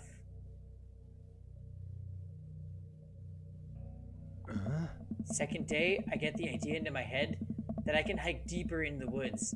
Probably against my better judgment, but hey, we're just having a fun camping trip, right? So me and Betsy start marching in the morning. It gets a little late and we set up camp, but it's different this night. Real quiet. I can't hear birds, the crickets, squirrels, nothing. Dead silent. Then it happens. I hear the most unholy ghoul I've ever heard in my life, right outside my tent. Me and Betsy, we go to investigate. We look around the clearing. Nobody's there. And there's this feeling. Not sure I can quite describe it. I know something is watching us. Betsy, though, she's scared. Never seen her like that. And when she's scared, I know that I should be too. And then I see it in the distance. A man, but if something that didn't know what a man was supposed to look like made it. It just looked wrong. Big. Arms too long for its body. Black eyes. It just stood there and stared at me. Then it disappears. I hear one yelp from Betsy and I turn around to check on her. But she's gone. Into thin air. I didn't sleep at all in my tent that night, and I don't think I've slept a night since.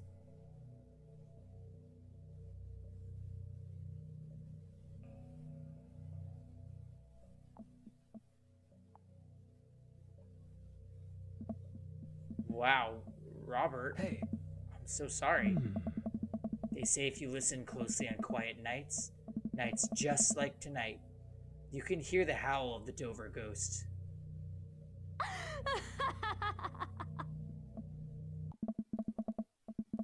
A howl resonates through the woods. It doesn't sound like a regular howl. It's so guttural.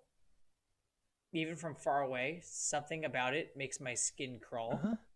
Okay, Robert, real funny. I turn to Robert. He's white as a sheet.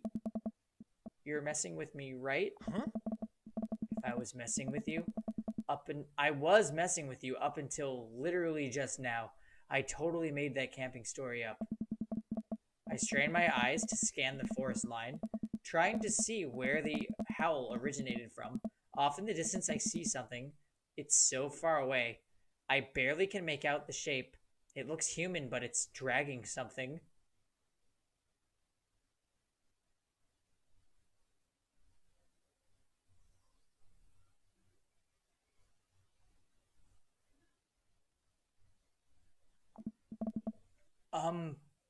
Do you see that? We should go. Robert and I slowly back away and get into the truck. He turns off his headlights, and we make a slow crawl away, back onto the road. I'm too scared to look back. What was that? The Dover ghost, I guess. I chuckle nervously. This time, he doesn't seem like he's messing with me.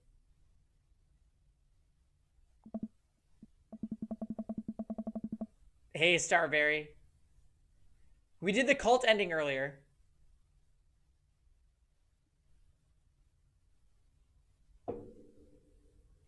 Or maybe someone illegally dumping garbage on a wildlife preserve? Yeah, that's the story we'll tell ourselves. We sit in silence for a little while longer. The fear of whatever that was slowly subsiding as we get closer to the city. Thanks for coming out. This is fun. I'm sorry I haven't been in touch. I've just been in a way lately. I had to get out of the house. Had to be around somebody. You doing okay, man? Robert thinks for a second and lights another cigarette. I don't know. Craig just wasn't right, Starberry. We had a romantic camping trip with Craig, and it was super hot, and then he friend-zoned us.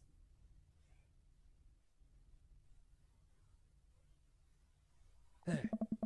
Been doing a lot of thinking. He takes a long drag. As I get older, I feel more and more that I'm just drowning in this sea of regret. I was so busy chasing after these things that I thought would make me happy that I didn't think about anyone else. All I cared about was myself. I didn't even think. Robert stops. I wait for him to finish his thought, but he just stares at the road.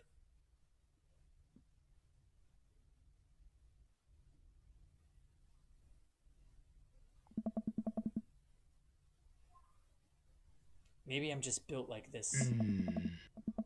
Or maybe I do it to myself. Maybe it's my own choice that I'm as unhappy as I am. I try to think of something to say. I remember all the times in my life when I'd been sad, and there's a great many of them, but there was always a light at the end of the tunnel, something I held onto that kept me going. Oh.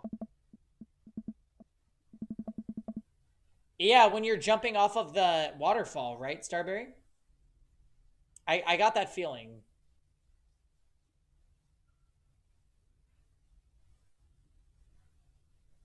But there's something so resigned about the way Robert's talking.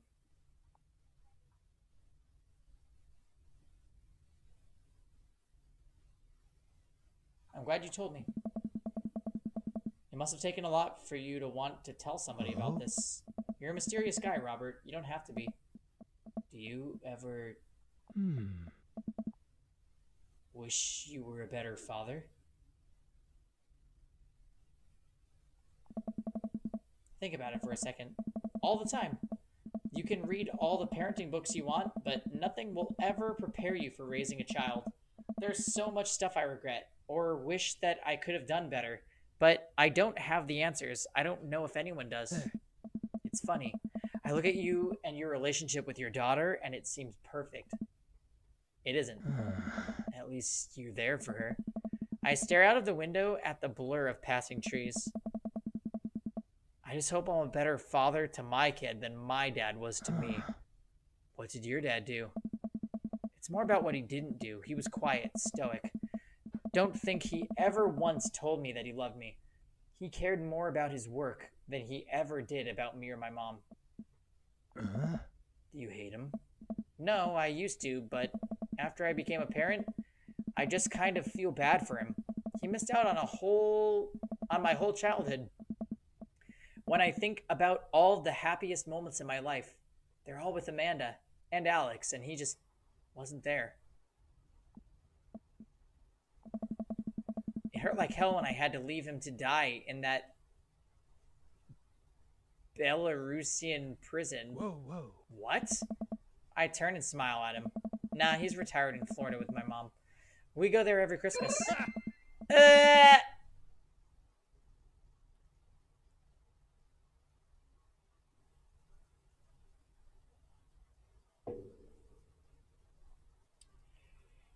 We both break out into laughter. He pats me on the shoulder. We drive the rest of the way in silence, listening to the radio and watching the bright lights of the city grow bigger. Robert drops me off at my place. As I'm about to close the passenger door, I realize that I have Robert's pocket knife in my jacket. I pull it out and offer it back to him. You hold on to that. Never know when you might need it.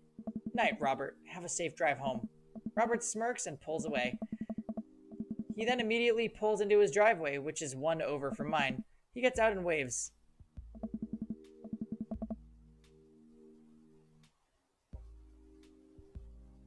I tiptoe into the house, careful not to wake Amanda up. Whoa, where'd you come from? I look around and spot Amanda coming out of the kitchen with a glass of water. I thought you were sleeping. Oh, Robert woke me up to go cryptid hunting. You know, the Mothman is bullshit, right? Amanda, you know what? It's fine. I think about the conversation I had with Robert in the car as Amanda starts walking towards her room. Hey, Amanda. She stops. I love you. It's weird that you say it outright and sincere like that, but I love you too. Night. I chuckled to myself. Then finally decided to go to bed. I bet you we got a good rank. At least an A. At least an A.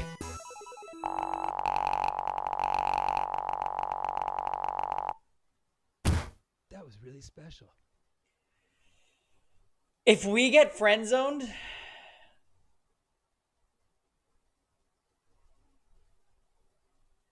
I'm gonna be pissed.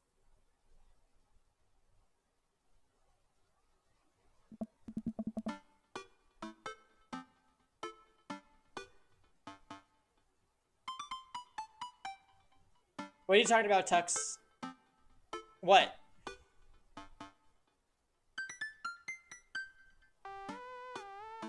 Oh, Naga.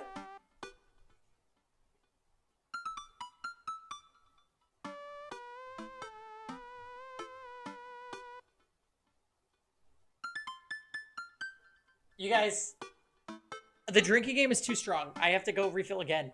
Look, we're going into the third date with only this much wine. Oh, Tux has a date. When? Tell me when. Tell me when. Yes. The answer is yes.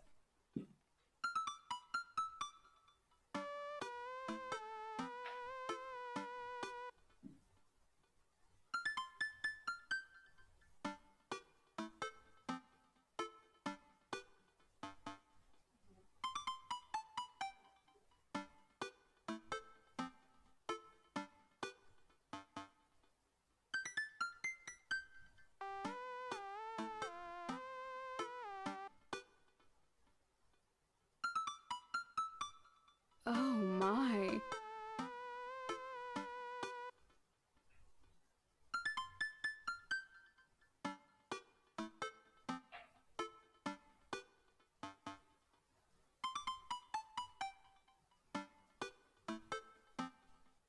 didn't want to have to do this, but it seems I have no choice.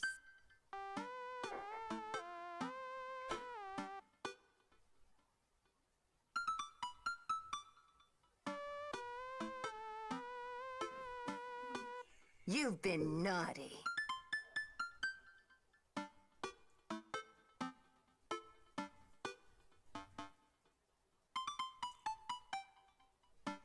Wait a minute, Tux. What's happening?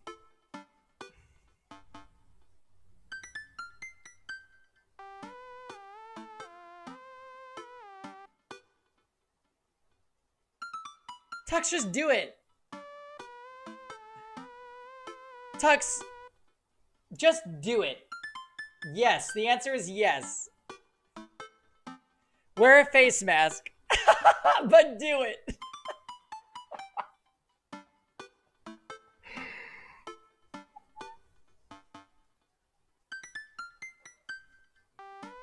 Well, it's been a long day. I'm about ready to pack it in. After a few bites of ice cream from the freezer, I turn off all the lights and walk down the hall to my room. I wonder if Amanda's still awake. That kid needs some sleep. As I pass her room, I hear a faint sound. Oh, I remember this. We're skipping.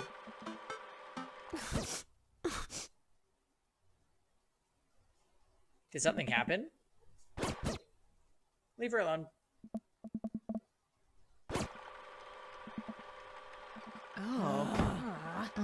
Right. This is when she talks about her friends hating her now. Rest in peace. You've got dads. That's very sad, Amanda. But we have business. Oh, Ricardo.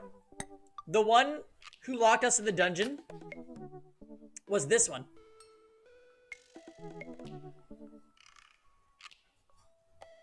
Tapping out? Alright, totally. Take care. Thanks for being here.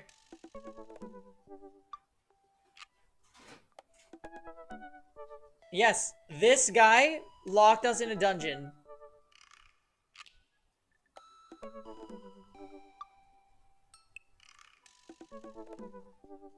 He locked us in a dungeon and read our minds and then tried to kill us.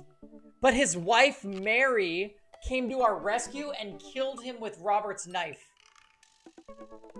Not even kidding. I'm not even kidding. And then his children ate him. Also not exaggerated. This is all in the cut ending.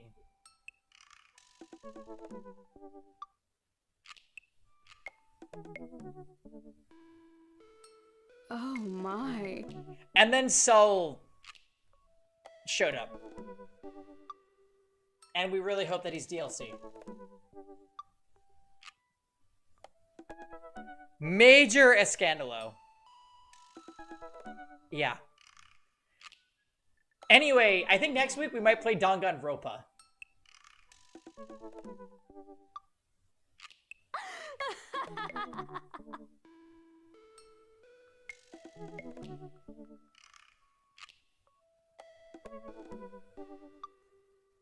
We got a Pokemon Snap? Diamond, really?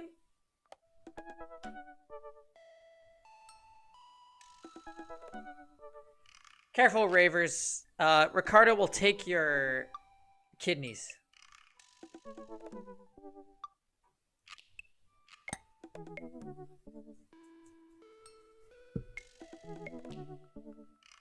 It's fine. Okay, you guys. The revenge stream has taken a complete turn. Now all of our eggs are in the Robert basket. Okay?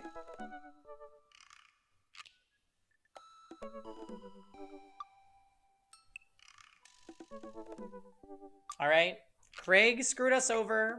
Robert screwed us over and tried to kill us. And none of these hoes are my type. So we're all in.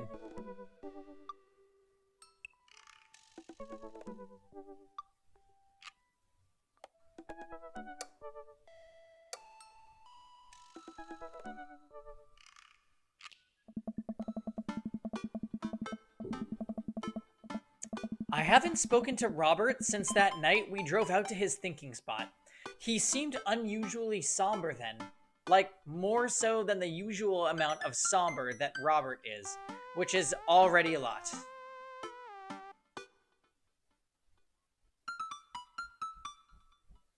He looks like Kevin. Kevin wishes he looked like Robert. Kevin loves that edginess.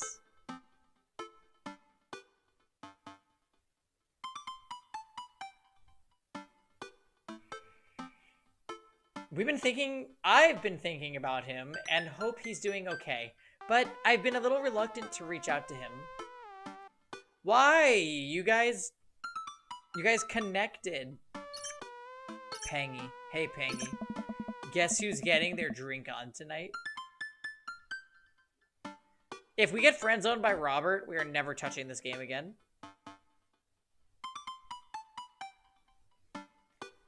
I take a look at my dad book messages. There's a flurry of them from Robert.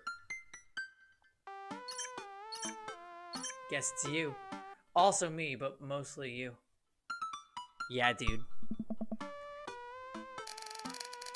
Robert, buddy, tonight we ride. Yes!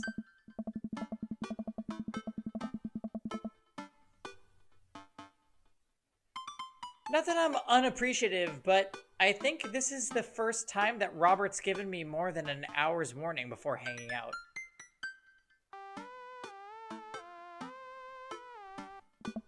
Amanda! Amanda pops her head into the hallway. Music I don't recognize blaring from her room. What's up? I'm hanging out with Robert later tonight. Okay, cool. Robert, who is my friend. I have friends. I'm happy for you, Dad. People enjoy my company, Amanda. Ugh. Dad, I'm so happy for your continued development as a human being. What are you listening to? Sad shit?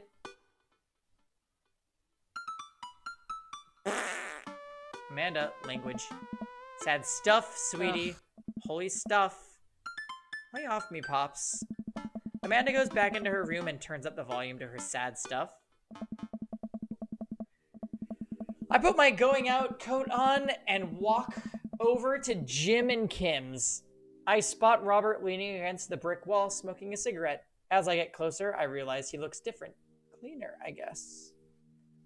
Oh, he looks so clean. Oh my.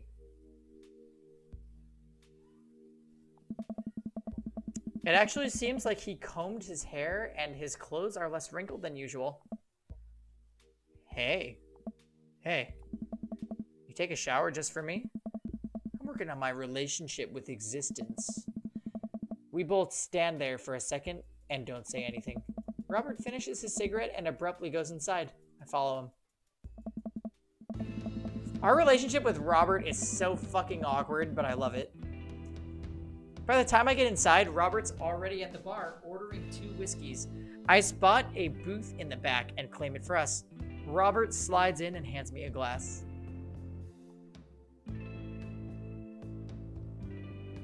To us. Here's to us and all the property damage and petty larceny that we may commit tonight.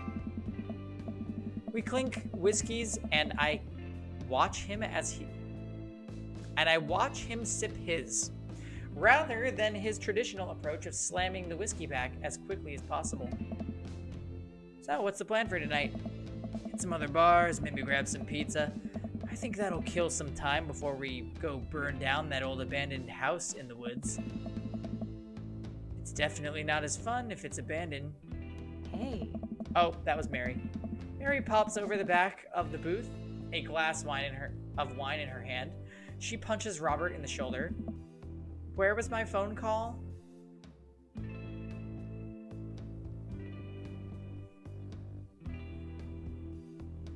Fail is mega thirsty for Brian. Ryan is repulsive though, no thank you. I don't have time for that superiority complex. Sorry, I figured you were busy sinking your teeth into some poor sap.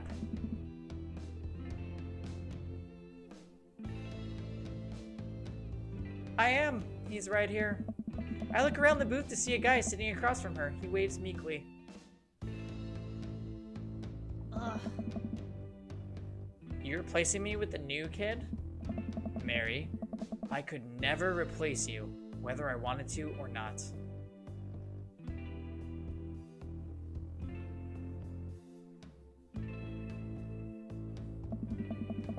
Fail, I'm not gonna do Brian's path, just so that it convinces you to buy the game and do it yourself.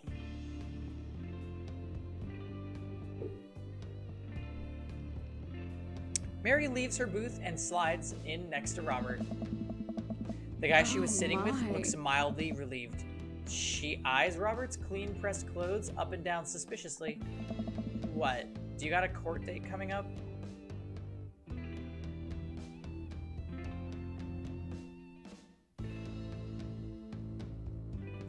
I want to say he looks handsome, but I feel like I should say this.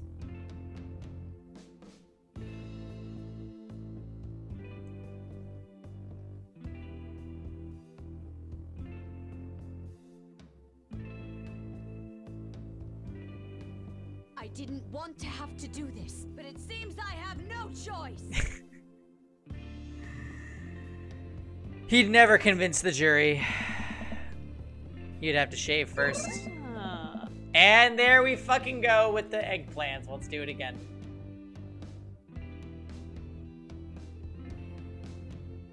Seriously though, what's up with you? Robert stares down at his drink, suddenly looking serious. It's Pappy. Doctors say his cirrhosis? It's cirrhosis of the liver. I told that old bag of bones to quit it with the sauce, but it's all he's ever known, especially since Ma's gone.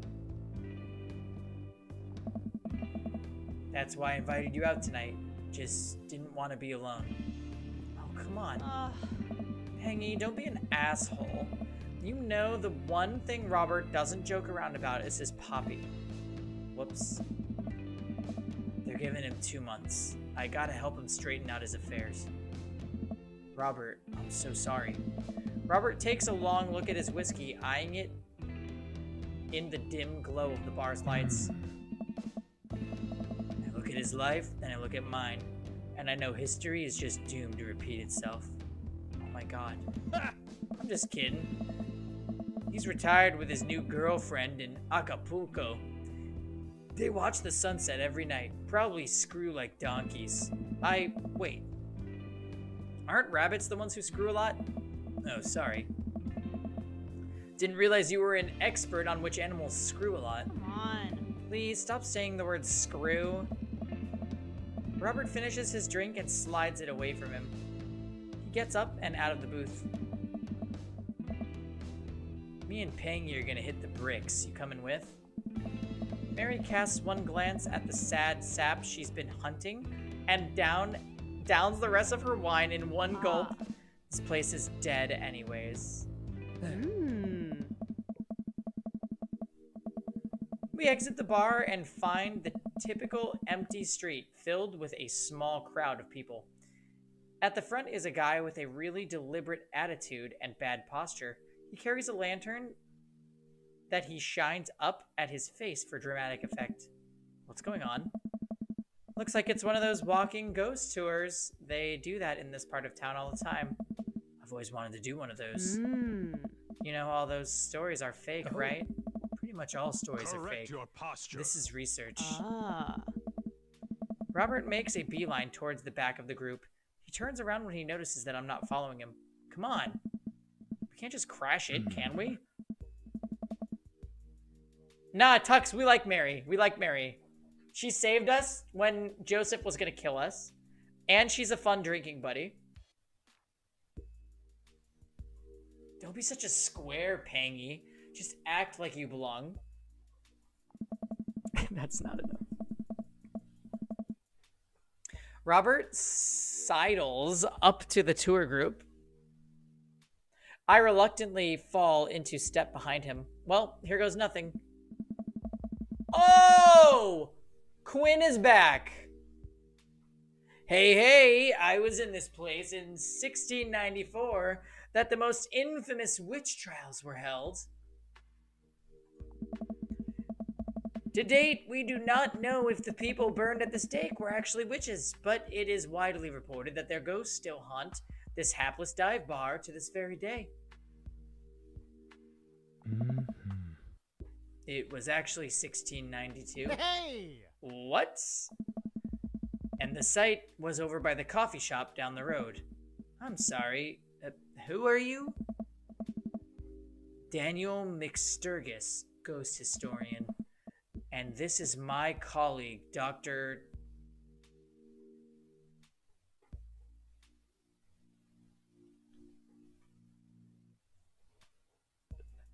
What do we say? 80s reference. I think we do an 80s reference.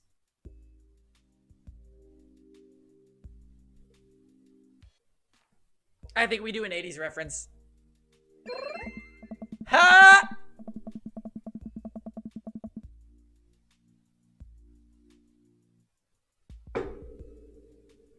Dr. Loomis, paranormal investigator extraordinaire. We're touring America's most haunted locations as research for our new book. You may have seen our guest cameo on Paranormal House Hunters Extreme Edition. A couple of people in the group start nodding. Man, Robert's good at this. Are you guys part of the group? I don't remember seeing you at the first stop. Yeah! We like to keep a low profile. Easier to catch ghosts that way. Hey. They've definitely been here, been standing next to them the whole time. Thank you, random lady who we do not know. Ah.